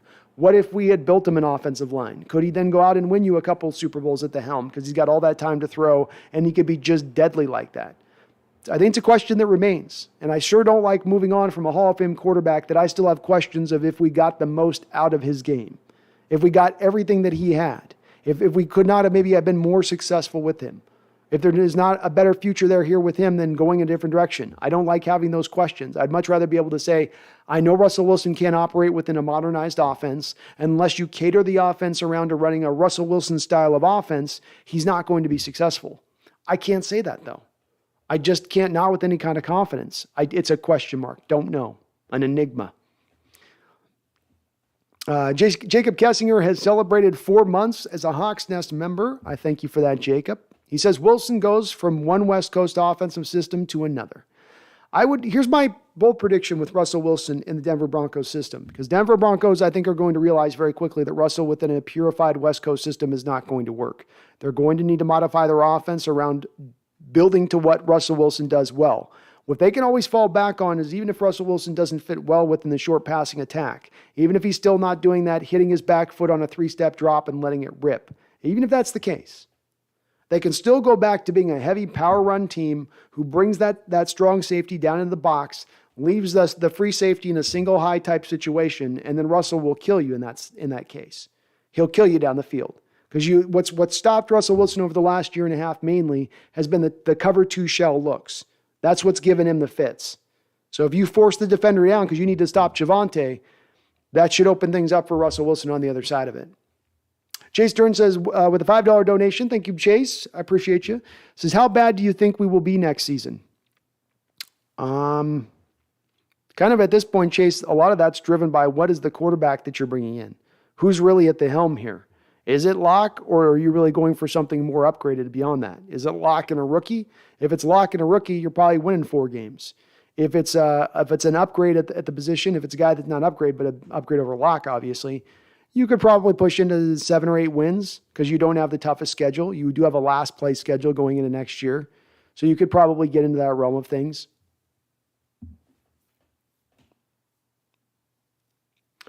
Dogzilla Monster, good luck ever finding a quarterback like Russ. This is crazy. I'm with you, dog. I'm with you. I think it's a little bit crazy. But I also think he wanted to be out of town too. Popped Alpha Gamer, Russ used his no trade clause. He's not going to Denver. No, I don't think that's the case.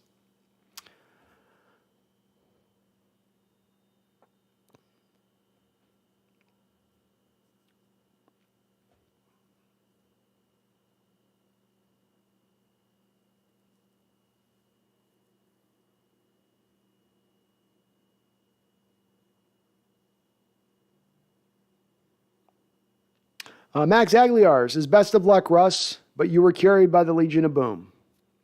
Well, he had his greatest success with Legion of Boom, and there's no way you can separate off them being here, Marshawn being here. It's one of the more stacked teams, I think, in NFL history, if we look at it in retrospect, that 2013, 2014 teams. But, Russell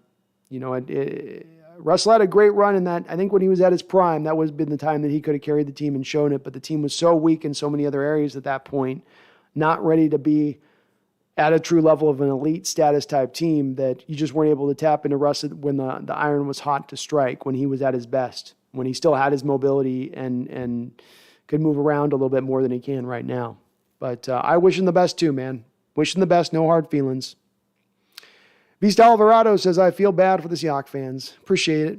I do appreciate your guys' sympathy. You guys are being very kind on other fans' teams. It's a brutal turn for us. It hurts a little bit today, but it's nice hearing other teams' fans coming in and being real kind and nice about it. Do appreciate you guys being respectful and not being, trolls or whatever. It's pain. It's just pure pain right now. Mr. Mertman says, yes, no way in heck that DK resigns. Get what you can for him. I don't know if there's no way in heck. He might.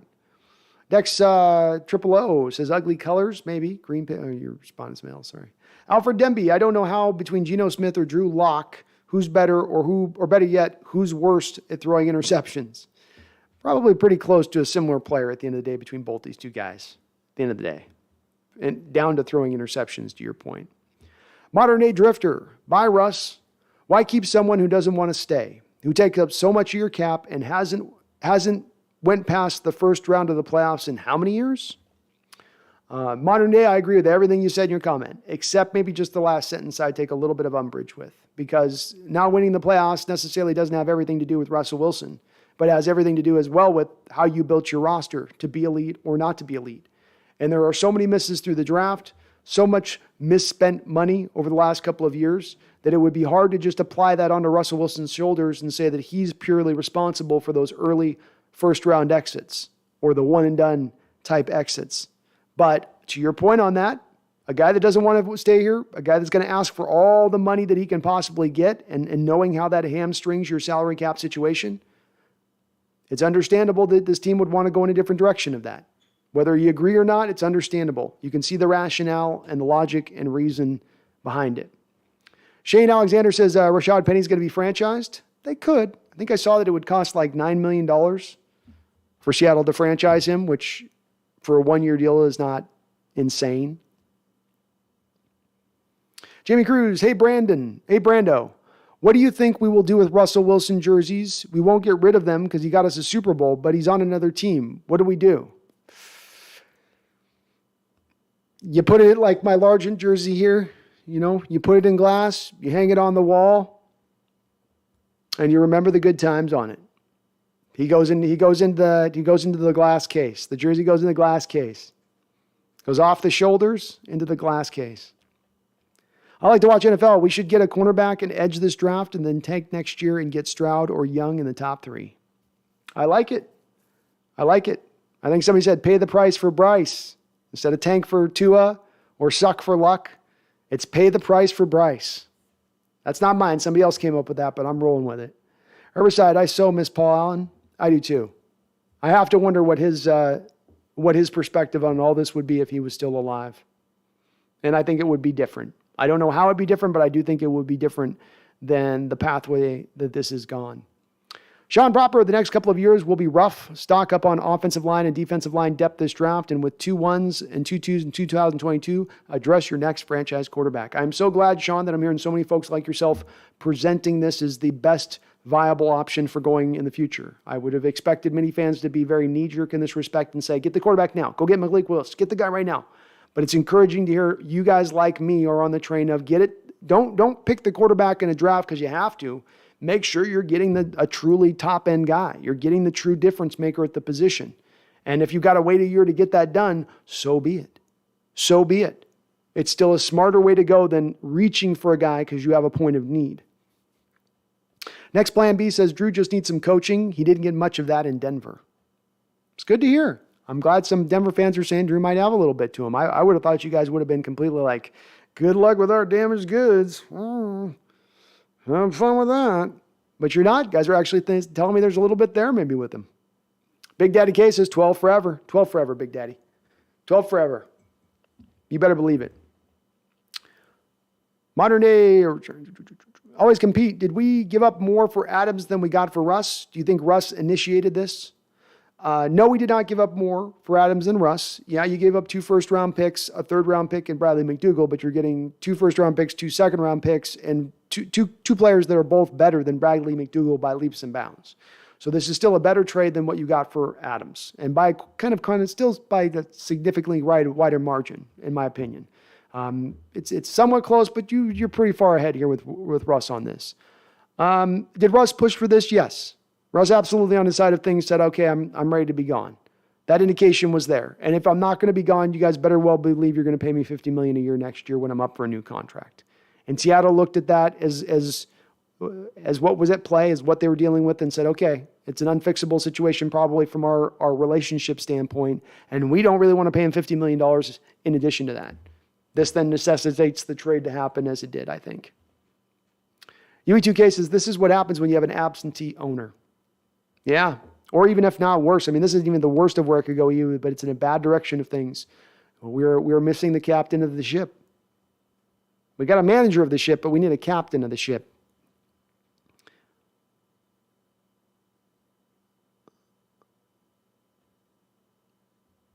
Noah Sapp, are you guys are going to love Shelby Harris as a Bronco fan. Love it, Noah. I'm stoked for him, man. He's been a really good player for you guys. He had 1 year with Pro Football Focus. He had a 90 rating, which is hard to achieve by Pro Football Focus. Cody Hahn says Seahawks will have 4,500 rushing yards this season. Laughing my ass off. Yep, probably somewhere close to that. B says, I don't think Locke will be the starter. I don't either. I don't think Locke's going to be our starter. I think they're going to go with something else at the quarterback position. It may not the quarterback of the future, but they will go with something more than just Drew Lock, in my opinion. Jamie Cruz says, go Hawks. Now I'm going to hang myself goodbye. Y'all rolling with 1 ring and never going to know if Russ will make up for the last Super Bowl. We will never know now. You did warn us. I did try, Jamie. And that's what I hope people, it's good to see at least I can stand on this day and the people that can stand up and say, people should have been shouting about this. People should have been trying to keep Russ here. People should have been presenting this. Well, I've got my platform on YouTube as big or as small as it is. And I've done everything I can to get out the mega horn and say, this is coming down the track. And I tried, and I didn't want to see it happen. And I wanted to see it avoided. And I wanted to see us try to take the steps that could see it avoided, and watched in misery and depression as the coaching staff and front office did not make those changes. It's been a tough thing to watch come down. Like I said, slow motion car wreck, but I did what I could on my end, man. I left it all on the field. I left it all on the microphone as far as trying to keep Russ here long term. Jacob Kessinger with a $5 donation. Thank you, Jacob, for all your donos on the stream today. You're very kind. He says, Brando, you can totally steal, pay the price for Bryce, but you got to trademark it and pay me 15% of the profit. Laughing out loud. Well, wait, hold on, Jacob. You're kind of onto something here. I think we've got our T-shirts. I've got my store already set up with Etsy and Shopify. So I will, Jacob, I'm going to start getting shirts printed up, and we'll present them up on the stream here, and I will definitely kick you some profits on that, man. I'll definitely get you some juice on that. It's too good, though. Pay the price for Bryce is too good. It's too good, man. But awesome. You did much better than me. That's very phonetically just perfect. Randall McDaniel with a $5 donation. Thank you, Randall. I appreciate you, brother. Says, perhaps the front office realized Russell Wilson was going to leave. Pete Carroll's role is to build culture with new, young core. It's what he's best at. Last hurrah for the old ball coach. This is his last hurrah. This is the last great swing that he has to swung. And indeed, I think that as a lot went into this decision, as the price for Wilson went into this decision, as Wilson's willingness to be here went in this decision, and I think almost more, as much as I don't think that they wanted to swallow the price of the $50 million, having the price of $50 million hanging over them and Russell Wilson being dissatisfied is enough to promulgate this trade. It's enough to push the trade. If it's on the edge of the cliff from falling over to the other side, it's enough to kick it over to the other side. And I do think that Carroll had big-time question marks about Wilson's buy-in to the program anymore. And to your point on that, there certainly seems to be a part of Coach Carroll's coaching style that does not lend itself well to having guys here for 8, 9, 10 years. That he's at its best maybe rolling through this roster, the more the better to a small degree, because the younger players are going to more resonate with his raw messaging, let's call it. But thank you for the donation, guys. Very good stuff. And Jacob, I think I'm going to get those. I think I'm going to get those T-shirts made up, man. I think I'm going to do that. Pay the price for Bryce. And I'll do like a silhouette of Bryce as a player. Brian Roberts says now Chicago's trying to acquire DK Metcalf. Oh God, please no. I don't want to. Don't teams leave us alone. You got Russell. Is that not enough? Have we not bled enough? Have we not suffered enough today? My God, man. Red Hart, in the right scheme, I think Drew Lock can excel. Well, he's a very highly drafted guy. He's got a guy with a lot of talent. Corey Allen, trade DK, you won't resign. I'm not as, the DK won't resign stuff, folks. Yes, he would. Yes, he would. Yes, he would. Yes, he would. DK would resign. Right now, you have him for club control for a cheap, about $2 million contract on next year's books if you don't sign him to a contract extension, and you have 2 years of franchise club control. Does DK Metcalf want to wait 3 years to get his big bonus money payment? No. Does he want to wait a year to get the first real true bump in pay that he would get from the franchise tag? No. He's going to want a contract extension. Seattle's got the leverage on him in this.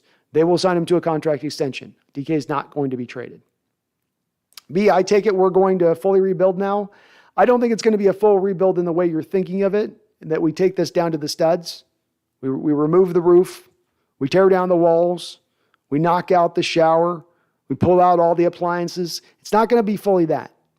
Maybe you got all new appliances. Maybe you got new carpet, new paint on the walls. But I don't think it's going to be the full rebuild. A minor rebuild, but maybe not the full meal deal. Max Aguilar, Russ better win a Super Bowl or MVP, or else he'll be known as the player that didn't win a Super Bowl for Denver and took a championship from them. Maybe so. Gab PM, as another person that's saying we're going to love ourselves, Shelby Harris. I love it, Gab. You have, I think, about 4 or 5 Bronco fans that come into the chat telling me that that's going to be the case, and I'm really encouraged to hear that. That gets me excited about him. I already like the peripherals of taking a look at him statistically, where he's been rated and whatnot, but to hear this as well, it's getting me hyped. We need help on our defensive line, so that's encouraging. Robert Caldera says, I'm happy I'm a Denver Bronco fan. I bet you are, man, and you should be. You should be. Doug Warren says, well, shite. Shite, Doug. Very much so.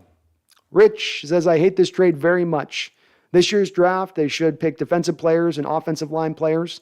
The 2023 draft is when they should take a quarterback. Rich, many people have shared that same sentiment as yourself. I am in agreement with you. All the way around on everything you just said, I'm in complete 100% complete agreement with what you said on that.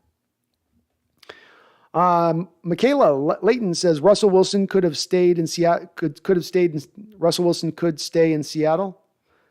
Michaela, I think you're saying that he could do the no trade clause, but they've already checked in with him, so that's not going to happen. If I was to learn and find out that the organization has facilitated this whole trade and done 2 weeks of negotiation only to find that Russell Wilson says, no, I don't want to go to Denver, I would have hoped that a cognizant, somewhat intelligent front office would have maybe asked that before getting that deep into the negotiations with another team.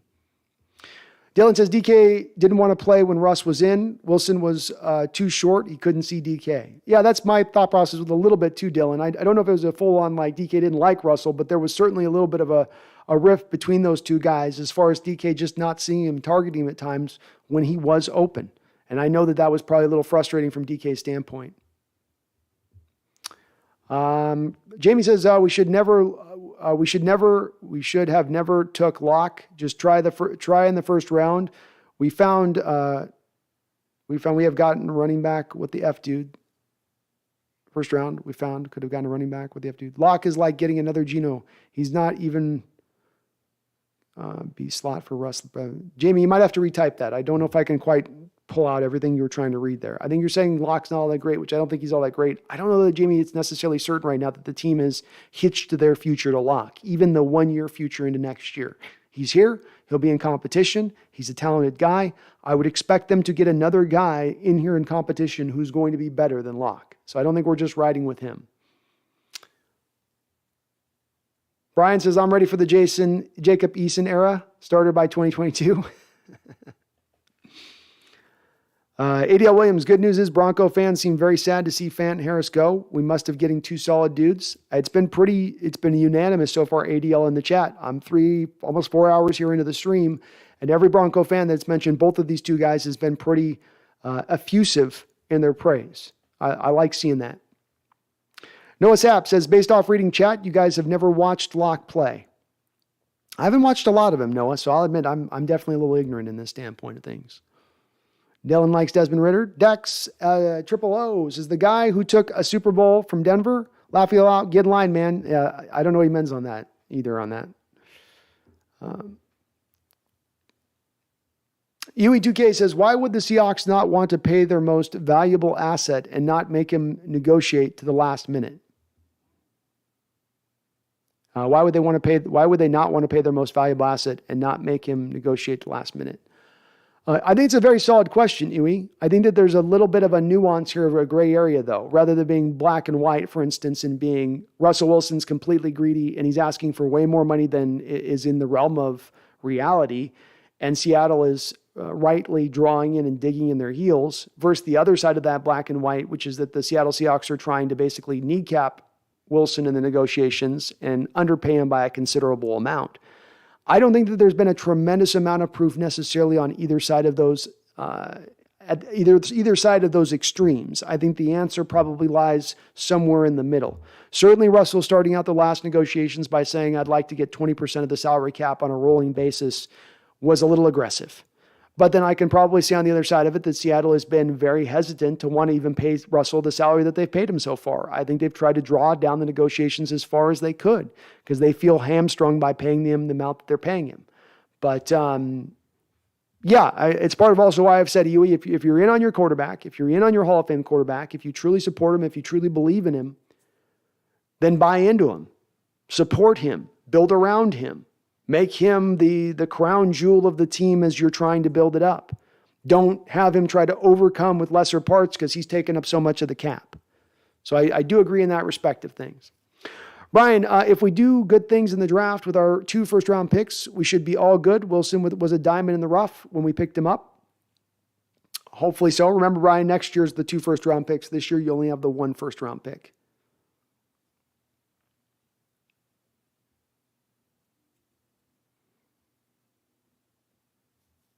Jose Lopez, we got to get Jamal the F out of here. He caused this. I don't know if Jamal caused this. I think there's other factors, Jose, at play that caused this that don't have anything to do with Jamal. Jamal carries a $16 million dead money hit that you're not going to do at this point. I would not think. Seattle, with the moves of bringing in Desai, with bringing in maybe some more 3-4 looks, I think that this is an indication they're going to try to get more out of Jamal Adams' game. Use him correctly and appropriately. So I don't think Jamal is going anywhere.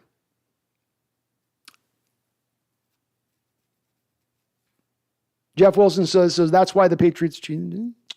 Bear with me, folks. A little more coffee and be right back.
And we did have a record number of people in the chat today, so I've definitely been behind the stream. If you're new on the chat right now, most streams I reply to every single comment in the stream. We usually only have a couple hundred people here at the most, but we've gotten up to like 700 at one point today, which is by far a record on this stream, on this channel. But I'm going to try to respond as many way I can get to here on the stream. But if I do miss your comment, just repost it in.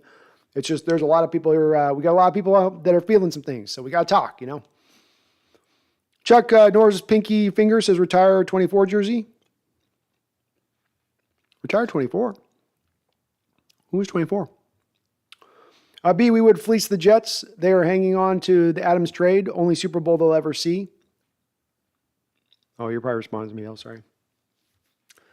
Matthew Mears, you Seahawks fans be trolling the hell out of the Niners podcast. Payback. Fair enough, man. Fair enough. I like Caleb Williams. He'd be really good. Caleb Williams, he'll be at USC this upcoming year. I believe he was a freshman last year, took over a starter from Spencer Rattler at Oklahoma this past year. Yep, he was really good.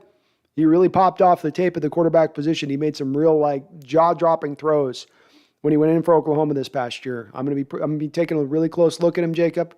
I think we're going to have a collection of a good 3 or 4 quarterbacks in next year's draft that are going to be real top-end guys, top-line guys.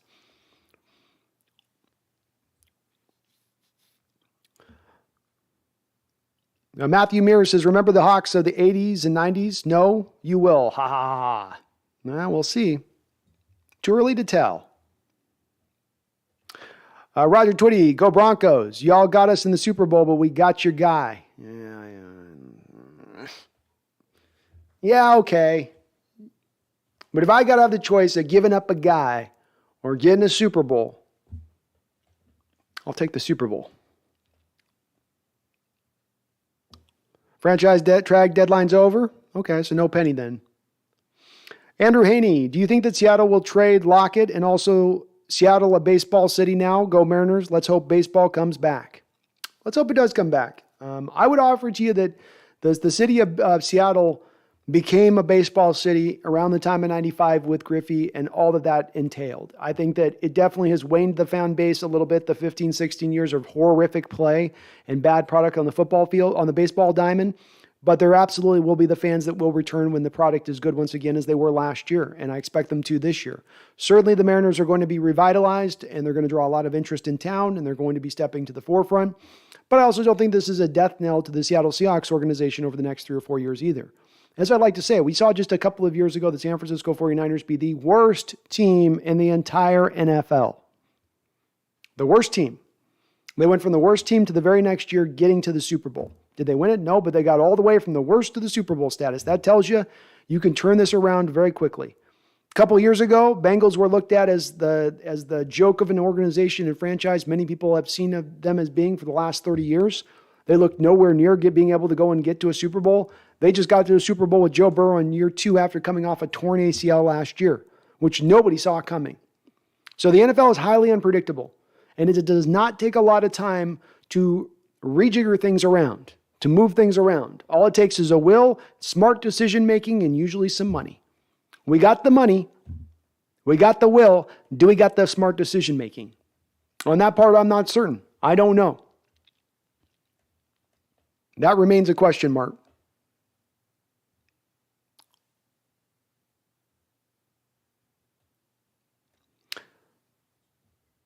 Jacob Kessinger, thank you for the $5 donation. Says, hell yeah, brother. Go for it. Anything to help the channel grow. Well, I've been thinking about trying to find some swag, some merchandise stuff that I could do, Jacob, because I've got the stores already set up.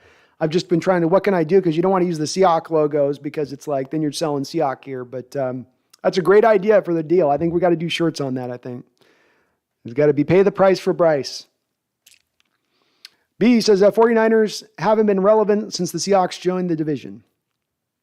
Well, we certainly have not helped. They haven't been as good as we have during that time period. And we've been one of the worst nemesis for you 49ers over that period. Jareth Kraymeyer. Do the 12s boo Russ when he returns to the Denver Seahawks game at Lumen? No. This isn't A-Rod. It's not Alex Rodriguez where you're trading A-Rod and he tells you before the start of free agency, I just want to be on a winner. It isn't about the money. And then he went and signed for the cellar dweller team that gave him the most money. This isn't that with Russell Wilson. I think Russell Wilson has been the good soldier for this team. Him leaving to me is understandable. I don't like seeing it, but I understand it. I understand Russell Wilson's perspective in wanting to leave and what has caused the conditions to make this trade go down. And those conditions are not just Russell being petulant or being a problem child. They also have to do with commitment and this organization being drawn into wanting to build the team a certain way versus having landed on a Hall of Fame quarterback. We got Bronco fans in here and other fans for other teams in here a little bit. The analogy I always like to make is the Bill Belichick analogy with this. Bill Belichick was exactly the same type of coach as Coach Carroll if you go back 20 years ago. He wanted to play great defense. He wanted to run the football. He wanted to play awesome special teams. Bill Belichick realized 7 or 8 years into his tenure there with New England that he had absolutely stumbled upon a Hall of Fame quarterback, and he had that Hall of Fame quarterback going into his prime. Did Bill Belichick double back down on being a run-centric team that was going to play to the defense and special teams? No, he still tried to play good special teams, still tried to play relatively good defense, but he started to slowly build the team to the offensive side of the ball, made sure the line was always top-notch, made sure that they were bringing in the new concepts coming in from college and sweeping through college, being those spread concepts that were taking over at the time. He sat at the forefront of that, embracing the fact that I have this Hall of Fame quarterback. Now let's compare that to what Russell Wilson had happen here in Seattle with Carroll. Did Carroll change his offensive stylings as he realized in 16, 17, 18, I have a Hall of Fame quarterback? No. They did all the same stuff they had always done. Because Carroll didn't want to change. He didn't want to move off of it. He spoke to this offseason about being a little bit too arrogant in their approach recently. I think he was probably meaning it about the defensive side of the ball, but I absolutely think you could apply that to the offensive side of the ball too. He didn't think he had to be a difference maker on the other side of that ball, on the offensive side of the ball. He still wanted to be balanced. He still wanted to keep himself in that old mentality. One guy in Belichick grew, evolved, expanded his coaching, and got a lot more Super Bowls from it. The other coach remained stagnant, didn't evolve, stopped innovating, and his success and his returns became diminishing. It's not by happenstance. UE2K, Locke is better at throwing interceptions than Geno because he throws them with such confidence and conviction. You believe that he believed he'll complete it. You better believe he believed he'll complete it. Yeah, he's got a lot of unearned confidence. It seems like when he's whistling that rock around.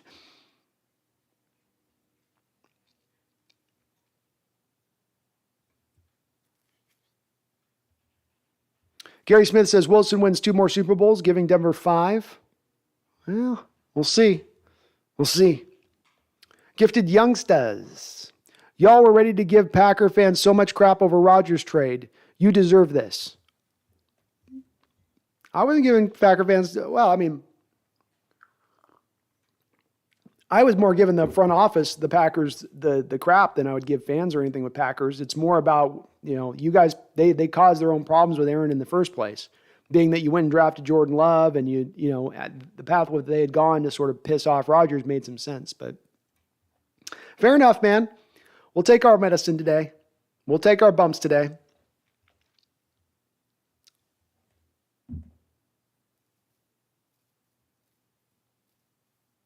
Herbicide, we got Penny? I don't know if we got Penny. Russ Guy V says you can't win with Pete Carroll as your coach. Potentially not. Potentially not. I mean, we'll see. That's the question with Carroll is there a fifth wind to his coaching career now at 71 years old? Is he going to be able to rebuild this thing one more time and doing it from basically a stance of nearly scratch state? I think it's a very good question. Colleen T, now who's going to be our leader? You've got a bit of a vacuum right now, especially if you move on from Dwayne Brown and Bobby Wagner. No Quandre Diggs. I don't have a good answer for you in that. Jamal Adams, I guess. Gary Smith says Drew throws a good wet ball. That's good. We're going to need that here. Matthew Mears says the boogeyman is gone. You don't know how happy Niner fans are today. I do, man. I know he's been a Niner killer throughout his time here. Russell Wilson has. Cole Hunter says Noah Fant adds young talent to our tight end room. He does. He does. As I was saying, Cole, if you look at Noah Fant and you look at his combine numbers, 3-cone, short shuttle, broad jump, 40 time, even I think his vertical leap, all of those would be the best numbers of this current combine class that just came out. He would be the best tight end coming out of this current draft. It's a good haul there.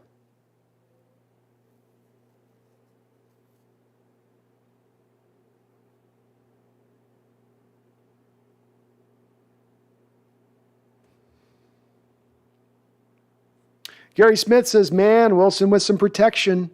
Dangerous. It's going to help. We're going to see for the first time that question I had in my mind. What would Wilson look like with a top-notch offensive line in front of him? Could he soar? Could he find another untapped well of potential that we have not yet seen here in Seattle? I think very, very possibly that could be the case. It's not certain either way, but it does remain an unanswered question. It remains a question mark in this situation entirely. Gary Smith says, Shelby's an octopus at blocking passes. I love it, man. UE2K, the current Super Bowl formula is to build a great team and then add the championship quarterback. Seahawks should follow that formula, as painful as the short term might be. Agreed, Huey. Agreed. Take the short-term pain for the long-term returns. And that is the formula. That's the smart formula. Don't take shortcuts on this path just because you have Carroll a little older and he's a little impatient. Don't do that. Don't apply the Jerry Jones model here. Don't do that.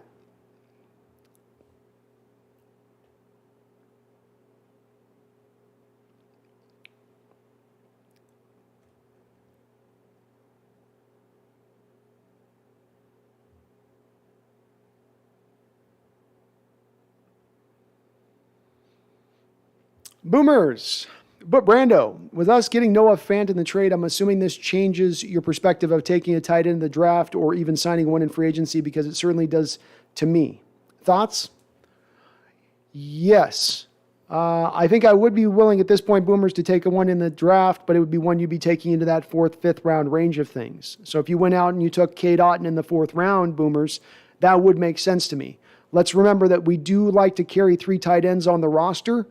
And while I like Colby Parkinson, I don't know that he's a proven commodity at this point. It does remove me, Boomers, though, from going high in the draft for a tight end or spending a lot of money in free agency for a guy like, let's say, O.J. Howard.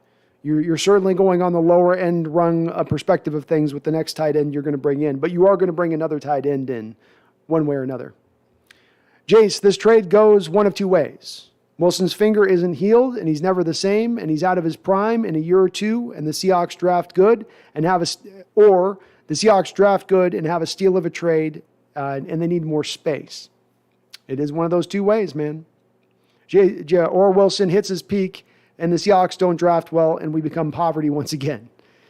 Yeah, there's kind of no middle ground here, is there, Jace? It's going to go one or another.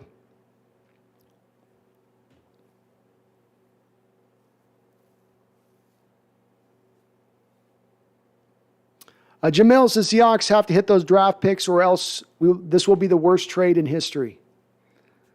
Yeah, it certainly has. You're talking about one of those draft, and I guess for an organization that's coming on the heels of already a trade with Jamal Adams that's already being looked at historically as one of the worst trades in NFL history, to back that up in a second year in a row with another trade that could be even worse, would be an awful look for this front office and coaching staff, especially in the perspective, historically speaking.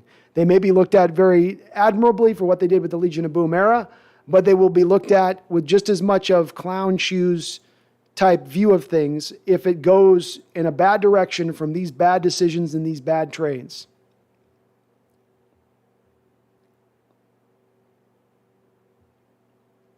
Matthew McClellan, do they have a secret plan to bring in Kaepernick for super cheap? No. I don't see it. Cap's been out of the sport for too long. And Bizarre Rook, if we trade DK, I will riot until Pete leaves. Understandable there. I don't want to see DK go at all. Just re-sign him at this point. I don't think they'll trade him. I think there's a reason we're hearing about Tyler Lockett rumors of trades, and we're not hearing about rumors of DK Metcalf trades. Because I think while they're willing to move on from Tyler, I don't think they're willing to move on from DK, nor should they. Yui says, I hate losing Russ. Even came to peace with keeping Pete Carroll and John Snyder if it meant keeping Russ. So this is the nightmare scenario. We lose Russ and keep the front office that has run this team into the ground. I'm with you, E. It's hard to have a lot of confidence right now. I have hope. I'm not completely, in the crapper as far as this team has no chance, but I'm certainly not super confident that this front office and coach at this point have what it takes to get this thing back onto the right tracks of things. Dwayne G. John Schneider would not have traded Russell if they didn't have something in the works behind the scene. It's going to be a new era with Deshaun Watson. Mark my words. Dwayne, I'd feel way better about this situation if we come to find out that we're going to land Deshaun Watson. If that turns out to be the way that this scenario turns and twists, I would be very, very okay with that. Very okay with that.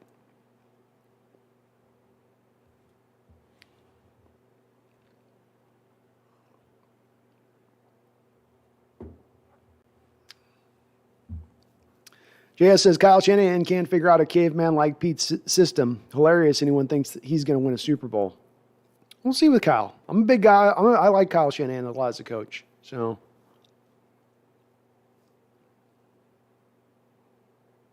Jamie Don says, even without Russ, we will still beat the Niners. Yeah, we still own the Niners. I mean, I'm sorry, San Fran fans, but it's just kind of a yearly thing. You know?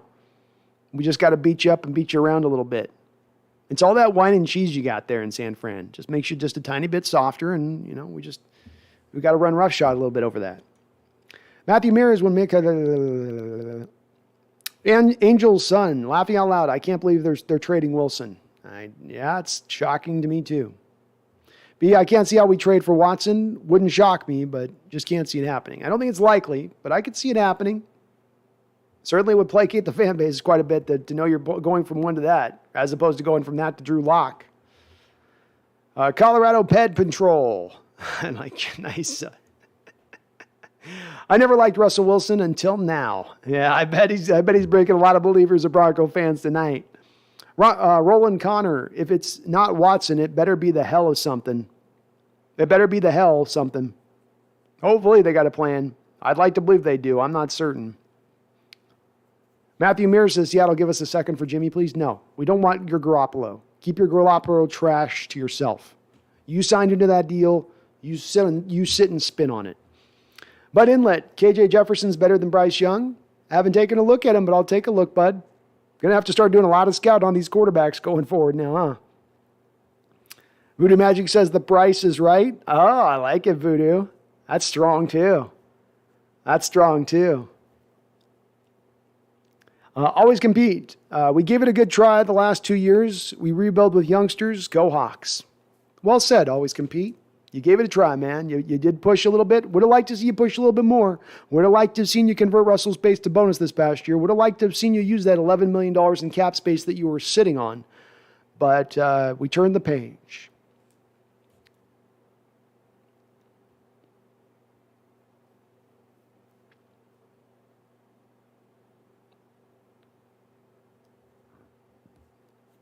Seahawks Gaming says we went from looking for wide receivers to trading out. That proves the front office don't know what it's doing. You could say that. Roland says DK, Lockett, and Bobby better stay, or I'm watching my wife's Bengals every week. Hey, I can't blame you if you have to. Seahawks Rain says we gave Russ plenty of players. He failed in the playoffs. I don't know if we gave him plenty. We might have given just enough / just a little short. Did we give him enough of an offensive line, Seahawks Rain? I don't know. You gave him 2 top-end wide receivers, but the modern NFL is teaching us is that you're only as good as your 3rd and 4th wide receivers. So just having top 2 isn't enough. Did we give him enough? Did we build enough around him? I don't know if I believe that we did. I think we could have gone more. I think we could have gone harder. We went relatively hard, but we didn't go all the way. Seahawks don't endorse offensive line. Very weird. No, they don't. Miz, this is going to go down in Seattle sports history right there by letting Ken Griffey Jr. and A-Rod go in their primes. I'm over it, but it seems like Seattle had bad luck holding on to our greats. We do. I will say that this is a little different from the Griffey and A-Rod situations, in my opinion, because Griffey is a guy that was forcing the trade, and that was out of your hands, and there was nothing Seattle could have done. He wanted to go play for the squad that he rooted for growing up. He wanted to be closer to his family in Florida. There was a lot that went into that Griffey thing that was outside of Seattle mishandling him or doing something wrong with him. And with A-Rod, he went for the money. The Texans paid him a contract that was far and away beyond anything anybody had been paid in Major League history. I don't think Seattle had the money to pay that kind of contract to A-Rod. On top of, I don't know if A-Rod wanted to come back to Seattle at that point. I think he had his eye on going to Texas and some of the business opportunities he was going to have going to Texas. But I do agree with you in that this is going to loom This is going to loom over Seattle sports history as one of the sad days, I think, in history when we look back on it in retrospect. One of the true sad days. Roland, sorry, I read that. Jareth Krymeyer says, what is the move for quarterback? What do you see Seattle doing? Trade the first rounds for someone? I don't know if we necessarily go this year on it, Jareth. I think they'll try to probably grab a quarterback somewhere in this draft. I don't think that's going to necessarily be the first pick. I think they're going to look to 2023 and a QB class that looks a lot richer than this current one as the place that they go for looking for a quarterback. That's me being hopeful, but that's also where I think that they'll look at the situation and see something similarly. Jojo Rising, Just Jackson, Carlton Davis, re-signed DJ Reed, Marcus Mariota, retool the defense in the draft. JC Jackson, I think is who you mentioned. Well, they've never paid a corner high money before, man. Never have in the whole history here.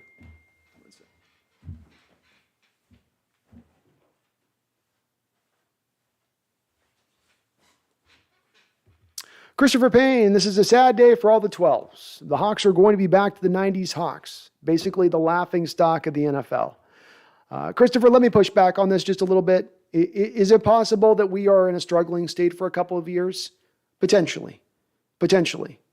But I don't think that there's any guarantee you go back to the 90s doom. And understand, you got to know why the 90s doom came when it did. Because you had marginal success in the 80s. You won some divisions. You got to the playoffs. You got to a conference title game in the 80s. So the 80s weren't completely black. It was the 90s that were. And why were they black? Because you had a guy in Ken Behring who had bought the team from Nordstrom. What did Ken Behring want to do? Move the team to Los Angeles. Well, are you going to be able to move a team to Los Angeles that's in the middle of balling out and the team's winning and they're going to the playoffs and they're doing great? No. You make the team go into a bad state. You don't put a lot of free agent money out there. You don't spend, right? And so the team goes bad, and then you can open the door wider to being able to move them out of town. We saw Clay Bennett do this with our own Sonics. We've seen this playbook implemented here even recently with a whole nother sport. That was the same playbook. The Clay Bennett playbook was the same playbook that Ken Behring was applying at the time. That's why the 90s were as bad as they were. And what you'll notice here a little bit, Christopher, is that you're not mentioning the early 2000s within here. You're not saying, well, we're going to go back to the early 2000s. No, it's back to that dark period of the early 2000s when you won 5 divisions and went to a Super Bowl. Guess what? We were winning before Coach Carroll got here. We were winning before Russell Wilson got here. We were not the dregs of the NFL before those guys arrived. Did they take us to the most successful period in our franchise's history by far? Yeah, they did. No doubt about it. Absolutely no doubt about it. But the stun did not begin with these two guys arriving on this team or with one of these two guys arriving on this team. The model of winning, where it changed place, where we suddenly, don't you guys think it's weird how you have that dark 90s period, right? And the literal year that Paul Allen buys the team in 98, the literal first year he gets the team, you're going up and basically almost about within a year getting the division title. Is that just happenstance, or maybe it's because they went out and spent money on guys like Chad Brown and Willie Williams and opened up the purse strings? The thing that Ken Behring wasn't willing to do. So while we may be going to a darker period, Christopher, while it might be happening, and while I agree with you 100% that this is a sad day for all 12s, just because you're making this move does not guarantee you're back into some dark period of the 90s. There's a lot more into that situation than the team just being bad. It was being, you could say, to a degree, purposefully made bad. Purposefully.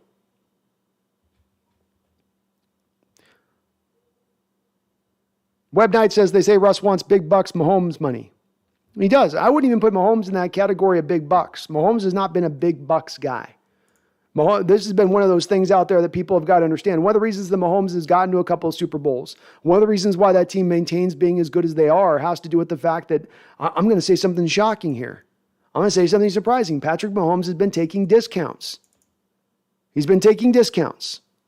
I'm trying to bring up I've got it here in my stuff, so let me try to find it here. Here we go. In 2020, Patrick Mahomes took up 2.4% of the salary cap. In 2021, Patrick Mahomes took up only 11.5% of the salary cap. This is on this new huge monstrous contract extension he got, right? $500 million, but it's a 10-year deal. $500 million, but it's a 10-year deal. And it really doesn't matter if it's for $500 million or an average per year, it's at 50. What's it costing year in and year out on the cap? 2.4% in 2020, 11.5% in 2021. And look at this, even here now in 2022, even now as Mahomes is now going to reach the third year of that contract, he's still below that magical 15% mark that I keep referencing. He's still at only 13.8% of the Kansas City Chiefs salary cap. And I wouldn't be surprised, by the way, if he doesn't renegotiate as he did last year for this year's cap. He's already done it once. He's already shown a willingness to take less money than he absolutely positively could get. Mahomes has. A lot like Brady has.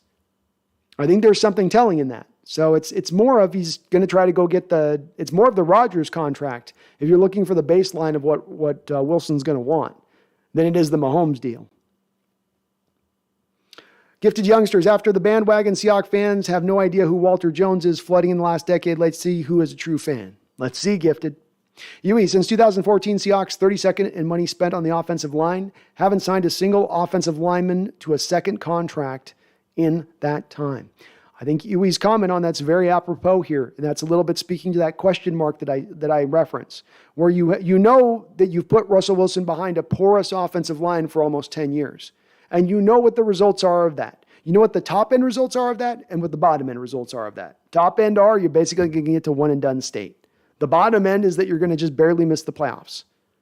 But we don't know what it would look like by providing Russell Wilson with a top-notch offensive line in front of him. They've never taken those steps. That remains the question mark as Russell has been traded here. Troop says trade our first for next year's first and get Bryce Young. Well, you got a lot of ammunition you're sitting on for next year's draft to trade up, Troops. A lot of ammunition. Chuck Norris says, get Mariota or Matt Ryan. Chuck Norris's pinky finger. Mariota's an option. Matt Ryan's not. Falcons are still married to him for at least one more year with what it would cost in dead money hit to offload him. Gifted says, props to anyone who still rocks their Seahawks jerseys. I hope they do. Roland Connor, correct, Dwayne. Slow and short. His peak is over. He may have great moments, but it's over. Oh. Big Daddy K, NGL lock is actually good. I still want Malik Willis, though. Laughing my ass off. I'm open to it. Christopher Payne, I'm going to have to burn all my Russell Wilson 3 jerseys now as they are completely worthless. I don't know, man. You can put it in the glass like I did here with Largent. Put them up on the wall. In your own mind, you can be retired. UGK, since 2016, Seahawks have drafted 52 players, only one All-Pro, a punter. Enough said. Enough said, man. Not been good in drafting recently. That's true. Brian Bradford, bring Kaepernick in and earn my respect, or Allen's ghost will bite ye. Will bite ye. Kaepernick's been out of the sport for about 4 or 5 years, folks. I don't know what you're expecting him to be as far as coming back and being able to be anywhere near where he was when he left. And he wasn't exactly at the height of his powers when he left. Kaepernick would not be a good fit here, unfortunately. Don't Touch Me says, Seahawks looking to sign Henry Ruggs. Outer Dimension. Raiders fan here. Mariota is too dangerous. I don't see him starting for any team. He will get hurt. It's true. Maybe you could use him like we do in some snaps behind lock. Maybe it would be a risk outer to bring him in and have him as a de facto starter. I agree with you on that 100%. I lean to the fact of it's a risk, but it's a risk I'm okay taking because he's really at the end of the day a bridge quarterback. He's not a guy I'm bringing in here to be my starter for the foreseeable future, but just to get me through the 1 year until I can get to next year's draft, build up my offensive line a little bit better. So it's just a placeholder. At that point, I'm not going to be as picky with it. Philip Scopoletto says, I'm a longtime Rams fan, and I respected Russell Wilson, but I'm going to miss Aaron Donald sacking him a lot with Wilson gone from the NFC West. Stafford clearly is the best quarterback in the division. By far at this point, Philip. Yeah, by far, he's the best. And yeah, I bet you guys will. Donald got a lot of his production on the back of Wilson on his back. That's true. He harassed him as much as anybody. Christopher Payne, can we get Matt Flynn back?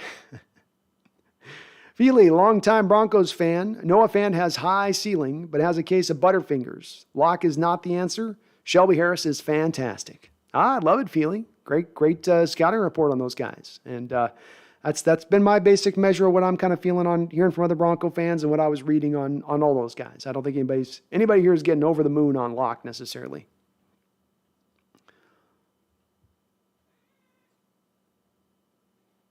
James Black, Seahawks have been selling out games for 30 years. I think we'll be all right. Yeah, I think we're going to be just fine. Just fine. Randall McDaniel coming in with another $5 donation. Thank you, Randall. Multiple donos on the stream today. Says, Randall's early thoughts. See what we have in lock. Spend our money in free agency. Remember, 2021, Russell Wilson leads the Hawks. 2021, Russell Wilson led Hawks, pick 10. Maybe Locke can play. It's very true. You never know where those first-round picks are going to be in the future, Randall, from Denver. Maybe they're good. They're in a really tough division. What if Russell gets injured after a couple weeks over there next year? What if he's not back to right? We'll see. We'll see with that. I think we just got to take a lay of the land a little bit, Randall, and I don't think we cannot get too antsy in the pantsy about needing to get your quarterback in here and get your next one in here. You can't get overstretched with that. You can't make yourself get talked into having to do it. Make it something that's the smart choice to do, not the thing you have to do. Being the right guy, not just a guy you need. But I'm with it, man. I'm with you on it. Jay Stern with the $5 donation says, forget 15%. Did you see Rodgers is about to take 25%? Yikes. Well, certainly I think when the numbers are really borne out at the end of the day on this, Chase, of course, always remember, folks, when you hear the initial numbers on a contract, be it a quarterback or a defensive end or a linebacker, it's always coming from the agent, and the numbers are always going to be fudged to be pushed up to their utmost. And when you really look at the bottom line of the numbers at the end of the day, they don't really factor out to what you initially hear. So I don't think probably Rodgers is going to be making just straight $50 million a year. I think they're going to be moving a little bit of that money around in the way it's going to work and the way it's going to look. Certainly the Packers are going to have to pay a price at the end of that contract, but so be it from their standpoint. They're able to retain Rodgers for a couple more years and still remain a team that can compete during that time period by doing so. I don't like paying $50 million, but the Packers really didn't have much of a choice there with where they had placed themselves. Jacob Kessinger with a $5 donation says, Adam Schefter is just posted saying Bobby Wagner will be released. And the hits just keep on coming. They just keep on coming, don't they, folks? What a day in Seattle history if they were to release Bobby Wagner on the same day that they traded Russell Wilson. You talk about slamming the book shut on an era. Taking that book and whoom, slamming it shut. Interesting. Interesting, Jacob, and thank you for all your donations on the stream today. That is crazy, man. I expected it. $16.6 million is a lot of money to save. It's a lot of dough. No doubt about that. Impact Fitness NJ, thank you for the $10 donation. I appreciate it. A lot of kindness today on the chat with all the donos. You guys are awesome. As always, though, you're always awesome in that respect. Impact says, in my opinion, this was the right move for the team's future. In my eyes, you could see his decline due to his athletic ability starting to diminish, along with a monster contract looming in the horizon. Very well said, Impact. Very well said. And I've got to say, I agree with a lot of what you said. I don't like making the move of trading Wilson at this point. I would have preferred to hold on to him, but I can certainly see the logic and reason behind the team saying, again, there's no history of you going and paying a quarterback 20% of your salary cap and being a Super Bowl winning team or being a team that's really going to be able to compete. Say nothing of winning. There was one year where the top 7 quarterbacks on the board that were being paid, only Russell Wilson of that crew, of those quarterbacks, even got to the playoffs in one given season a couple of years ago.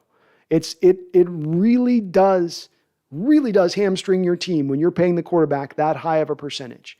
And there's no doubt about it that just losing a little bit of athleticism on its own for a quarterback is not a death knell.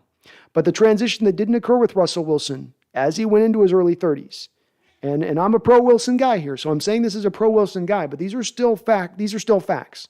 And that is normally when you get a Hall of Fame quarterback who's had 10-year run in the NFL, and he's getting into being 33 years old, 34 years old, Tom Brady, Peyton Manning, Drew Brees, Phillip Rivers, these type of quarterbacks, they get to that age, you better not blitz them. You better not send the house at them because they will pick you apart. You're not going to confuse them. They've seen it all. They've done it all. I can't say that about Russell. Still very often, even up until last year, he gets confused at the snap as to who's coming and who isn't coming. He gets confused as to what he's seeing in the secondary. I remember the first Cardinal game at home, this stood out, where the Cardinal coach after the game, the defensive coordinator after the game was really patting himself on the back, talking about how they had confused Russell so deeply, how they had changed everything pre-snap to post-snap of what he was seeing, and how it really was throwing him off. Those parts of his game did not really grow as the athleticism started to diminish. So as athleticism diminishes, the parts of his game don't grow that you would hope grow, being better pre-snap, throwing with a little more anticipation, throwing with a little bit on time on the offense, not being so reliant on everything being off script and you having to turn into Magic Man. And as he's losing that athleticism, he's losing the ability to be as much that Magic Man because he can't get away from guys like he once did. There's that play back in San Francisco with Ahmad Brooks in 2012, where Russell literally jukes him once. Ahmad flies past him, slides on his belly. Russell runs back around the other side of the pocket. Ahmad gets back up, chases him again. Russell ducks him again twice in one play. And I don't think Russell can do either of those same kind of moves anymore with the same sort of fleet of foot ability. He just doesn't have it in his bag. Still mobile, still able to get away from guys to a certain degree, but not to the degree of if his whole game is going to rely on being Magic Man and hitting deep shots and not playing on time or on script, that's not going to work. And so you very well could be right in your comments on Impact that that's where his game is at. You've maximized your return on what you could get from him. And the team very well would be aware of this aspect of things. They would understand if that is the truth of Russell Wilson's game. And there have been rumors that have broken up out of this front office, talked about to media members. It's more of a whispering thing. It's not an on-the-record thing. But there have been talks about the fact that this team at times feels like there have been moments over the past couple of years that Russell Wilson has held them back. Whether that's what you believe or I believe or not, that's what we're hearing from what the front office and coaching staff believes about the situation. And they may have a little bit of a leg to stand on in this respect. Leland Kimball with a $5 donation. Thank you, Leland. I appreciate you, man. As always, you're awesome. Says Wagner being released was kind of expected, but the same day as trading Wilson is wild. This is one of the craziest days in Seahawks history. If you're moving on from Wagner on the same day, you're moving on from Wilson. You know, you don't often trade or move on from Hall of Fame players. Moving on from two Hall of Fame players in the same day. I mean, it's almost like, are they trying to send a message with this? Or it almost feels like a message at that point, doesn't it, Leland? And what is the message? What are you trying to say to us as a fan base? Out with the old, in with the new? I don't know what really to make of that they do that today, this day. You think they would give us at least 24 hours to just, let this food poisoning pass. But thank you for the $5 donation, Leland. And it's very interesting to hear Bobby's going to be released. Very interesting. Washington Fist Quest with the $2 donation. Thank you, Washington Fist Quest. I appreciate you, man. It says, smash that the like button was no match. I smashed it easily. Well, thank you for doing so. And if you are listening to this live or on replay, either way, I do just ask one little small thing if you could. We're getting a lot of new subscribers. I think we probably picked up more than a couple hundred subscribers today, it looks like almost. But if you're also in here, please do hit that like button in addition. I love that you subscribe. That's the number one thing I'd ask of you. But if you could hit that like button in addition, it will help this channel out considerably. Makes me show up on other Seahawks fans looking for good, great content. And I do appreciate it. Dwayne G says, Clint Hurd has a good relationship with Lovie Smith. Hawks will have the first shot at Deshaun Watson. That'd be nice. I'll take Deshaun at this point. I don't care about masseuses or hand jobs. I don't at this point. I care about my quarterback position. James Black, Seahawks have been selling. I'm sorry, I read that. My bad. Draken, Broncos fan. We promised to use Russ exactly like you guys did, and hopefully we can run deep into January with him. I try to use him a little. I would use him a little different, Dakin. I would try to use him where you're protecting him a little bit more and get him an offensive line, get him pass protection, keep him clean, keep him from taking the minimal amount of shots that he possibly can take. And I think you will see the sky's the limit with Wilson in there. Short sell the offensive line, have guys get injured, don't replace those parts, and it'll be a little rough.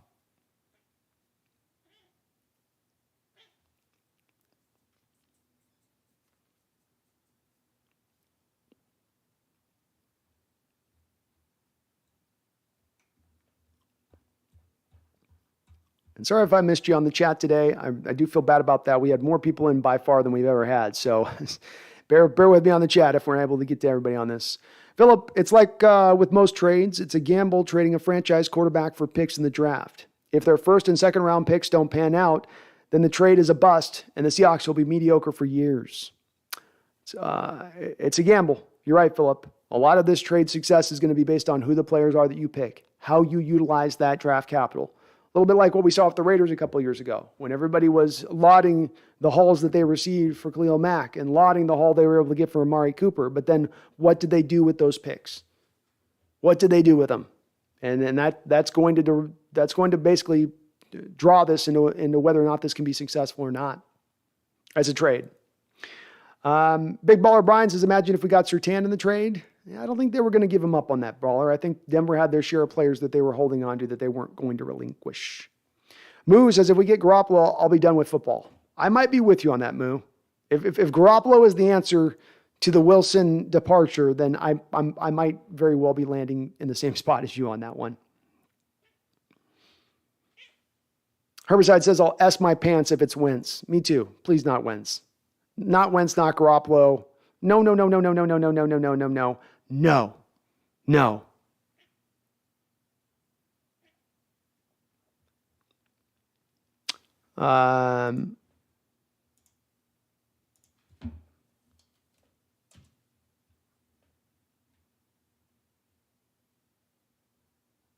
Seahawks have released franchise icon Bobby Wagner that they will be releasing him. The full rebuild is here, folks. Rebuild's here. Absolutely, at this point, it's rebuild time. YDY says, what moves have Seattle made that anyone has faith in them building back without Russ? I hope I'm wrong, but Seattle has shown they have no coherent plan. Agreed, YDY. They've not earned or endeared themselves the trust. We once said in John and Pete, we trust. I think few are really truly saying that at this point in time. We're in more of a prove it to us, you still should earn that trust more than anything else. Washington Visquest, thank you for the $5 donation. Another one, my guy. Appreciate you. He says, Ian Rappaport reports Carroll is leaving. Someone please check to make sure I'm not crazy or tricked. Oh, oops. I just checked on the Twitter. I didn't see anything popping up on that. So I'm not seeing anything for certain coming up in that realm.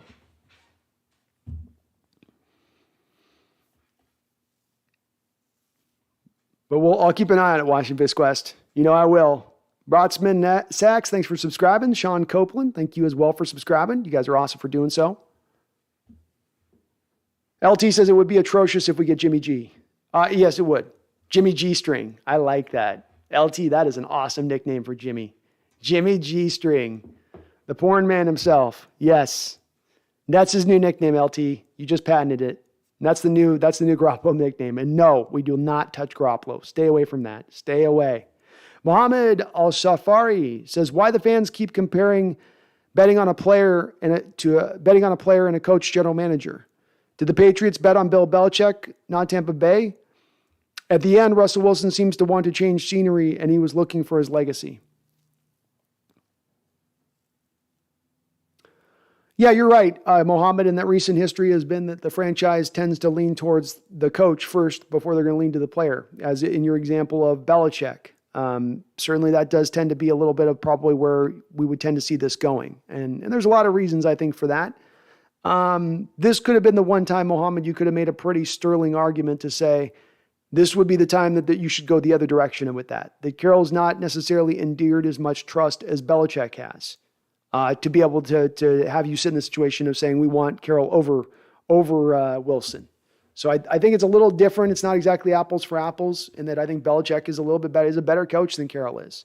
I do think he's earned that degree of measure to be that, whereas Coach Carroll has not exactly done his best work in the last few years. You know, he's not exactly lighting the world on fire. Carter says we got to trust Drew. Believe in Drew. I don't know. I've been more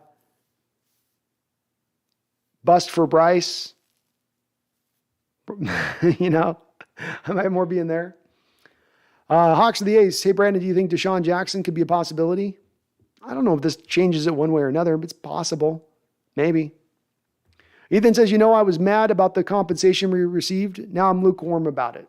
Top 10 pick is good, and an additional second this year is good considering the talent continuing. Agreed. I'm okay with the returns. I'm okay with it. You don't move on from a Hall of Fame quarterback unless you have a quarterback in place. Young, Rodgers, Luck. This shows what a train wreck the front office is. They have no plan again and again and again. Well said, man. I can't disagree with anything you said. Washington Fist with the $2 donation says I was tricked. Sorry, everyone. No worries, Washington Fist. Is it the bread? Is it the bread Twitter guy? Did the bread Twitter guy get you? Was it the Adam? It was the Adam Shefto. Shefto. He's out there. He's lurking, Washington Fist. You got to watch out for that guy. Bob Ciabatta. Rebuild mode it is.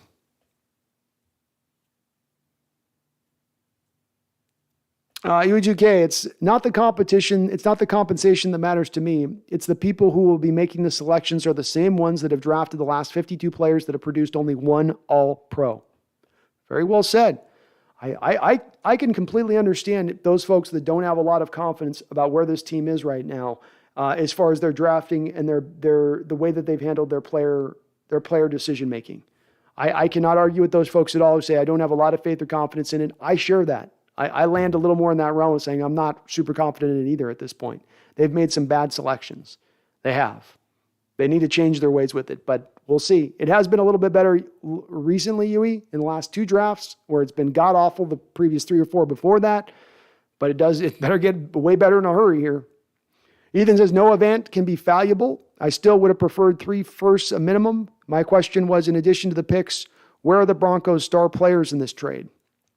I don't know if you're going to get a lot of star players in return in this trade, Ethan, in the respect of the Broncos want to be a competing team on the back of getting Wilson. They don't want to offload all their best assets to bring in Wilson to be a mediocre middle-of-the-road team. They're in a very tough division.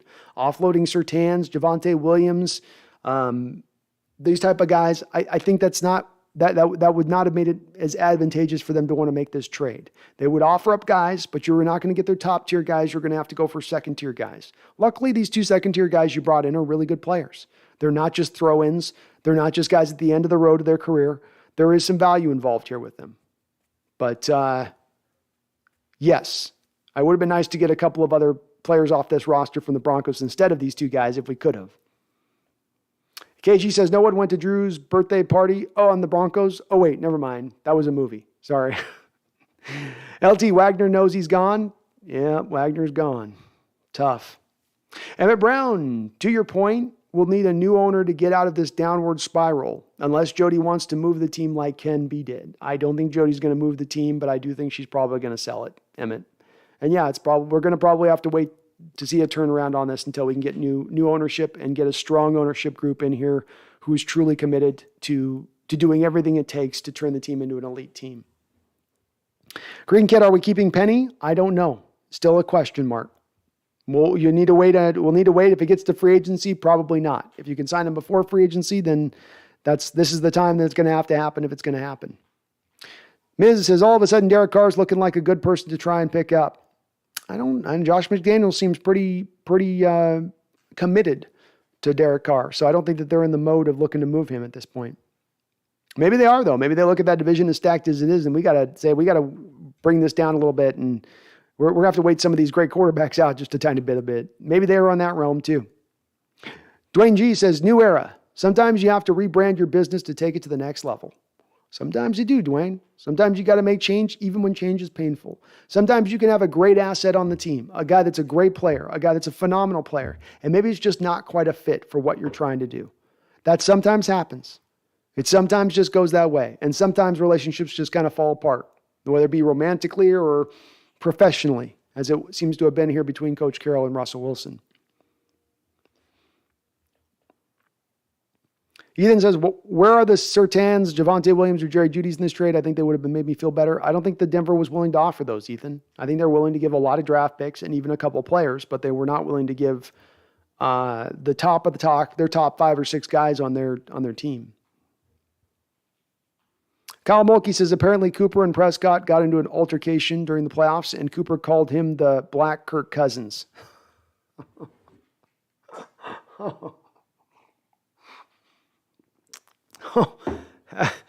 That's some serious shade. That's some serious shade. Beard Man says, I'd rather have Carr than Drew Luck. Me too. Drunk Squitter says, draft a linebacker or a pass rusher with those picks and maybe a quarterback or trade for one and build up from there. Sounds good to me. I'm all right with that. Drunk Squitter says, there's a light at the end of the tunnel. It's just really far. Yui says, whatever the front office has planned is probably a bad idea. I'm going to be skeptical on this one until I see what they got down the line here. Emmett says, hey, Pete Carroll now has a cheap quarterback. Let's see what the old guy's got. No more excuses, Peter. Yeah, your excuses are gone at this point, right, Emmett? He's dished out all the coordinators that he can throw shade at. He's taken away the scapegoat of Russell Wilson for all his promises. Now it just lies with him. He's the only man remaining at the table. Bobby Wagner's gone. He's it. Just him and John Schneider. It's now on you guys. Like I said, there's a big balls trade. Big balls Pete is back in the house. Because this could tarnish your everything you've built in Seattle. Could tarnish your career, this type of trade. Randall says, am I crazy to think Locke's upside is somewhere in the Carr Cousins range? I don't see it in that same range, Randall. Both of the guys in Carr and Cousins gave you a lot more immediate returns as far as the players they were initially.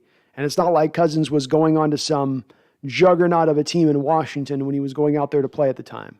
But they gave you a lot more better play in their little bit of time on the field than what you've seen out of Locke here initially. JS, it's going to be funny when Russ wants an offensive line and he's paid $50 million a year. Yeah, that'll be hilarious. That will be a little hilarious. MJJ Biz says, build the D, get a competent QB, we win. I like it. Dwayne G says the Broncos will definitely find themselves in our position soon. They will. He's going to be due to be paid really soon, and he ain't taking a discount. Good luck with that when that happens. John, there's going to be plenty of young stud quarterbacks in the next few years, and they will open up the whole field where Russ struggled. High percentage throws over the middle is a huge, and Fant should kill it. Great comment, John. I love it, man. I love it, and I agree with you. I think that we're going to see more and more quarterbacks being more and more pro-ready, as we have seen in recent years. Less of a need on some of these guys to have them develop for a couple of years. More of a that they can kind of hit the ground running, especially if you do have an appropriate roster built up around them that can take advantage of what they can initially give you on the field. Cal says, if Russ gets hurt again, we have a top 10 pick. That's it, man. And not just a top 10 first-round pick, Kyle. Remember, you got that second-round pick as well, which would then be a high second-round pick in addition to that. Or almost another de facto first-round pick if it is high. Randall says, Russell Wilson at $34 million delivered the Hawks the number 10 pick in the upcoming draft. Very true. Very true. Paying him a lot of that money didn't equal out to a top-end team this year.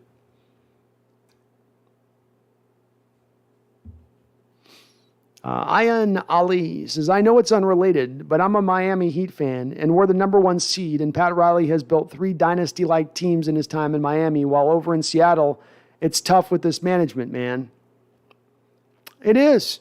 There are smart front offices. There's smart coaches. There's smart people in the way that they guide stuff. And then there are some that don't necessarily operate as much in that realm as you'd like to see.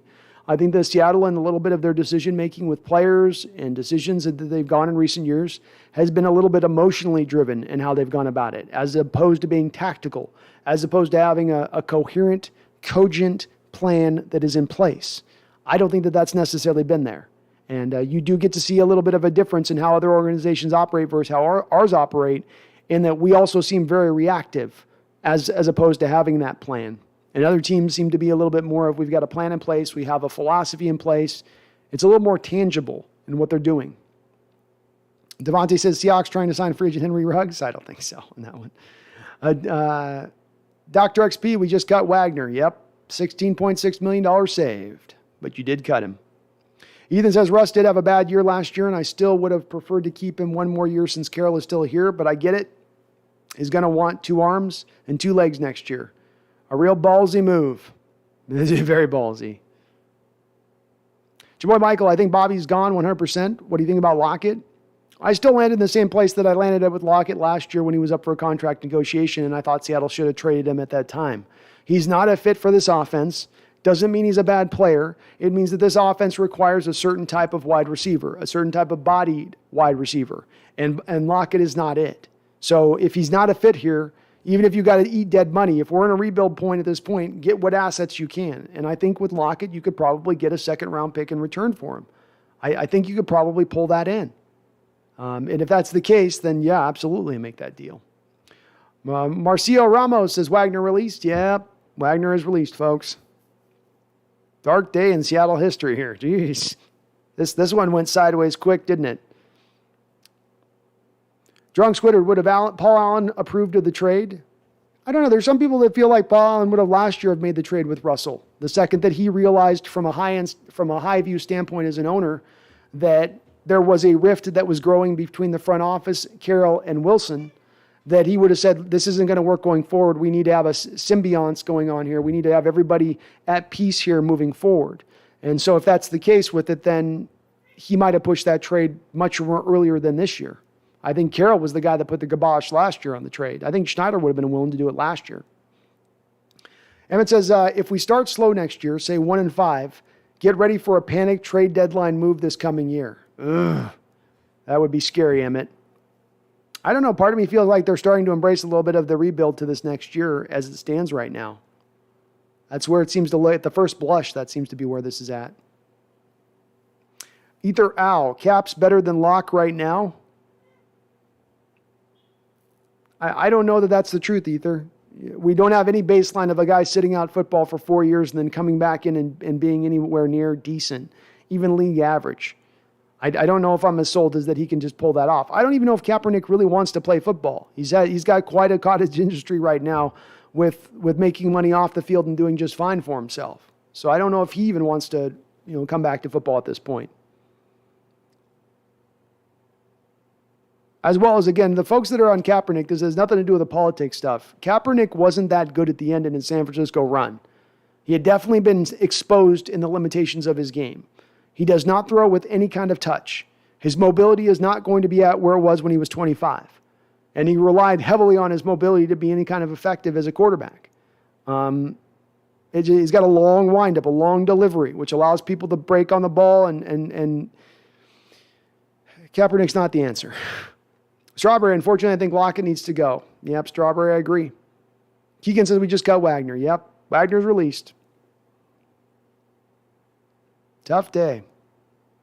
Huey says it's also telling that all the quarterbacks that take more team-friendly deals have teams who have built a team around them first that they are willing to help maintain. Seahawks have neglected the offensive line for Russ. Very true. Very true. There's also not a lot of quarterbacks taking team-friendly deals, though, as well, Huey. It's like we've had 2 quarterbacks that have taken team-friendly deals. Patrick Mahomes and Tom Brady. Every other quarterback tries to take every last dollar bill that they can get. For right or wrong, better or worse.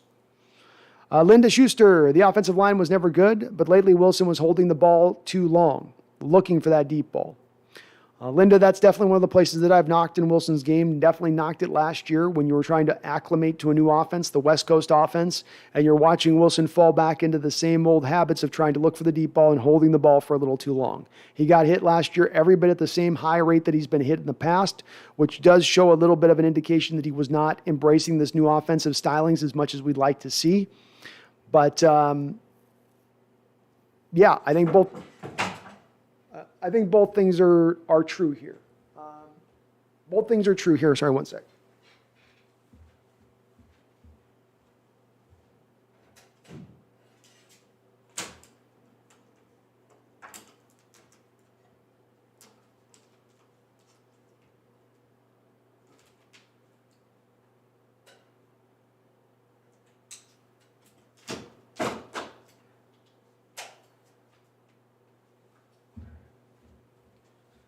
Sorry, a little lighting snafu here on my end, so light fall down.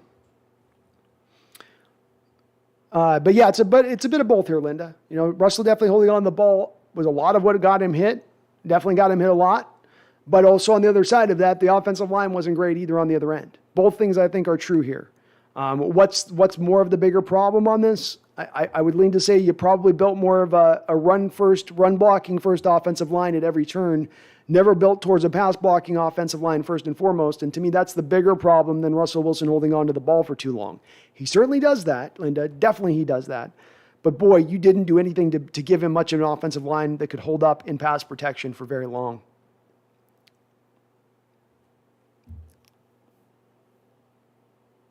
Barry Soy Toro with a $10 donation. Thank you for your donation, Barry. You led this off with the dono game, so appreciate you, my guy. Says, holy shit. Now Bobby's getting released. We are going to have all the cap space next year. Yeah, you're clearing the books, man. You're wiping off any of the bad contracts. You're bringing it down. Or not bad contracts. Any of the big contracts are taken off the books at this point. And right now, I think we're definitely going to be in line to have about the most cap space to spend in the next season. Next year. And we already are sitting on, I think, like the sixth most amount of cap space as we stand right now. You'll be a number 1, number 2, number 3 moving into next year for sure. For sure. Which will help. Thank you, Barry, for the $10 donation, though, man. Very kind of you. And yeah, Bobby getting released. I mean, I'm just coming to peace here with Russell. Now we got to talk about Bobby and the end of this era, too. What a day. What a day. I mean, just amazing. James Carrick with a $5 donation. Do we just tank at this point? Number 9 this year, tank and try to get a top 10 pick next year as well. When is the stream with Nelson? Oh, you put 2 donations on there too. It doubled you down there, James. It might have been by mistake there that it doubled down your donations, but I appreciate it nonetheless. I'm going to be going live here with Brendan at 7:30, I believe. So he was going to go and he's got to get the workday done and all that. But then we're going to go live on his channel at somewhere between probably 7:15 and 7:30. As soon as I hear him, I'll be wrapping this up here. And then we'll be bouncing over to Brendan's channel, and me and him will try to unpack this as much as we possibly can, of course, because this is a tough one to unpack. But thank you, James, for the donations. Very kind to everybody today on that respect. Carter says, say goodbye to Diggs and Reed. There's not a lot of reason to sign them at this point, is there? There's not a lot of reason to put the money down on those guys if you're not in the position to go and be a winning franchise next year or be in a position to really compete. Unless they're looking at bringing in some quarterback in the background like a Deshaun Watson where it's going to be like a total game changer at that point. And James, I'm okay with tanking. I'm okay with tanking if they want to go that. You want to just wipe all the money off the books, tank it down, get the bad contracts out here, restart it from new. I like that a lot better than getting caught in between, where you're not quite good enough to be elite, not quite good enough to be bad, and you're just going to sit in this middle phase, which you can get stuck in almost into an infinity when you get stuck. It's like just where you're circling the drain, but you're never going down the drain.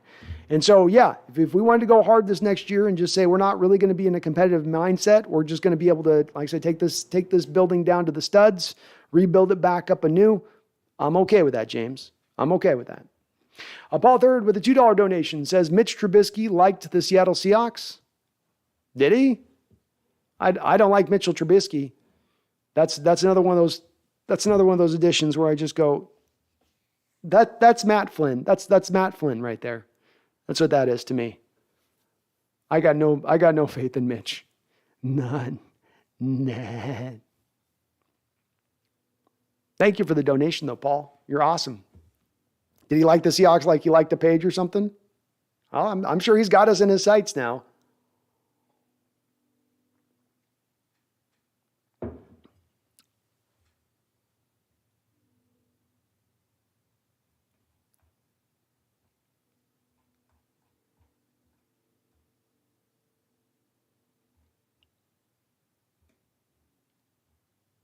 Oh, Jacob must have missed your super chat on that. I'm looking for it. The other one that was up there. I'm sorry if I missed your super chat on that.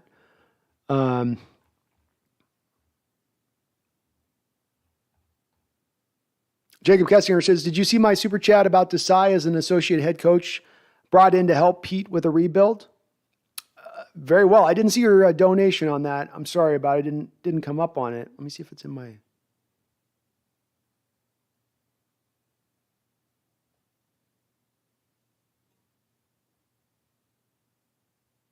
Yeah, I didn't see it come up on the super chat on that for me. on my end of it.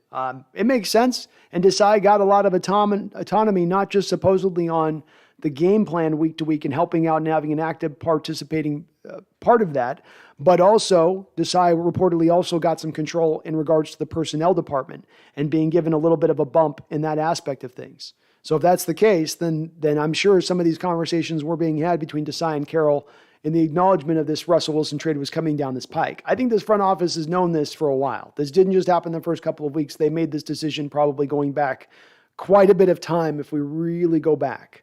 So I'm sure Desai is going to have a part here, and I think he was given that in what it took to bring him in, because it was really tough negotiations. There was a lot of teams that were wanting to get Desai. I think Carroll had to give him a couple of carrots to bring him aboard. Mr. MJ Daniels says the replacement options are short, or seem pretty limited in the short term. They are. NFL Experience says, how much cap space do we have now? So right now we would have essentially, you don't gain any more cap space by the Wilson trade because the cumulative of the players and picks you get, you're actually $750,000 in the negative by moving on from Wilson at that point. So you don't gain any extra space there. You do gain $16.6 million from Bobby's deal. So approximately you're sitting at about $52 to $53 million of cap space right now. You could create even more of that if you wanted to. You could get up to probably 63 on up more million, probably 63 million if you want to cut another $10 million of players, which I would expect them to do. Like, why would you keep Chris Carson right now for $3.5 million? Cut him.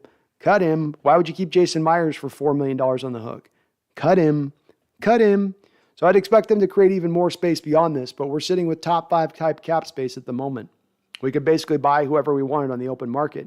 Not that I want to do that, but they could if they wanted to. Justin Warfield with the $2 donation. Thank you, Justin. I do appreciate it, sir, and salute you. He says, do we keep Metcalf? I really hope so. I really hope so as well, Justin. I don't think that the team, and I've not heard any indications that the team wants to trade Metcalf. There's certainly a lot of people out there that are proposing trades, certainly a lot of teams that would love to get their hands on him. I think the team just ends up signing him to a contract extension. I think they look at him as a piece that they want to go into the future. I think they could look at DK and say 3 years from now or 2 years from now, we're going to be ready to compete for Super Bowls. We want to have DK Metcalf on our roster at that time. And I am completely in favor of that. I share, like you do, Justin, the want to hold on to DK, and I don't want to trade him. I don't want this to be a complete fire sale. I'm okay with offloading assets that are no longer as productive or cost a lot of money or far outside their prime, but not a guy who's just entering his prime, just scratching the surface on what he could be as a football player. So about Philip Scopulato as well. It's about 50. They've got about $53 million with Wagner's release. You were at $38.5 million prior to Russell Wilson's trade. You gained about $750,000. That takes you to $39 million. Then you save $16.6 million on top of that at that point. So yeah, you're I guess $54 million. Maybe $54 million and change. Your boy Michael, get Sauce Gardner this year and Bryce next year. I like it. Go Hawks 2022. Remember, Brandon? We talked about the Seahawks saving last year's cap to offset the dead money from Russell's trade. And indeed, that's what they did. Indeed, we now have our explanation for it. Why did the Seattle Seahawks last year, in a make or break it year, knowing that Russell Wilson was hanging in the balance, and if you pissed off Russell Wilson, if you had another year where he's getting the hell beat out of him, he'd won out of town. So knowing the stakes at hand, knowing all that was at play, why would in that season you decide not to use up every bit of cap space that you had to use, being that you left $11 million on the books? And this being in a year where the cap was dropping from $200 million down to $182 million. Something was afoot there. Something wasn't smelling right. We had some 12-day-old fish sitting on the floor with that one. And we couldn't quite make sense of it, could we, Go Hawks? We were trying to, why would they be sitting on this money? What's the purpose of this? But indeed, that $11 million is basically eaten up here in the dead money hit that you sustained with Russell Wilson for the most part. And that seems to be where their eye was towards. That this plan, again, as I've said, has been long in the coming. At least softly had been planned for quite a bit of time going back. ADL Williams says, rebuild both lines this year, get great quarterbacks next year. I like it. I'm with it. Go Hawks 05, Bobby and Russ on the same day. Yeah. Dark day in Seattle history. Dark day in Seattle history. This one's going to be a tough one in retrospect. Emmett, there is a way to build this properly and in a fashion that Pete Carroll wants to play, but it'll take a major shift by the front office and philosophy. Agreed, Emmett. Well said. It will take that. It will take not only getting these moves right, but doubling back down to what is your philosophy and what is the base philosophy of what you want to be. Who are you and what do you want to be? And then drive towards that. Devin Schultz, do we trade for Jordan Love now? I hope not. I would think not. If I'm I think the Packers probably just hold on to Love because they do know right now they have an older quarterback who could be injured at any point in time. And I don't think that there's a lot of value out there for Love. What are you getting, a third-round pick for him right now at the most? No. Ether Al, watch. Now we'll improve the offensive line. Oh, we will, Ether. We will. It's kind of the initial. It's the part where this is the part where I feel really like I'm on solid ground in saying this. The reason that they went soft on offensive line is not because the coaching staff and front office ignored the offensive line in their general nature or that Carroll doesn't like good offensive lines. Look at what Carroll did coming in here. One of the big major free agent contracts that he signed the second he walked in the door was Robert Gallery. You know, the highest pick you've made in a draft here was Russell Okung. They picked James Carpenter in the first round out of Alabama. They've definitely been willing to draft towards the offensive line. But the paying of the money, I think they've not been willing to do. And the reason they haven't been willing to do it is because they're paying so much money to Russell that they say, hey, if you're going to take up all this money, then we're going to have to go like somewhere on the offensive side of the ball. We'll give you the skill position players. We'll give you the tight ends. We'll give you the running backs. But you're just going to have to deal with a little bit of a lesser offensive line, and specifically an offensive line that's not going to be able to necessarily pass block as well, because Carroll's always going to want run blockers first and foremost on the offensive line, as that being their major skill set that they provide over being a pass blocker. Drunk, Metcalf, Lockett, Adams, Trey Brown. There's some stars on this team. Might be a little early on Trey Brown to call him a star, but you still got some guys. Matthew Mears, Broncos been rebuilding and ready to win now. They only needed a quarterback and got it. Very true. Samuel Gutierrez says, let's get the cornerback at number 9, Sauce Gardner. I love it. I love it. I'd be happy with that. Mars World 21, Drew Lock valuable? I don't see it. No, I don't either, Mars World. And I would be shocked if he is your starting quarterback come week 1 of the NFL season. I think Seattle's going to go with somewhere else, but he will be probably your main backup. Jamil, hope to never experience what the Seahawks fans are going through today. Brutal. It's not been fun. It's nice to know that I can commiserate with my fellow Seahawks fans, and I'll tell you, the rest of the fans coming in from other teams' channels today have been very kind, very understanding about what we're going through, and I got to give them props for being so cool about this. But this ain't fun.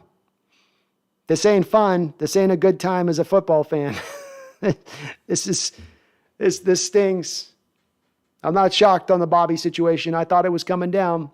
And on it, it's odd today. 2 of the biggest predictions I've made on this channel come down on the same day today.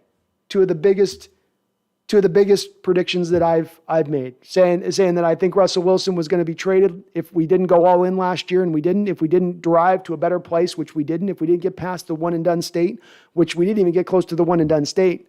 The other prediction I made in addition to that was that on the Jordan Brooks selection, the night of Jordan Brooks' pick, the very same night that I mentioned for the first time 2 years ago that Russell Wilson could very likely be traded because of this type of pick. That pick also cemented the departure of another great player on this team, Bobby Wagner.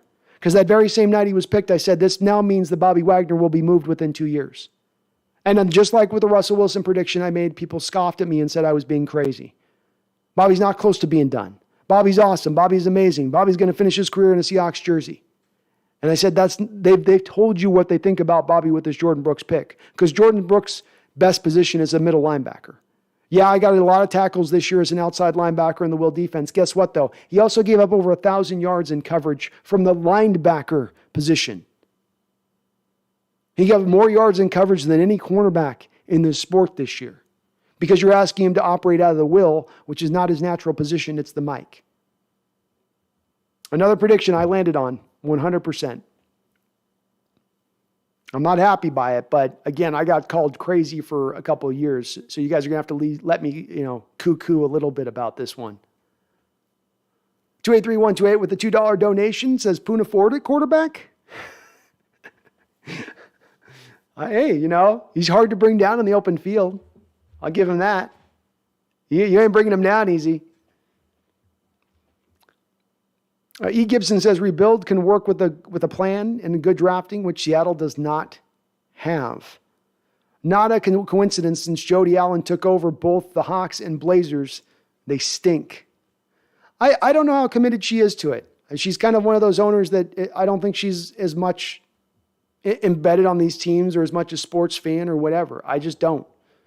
I don't. I think she's very hands off. I think if that deal hadn't already been in place where the Seahawks and Allen, when he had the stadium built in the first place and agreed that he wouldn't sell the team until 2025, if that hadn't been in place, I think Jody would have already have sold this team prior to this point.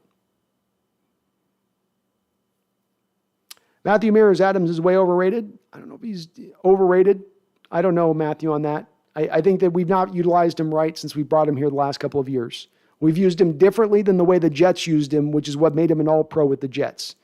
We took a guy that's best coming downhill and being an attacker, a predator, and we turned him into a guy that we're going to have drop in zone most of the time. It's not the best way to use him. John, Noah Fat can be a blue chipper in our system. He's going to kill it in the play action shallow crossing routes and in the red zone and eat up the middle of the field on stick routes and curl flats. Agreed, man. Agreed. I think he'd be awesome in that respect. I think Fan will be a real good fit here. And I agree with Herbicide, too. We will still sweep the Niners next year. You better believe it. James Black says the 49ers are celebrating their happiest day since January of 1995. Laughing out loud. And yeah, Bobby Wagner cut, folks. The hits just keep on coming, don't they, today? They just keep on coming. The sadness just keeps driving. Just as the tears dried from Russell, now they re-wet again for Bobby Wagner. Roland Connor, Pete likes players that need rehabilitating. Watson is a possibility. He is. It's there. It could happen. Crazier things have come down the track. Charles Riley with a $10 donation. Hey, Charles, it's good to see you in the chat, man. Hope you're holding up well over there on the news of what we're dealing with over here. Been trying to make my peace with it for the last 5 hours, and I don't know if I've gotten a step further in that approach, to be honest with you.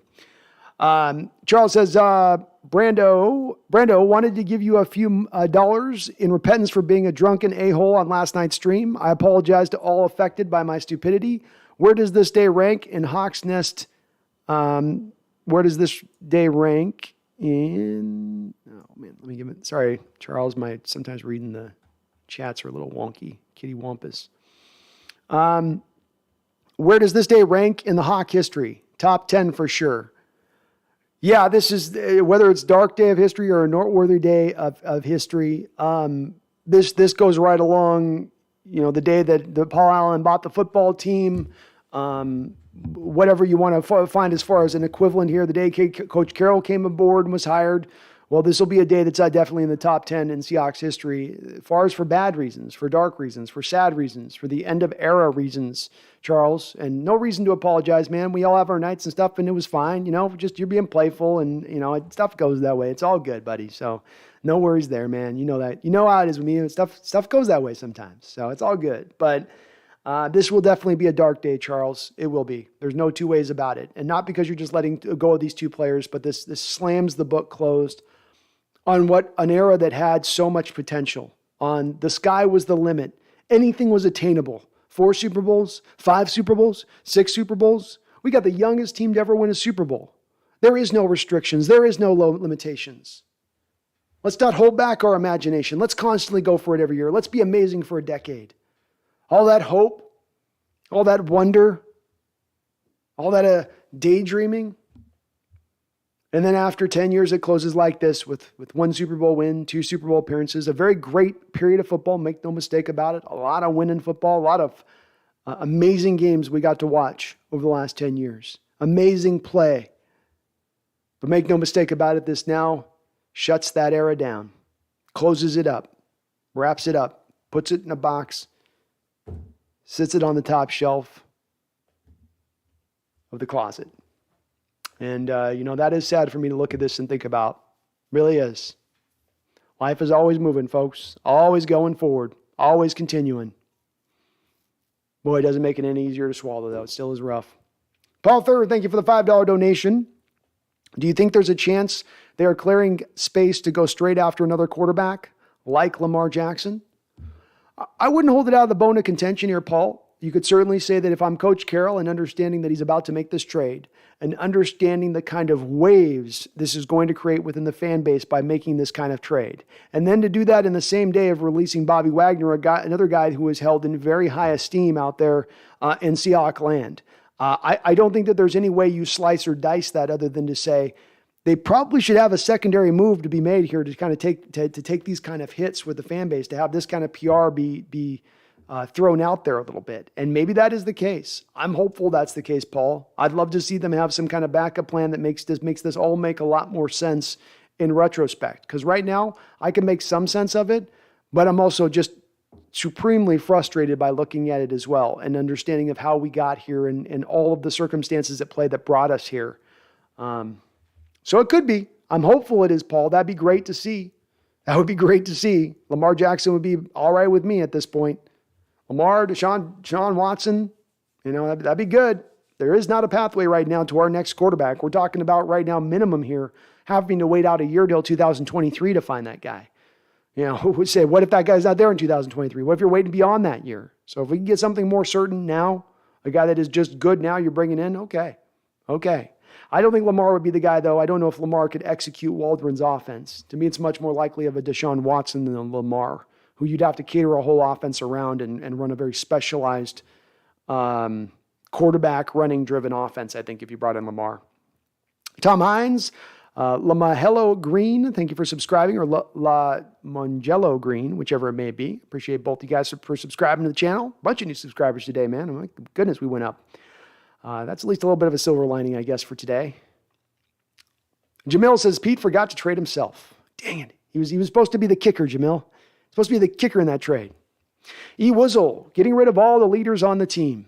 Yeah, you're starting from scratch here. Who's going to be the leaders going forward? Who's going to be stepping up as we need to go forward? Because you don't have it right now at the moment. Big Daddy K, let's be honest, Cap wasn't good in general. Laughed my ass off. I agree with you, man. I think some people get a little overhyped on Cap. He wasn't that good. He flourished initially when he first burst on the scene, but it was definitely not quite there at the end. Justin Warfield, I hope we keep Metcalf. Me too. David Phillips, number 1 pick in 2023. Maybe.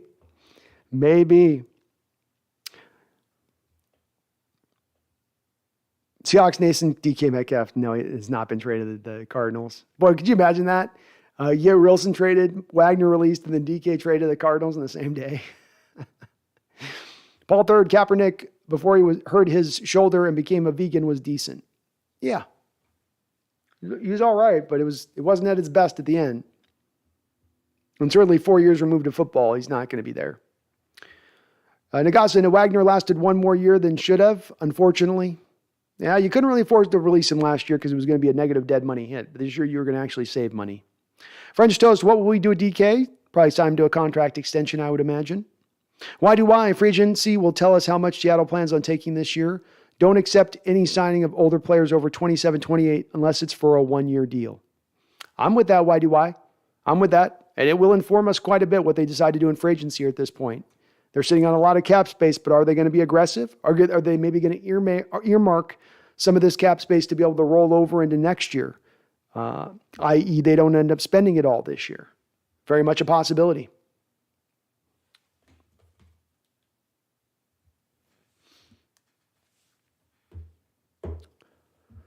Huey says, why in the world are we even talking about Cap? He lost his starting gig in Frisco before the kneeling controversy and has been out of the league for way too long. That's not a serious option. Agreed, Huey. Agreed. Darius, we kind of have to keep DK. He's the receiver of the future. I agree. I don't see why you'd move on from DK, Darius. He's not the problem on this team right now. Arthur Mercer says, I'm sorry to say this, though, but Russell Wilson is gone, but the problem is still here in many ways. I think we should get a new coach and a new general manager also. No reason to be sorry by that, Arthur. I think many people in this chat share your feelings on this. I think there's a lot of people in the Seahawks fan base that share your feelings on this. So I was where I would have gone at the start of the season. If I had to make in this offseason a choice of it's either Carroll or Wilson, I would have gone with Wilson. But team decided not to. Is this Krusty Krab? There are rumors that Lockett might get traded. I have heard those rumors as well. Seems like we're in a little bit of a fire sale at this point. Maybe not a fully one, but at least a little bit one. Jamil Drew Lock is butt. Agreed. Keldon, I have no idea why people keep saying cap year after year. It's like a sickness. I'm with you, Keldon. And you're a Niner fan. You know well enough on this. I don't get it either. I do not get that one in myself. Matt Calloway, step 1, get picked. Step 2, find a general manager that can draft decently. I like it, Matt. Sounds good by me. I don't think he's going anywhere anytime soon, though. We're going to get a lot of Carroll and a lot of Schneider in the future here as we go forward, I have a feeling. For good or bad or the other or whatever, you know.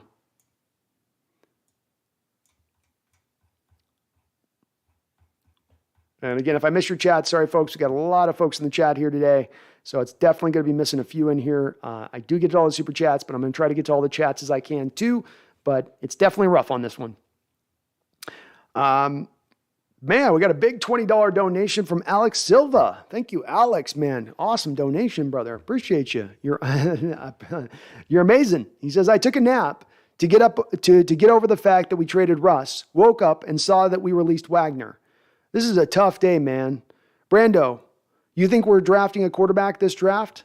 Stay strong, my fellow 12s. Well, stay strong to you too, Alex. And I'm not sure on this one, Alex. I'm not sure. I think it's a little too early to make that determination whether or not they're going to look for the quarterback in this draft.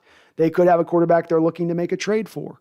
There are some indications here, I think, with bringing in Locke that you would have him here theoretically to maybe compete with the rookie. So there's a slight indication there that you're probably going to look to a young quarterback in this draft, but it's not strongly so necessarily. It's not strongly so. So I think there's a little bit still of a question mark in this aspect of things. But Alex, yeah, it's been a tough day, and I was just starting to make some peace with Russell, and now we got Wagner. And if there's a DK trade before this day's through, I might have to tie up a noose and hang myself. I don't know if I can make peace with that. I don't know if I can handle that. That might be a bit too much for me. But Alex, you're amazing for your $20 donation, man. I appreciate you so much. Thank you. Jesse Lund, love you guys. Appreciate it with a $5 donation. Thank you, Jesse. Says, our only hope is to build through a young quarterback. Hopefully we can work something out by the end of April where we have a hope at QB.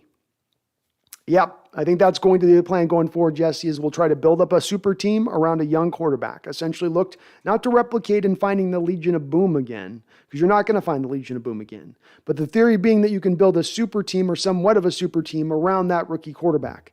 My initial indications are that is where the team is going to try to go, that they're going to try to replicate the model that worked in 12, 13, 14. Well said. And love you too, Jesse. We're all commiserating together today. So I appreciate you and thank you for the donation. Very kind. Gabe Y, super chatted $1. Nothing to say on that, Gabe. Just donating super chat on that. Thank you for your dollar donation, man. I appreciate you. And Krusty the Crab, let's get Watson. I'm with it, Krusty. I'm with it. E. Gibson says the cap space won't make us suddenly draft well or make smart decisions in free agency. That's true, Gibson. That's true. We've got to we got to sit a little bit and wonder and say, are they going to be able to spend this money appropriately? Are they going to use this draft capital appropriately? And that's a huge question mark. / I can understand being a little skeptical that they would. Obi-Wan says, think we'll front load some contracts? I mean, you could. That would be a starting point if you could go at that and then, but I don't know if I don't think they will. They could, but I don't think they're necessarily looking to do that. I think they're more looking to clear out the cap space.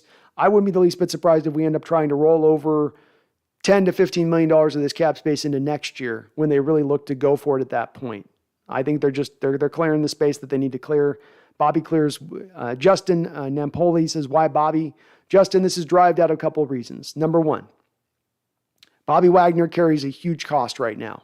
He's basically double the next middle linebacker in what he's being paid right now. And if you're going to pay $20 million plus to Bobby on the course of a season, you need a difference maker at the position. And I don't think Bobby's been a difference maker at the middle linebacker position over the last couple of years. Still been good. Still been one of the better middle linebackers in the sport, but $20 million good. especially for a position of middle linebacker, which is somewhat a little bit like free safety in this league or strong safety in this league, where it's a little bit devalued in its importance versus other parts of the defense, like your front four or your corner situation. So that's on the face of it. Why that? Also, you have his replacement already waiting in the wings and playing out of position. And you've been playing his waiting in the wings guy for the last 2 years out of position. And that's to the detriment of the team and the detriment of that player, that being Jordan Brooks. He's not as good at the will as he's going to be at the middle linebacker. And very much right now, I'm kind of the belief that right now Jordan Brooks is going to as a better middle linebacker at his age and where he's at in his career versus where Bobby Wagner is at with his age and his career. So all of that went into the decision-making to drive towards them making the choice to move on from, at that point, Bobby.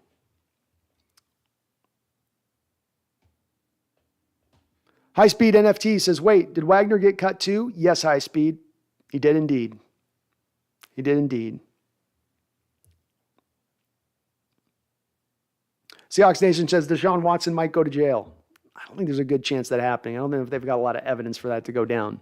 I think he's going to get sued to death in court, but I don't know if he's going to actually see jail.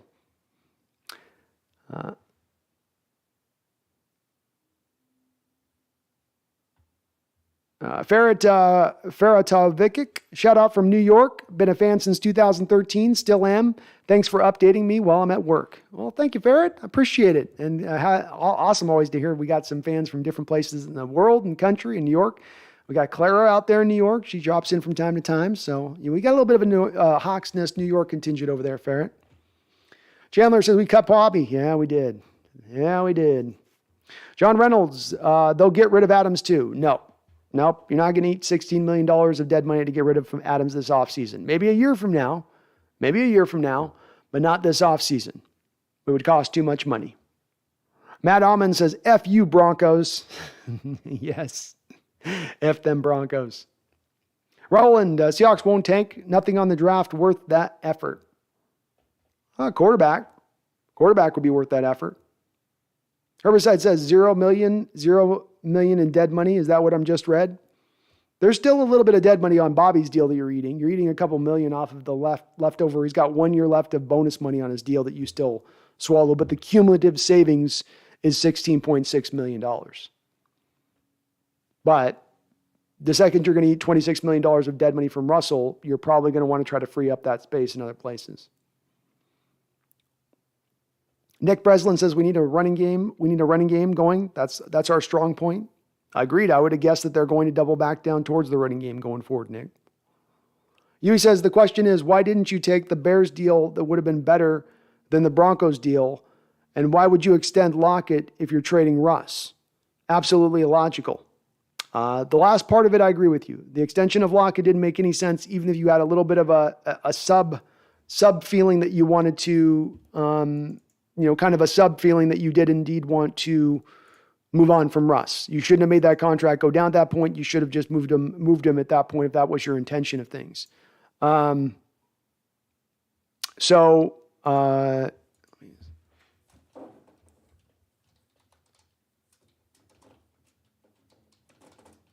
Brendan's hitting me up here. We'll be bouncing over to Brendan's channel here soon.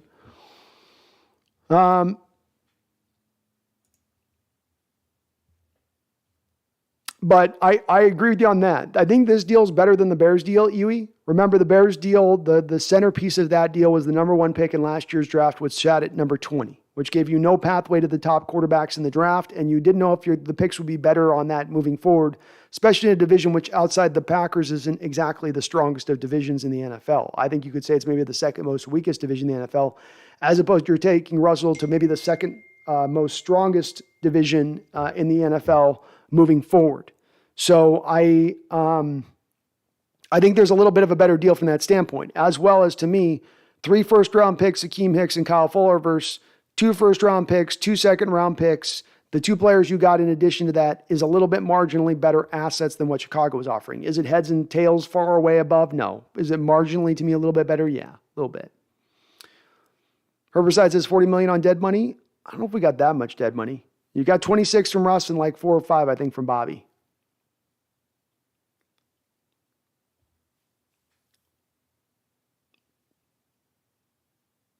Carlos Javier Rodriguez says Bobby Wagner released. Tank incoming. Possibly. And Brooks will do fine in place of Wagner unknown. I agree. White Speed, what do you think the Bears have to do to make the playoffs? Build their offensive lineup, get Justin Fields pass protection. They've got a lot of work to do to get themselves back to front. The NFC is weaker, but I would start with the offensive line. I would turn it into the strength of the team if I'm the Bears. Protect your young guy. Get him another playmaker on the outside. Worry less about the defense, more about the offense. But Chicago, they've got that basically obsession at times with, lost my train of thought. I was looking at a comment here.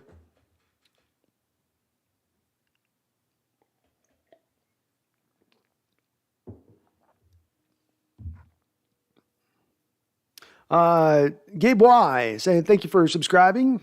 And Jacob, I wish I could get this thing to work right.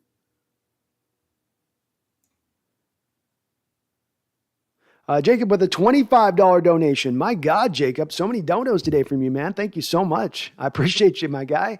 He says, my theory is Pete will use this year to ease Desai into the head coaching role. Oh, I lost it. 1 second.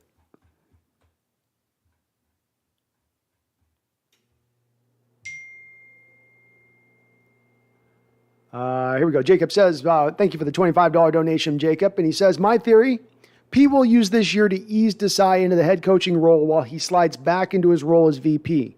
Schneider and Desai have been given personnel control to run a complete rebuild with the remainder of the Carroll contract. I love this thought process, Jacob. I love this thought process. And let's unpack this just a little bit. We understood, and Brendan, you about ready to roll on that? We can flip over onto your side of the channel here soon. So I'm in the studio, 7:30 I'm in the studio. Okay, sounds good, Brendan. So I'll be joining you up on 7:30. We'll get you over there on that side of things. But yes, there's a lot of talk here that it took giving Sean Desai, certain little bits of control on the game planning and personnel side of this to bring him into the Seattle Seahawks. We know that that's the case. We also understand that there's a lot of frustration that has been vented lately by the scouting department of the Seahawks, little stuff that's leaked out in regards to Coach Carroll and him kind of upsetting the way that they've been drafting and signing guys. So here's what I'm kind of saying with that. If you're in a position of recent history where it's really gone wrong, is not that our scouting department's failed us, not that John Schneider has failed us, but indeed that Coach Carroll has come in like Al Davis used to come in on the Raiders draft board and just upset everything at the last minute right before the draft, or that he's also been doing the same in free agency to a high level degree, and that he has somehow come to the realization of that and seen that I've made so many mistakes over the past few years with my calls, with my guys, that maybe that's finally pushed him from saying, I'm going to be a coach, let my general manager be a general manager, have other people in here as voices that can help this process out. And that in itself would be room for optimism, would be room to have some hope then that maybe this team can change their ways as far as being as bad as they've been, as far as their drafting and how they've signed free agents as of recent. And Brandon Nelson, thank you for celebrating 7 months as a member. Appreciate you. And I'll be ready at 7:30 on your channel. So I will be bopping over there very shortly there. Big Mac with a $10 donation. You were on fire, bro. Wagner is gone. Well, that's sad. What players did we get for Wilson? Big Mac, we got 2 first-round picks, 2 second-round picks. We gave up a 4th-round pick, I believe, back to the Broncos, but then we picked up Drew Lock, Shelby Harris, a very useful defensive end who's been pretty well rated by Pro Football Focus recently, and then Noah Fant, who's been a very useful tight end for them, a guy that if he was in this current draft, in this combine, he'd have the best testing scores in the broad jump, the vertical leap, the 3-cone, the 40 time would all be the best. Essentially, he would be the best tight end in this upcoming draft, if that was the case. So he's a very big addition to bring on Fant. He helps us out. Harris helps us out. Overall, Big Mac, it's a pretty good haul. And thank you, man. I've been flying here, so I've been going good. Lars, what's up, Lars? We got to get you back on board, buddy. Get you back on board. We need you in there. Thank you for the $20 donation, Lars. Coming in strong, coming in hard. Man, the donations have been awesome today. I appreciate you, Lars, on that. Thank you for the $20 dono. He says, awesome. Hawks Nest, let's go. Who do you draft at number 9? Well, thank you, Lars. I like Hamilton myself. Hamilton out of Notre Dame. He's a freakish free safety. He's the best free safety to come into a draft. Man, who was the last free safety I could even relate that was on this guy's level? I don't know who comes to mind. There's not been a lot of good ones in recent years. He is by far cleaning away the best that I've seen in many years, and it's a need. I think free safety can help this defense out quite a bit. He'd be a guy I would gravitate towards. Lars, Kayvon Thibodeau would be an interesting guy as an edgy, twitchy rusher who probably should fall into that spot. Another guy would be Charles Cross as a left tackle, I believe I think it's Mississippi State, I believe. Another very good left tackle. One of the top 3 tackles should fall during this draft. All of those are positions of need. All of those are positions where you could tell yourself you're drafting the best player available on your board if you like that player in that way, in the same way I'm talking about. But Hamilton is the guy, Lars. If you go watch his tape at Notre Dame, it's awesome. He pops off the tape. He's like Earl Thomas in coverage ability with some certain elements of Cam Chancellor ability to lay a hit, along with sort of Cam's size. He's a big safety, big boy out there. So thank you for the $20 donation, though, Lars. And again, man, we got to get you in on 4, buddy. So get back in there. Got to get you back in there. I appreciate you too as well, Big Mac, on your side of things.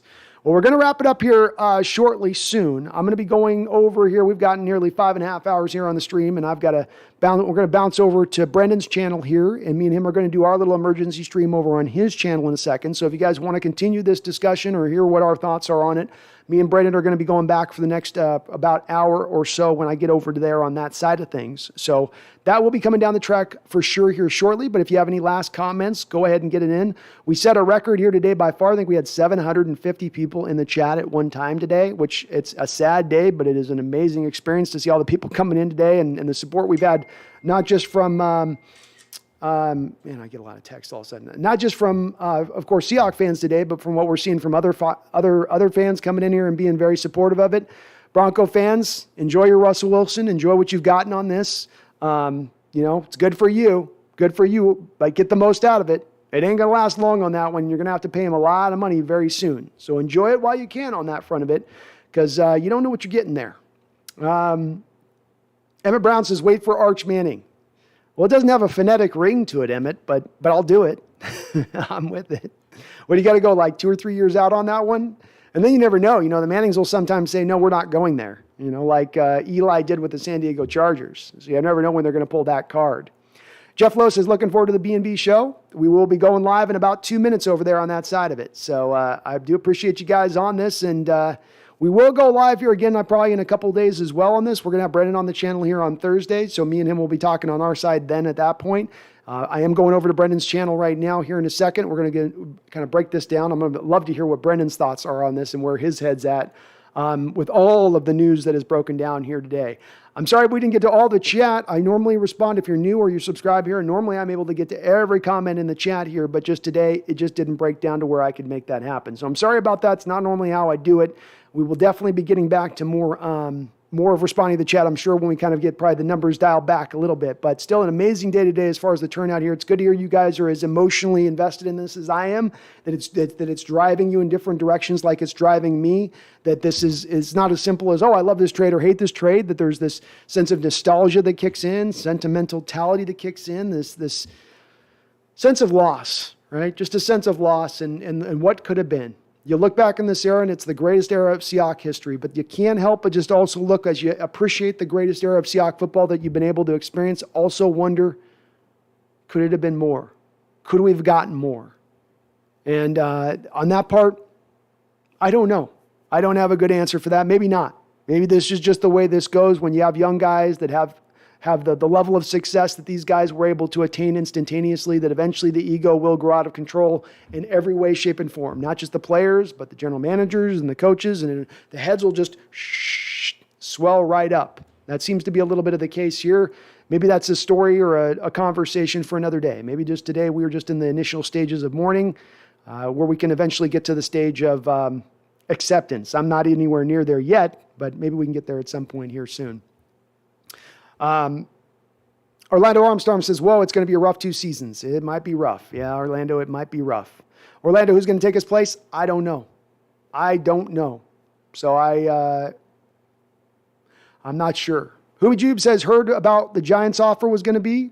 I have not heard what the Giants offer was going to be, though it does seem that the team was pretty intent on not moving him within the conference. That's one of the reasons that they kiboshed the Washington trade. And if the Giants offered something, that's probably what pushed them not to take the Giants trade as well, even if it was a little bit better than what the Denver Broncos were offering, which it could have very well been. It'd be hard to hear in retrospect that they offered 2 of their first-round picks in this upcoming draft, and Seattle turned that down in order to just get 1 first-round pick in this upcoming draft. But I wouldn't put it by him either.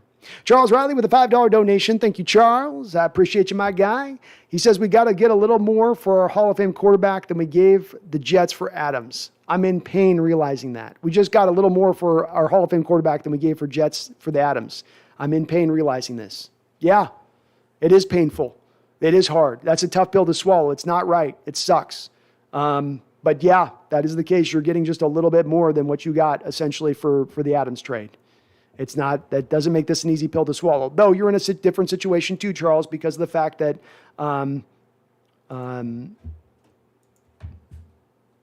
it's a little bit different as well because of the fact that you weren't like the Adams trade with the Jets where they could trade him to any team and he had no trade clause and you could do whatever you wanted. As well as in that deal with Jamal Adams, you were getting the first year of that deal for $3.6 million as a cost to your cap. So this meant that was going to drive up what you had to pay for Adams versus Wilson on the other side of this, where, he's got a no trade clause. He can drive a little bit about where this goes. He's got a little bit of say in this. It makes it a little bit harder to make this kind of deal get done. And by that harder, I mean, you're going to get a little bit less in draft capital in that kind of situation like we did. Parker Hansen with the $5 donation. Thank you, Parker. Very kind of you to donate to the channel. I appreciate you. No comment, but just appreciate you donating. Thank you for the support. Hootie Jube says 2 firsts from the Giants was offered, a second, 2 thirds, Daniel Jones, and Saquon Barkley. It's an interesting offer. It's very close to probably the offer of the Broncos. And if it was close enough to the offer of the Broncos, Hootie, and you wanted to get him out of the conference, you didn't want to have to end up facing Russell Wilson down the lane and having him, for instance, finish your season in the playoffs, which would be probably a pretty tough look for this front office if that were to come down the track and happen. So makes sense that they went and said, it's better of an offer for us to look towards Denver and take that one instead. Still a very strong offer by the Giants there. 2 of those firsts would probably be in this upcoming draft. Still do like the Broncos offer, though, I think a little bit better. I do like the 2 second-round picks in that I like, as well as the players you're getting in Harris and Fant, to me, have a little bit more certainty to them than what you're getting in Barkley and Jones. Barkley's going to be a free agent after this year, too, so that's just a 1-year deal at that point, as opposed to these other guys that you have a couple of years of club control with. So I like it, but yeah, I go more for the Bronco deal. And Hoodie, I'm going to hit you up on Twitter so we can get a time set up for next Monday to go into your channel. So I haven't forgot you, my guy. Absolutely, we'll get over there and reach out to you. Of course, we've just been having a lot of news coming down the pike here the last 24 hours, so it's been a little bit crazy. Okay, it is time, folks, for me to hop on over and did we have Parker? Did you do another deal there? Oh, it was just coming down. We're going to bounce over here to Seahawks Brendan Nelson's channel. So if you're not subscribed over, jump on over into Seahawks Brendan Nelson's channel. We do this weekly show. We're going to do an emergency podcast here where we talk a little bit about this Russell Wilson trade and the Bobby Wagner release, which has also just come down the pike. So we're going to be discussing all of this stuff in just a second here. Junior Chadwick, do me a favor, pop on over to Brendan Nelson's channel because I'm due to go on 7:30 with him, so I'm already 5 minutes late to getting over to his side of the channel. I will be going live again this week at some point. We'll definitely be on Thursday with Brendan. I might go live again on Wednesday with you guys if you want to discuss this. So it seems like there's enough of a discussion here point that we're going to want to unpack a little bit more of this Russell Wilson trade. That'll also give us maybe a day to kind of think about this going into maybe tomorrow, as I might be back on tomorrow. You never know. I may bounce in and we may talk about this a little bit more because I still feel like we haven't, even though this has been a nearly 6-hour podcast here, I still feel like we're just scratching the surface on this discussion. And we absolutely are. 7 Down says, where do I go? You go to, type in Seahawks Brendan Nelson in the YouTube search. And then the channel that comes up, Seahawks Brendan Nelson's the channel I'm going to be going on live on in just a few minutes. So thank you to everyone and all your support. We gained, I must have been about 150, 200 new subscribers today, which at least that part is encouraging. And you guys, as always, you were supportive as hell as far as monetarily speaking. Thank you to everybody that donated the channel today. Welcome to all the new subscribers aboard. Look, folks, I'm not going to cut this 2 different ways from it. This is the darkest day in Seattle history as far as sports go. You've lost 2 absolute legends. You've just closed the book on an era. There's no glossing this up. There's no rose-colored glasses to wear. There's not even really a silver lining here. It is what it is. It is what it is, and it sucks. We're going to deal with this pain. We're going to roll through this. It's coming on the heels of one of the more painful seasons we've had to watch in probably the last 13, 14 years of Seahawks football. We've had to deal with a lot of bad. We've had to deal with a lot of depressing talk. But there will be brighter days. We are not going back to the 90s. We are not going back to the Bearing era. Do not fall in that mindset. Do not let the trappings of that darkness surround you. Find the light, my fellow Seahawks fans. We are strong. We are a fan base that we're so loud we had a jersey retired simply because of us. We will not go quietly into that good night. We are not just going to slide away into mediocrity. You may be wishing it, San Francisco 49er fans. You may be hoping for it, Los Angeles Rams fans, but we are right here and we ain't going nowhere. So celebrate tonight. Pop your little bottles of champagnes that we lose Russ and we lose Bobby. Have your little enjoyments now, for they will be momentary. And we will return to that mountaintop. We will get back and raise that Lombardi once again. You keep that faith, my fellow 12s, and don't you lose it. I don't care how skeptical you are. I don't care how empty you think that glass is. It will be refilled once again. We will get back there once again, and you ride with me on that. And don't you ever forget, don't you ever forget. Especially today, especially right now, especially with this pain in your heart. Don't you ever forget. Go Hawks!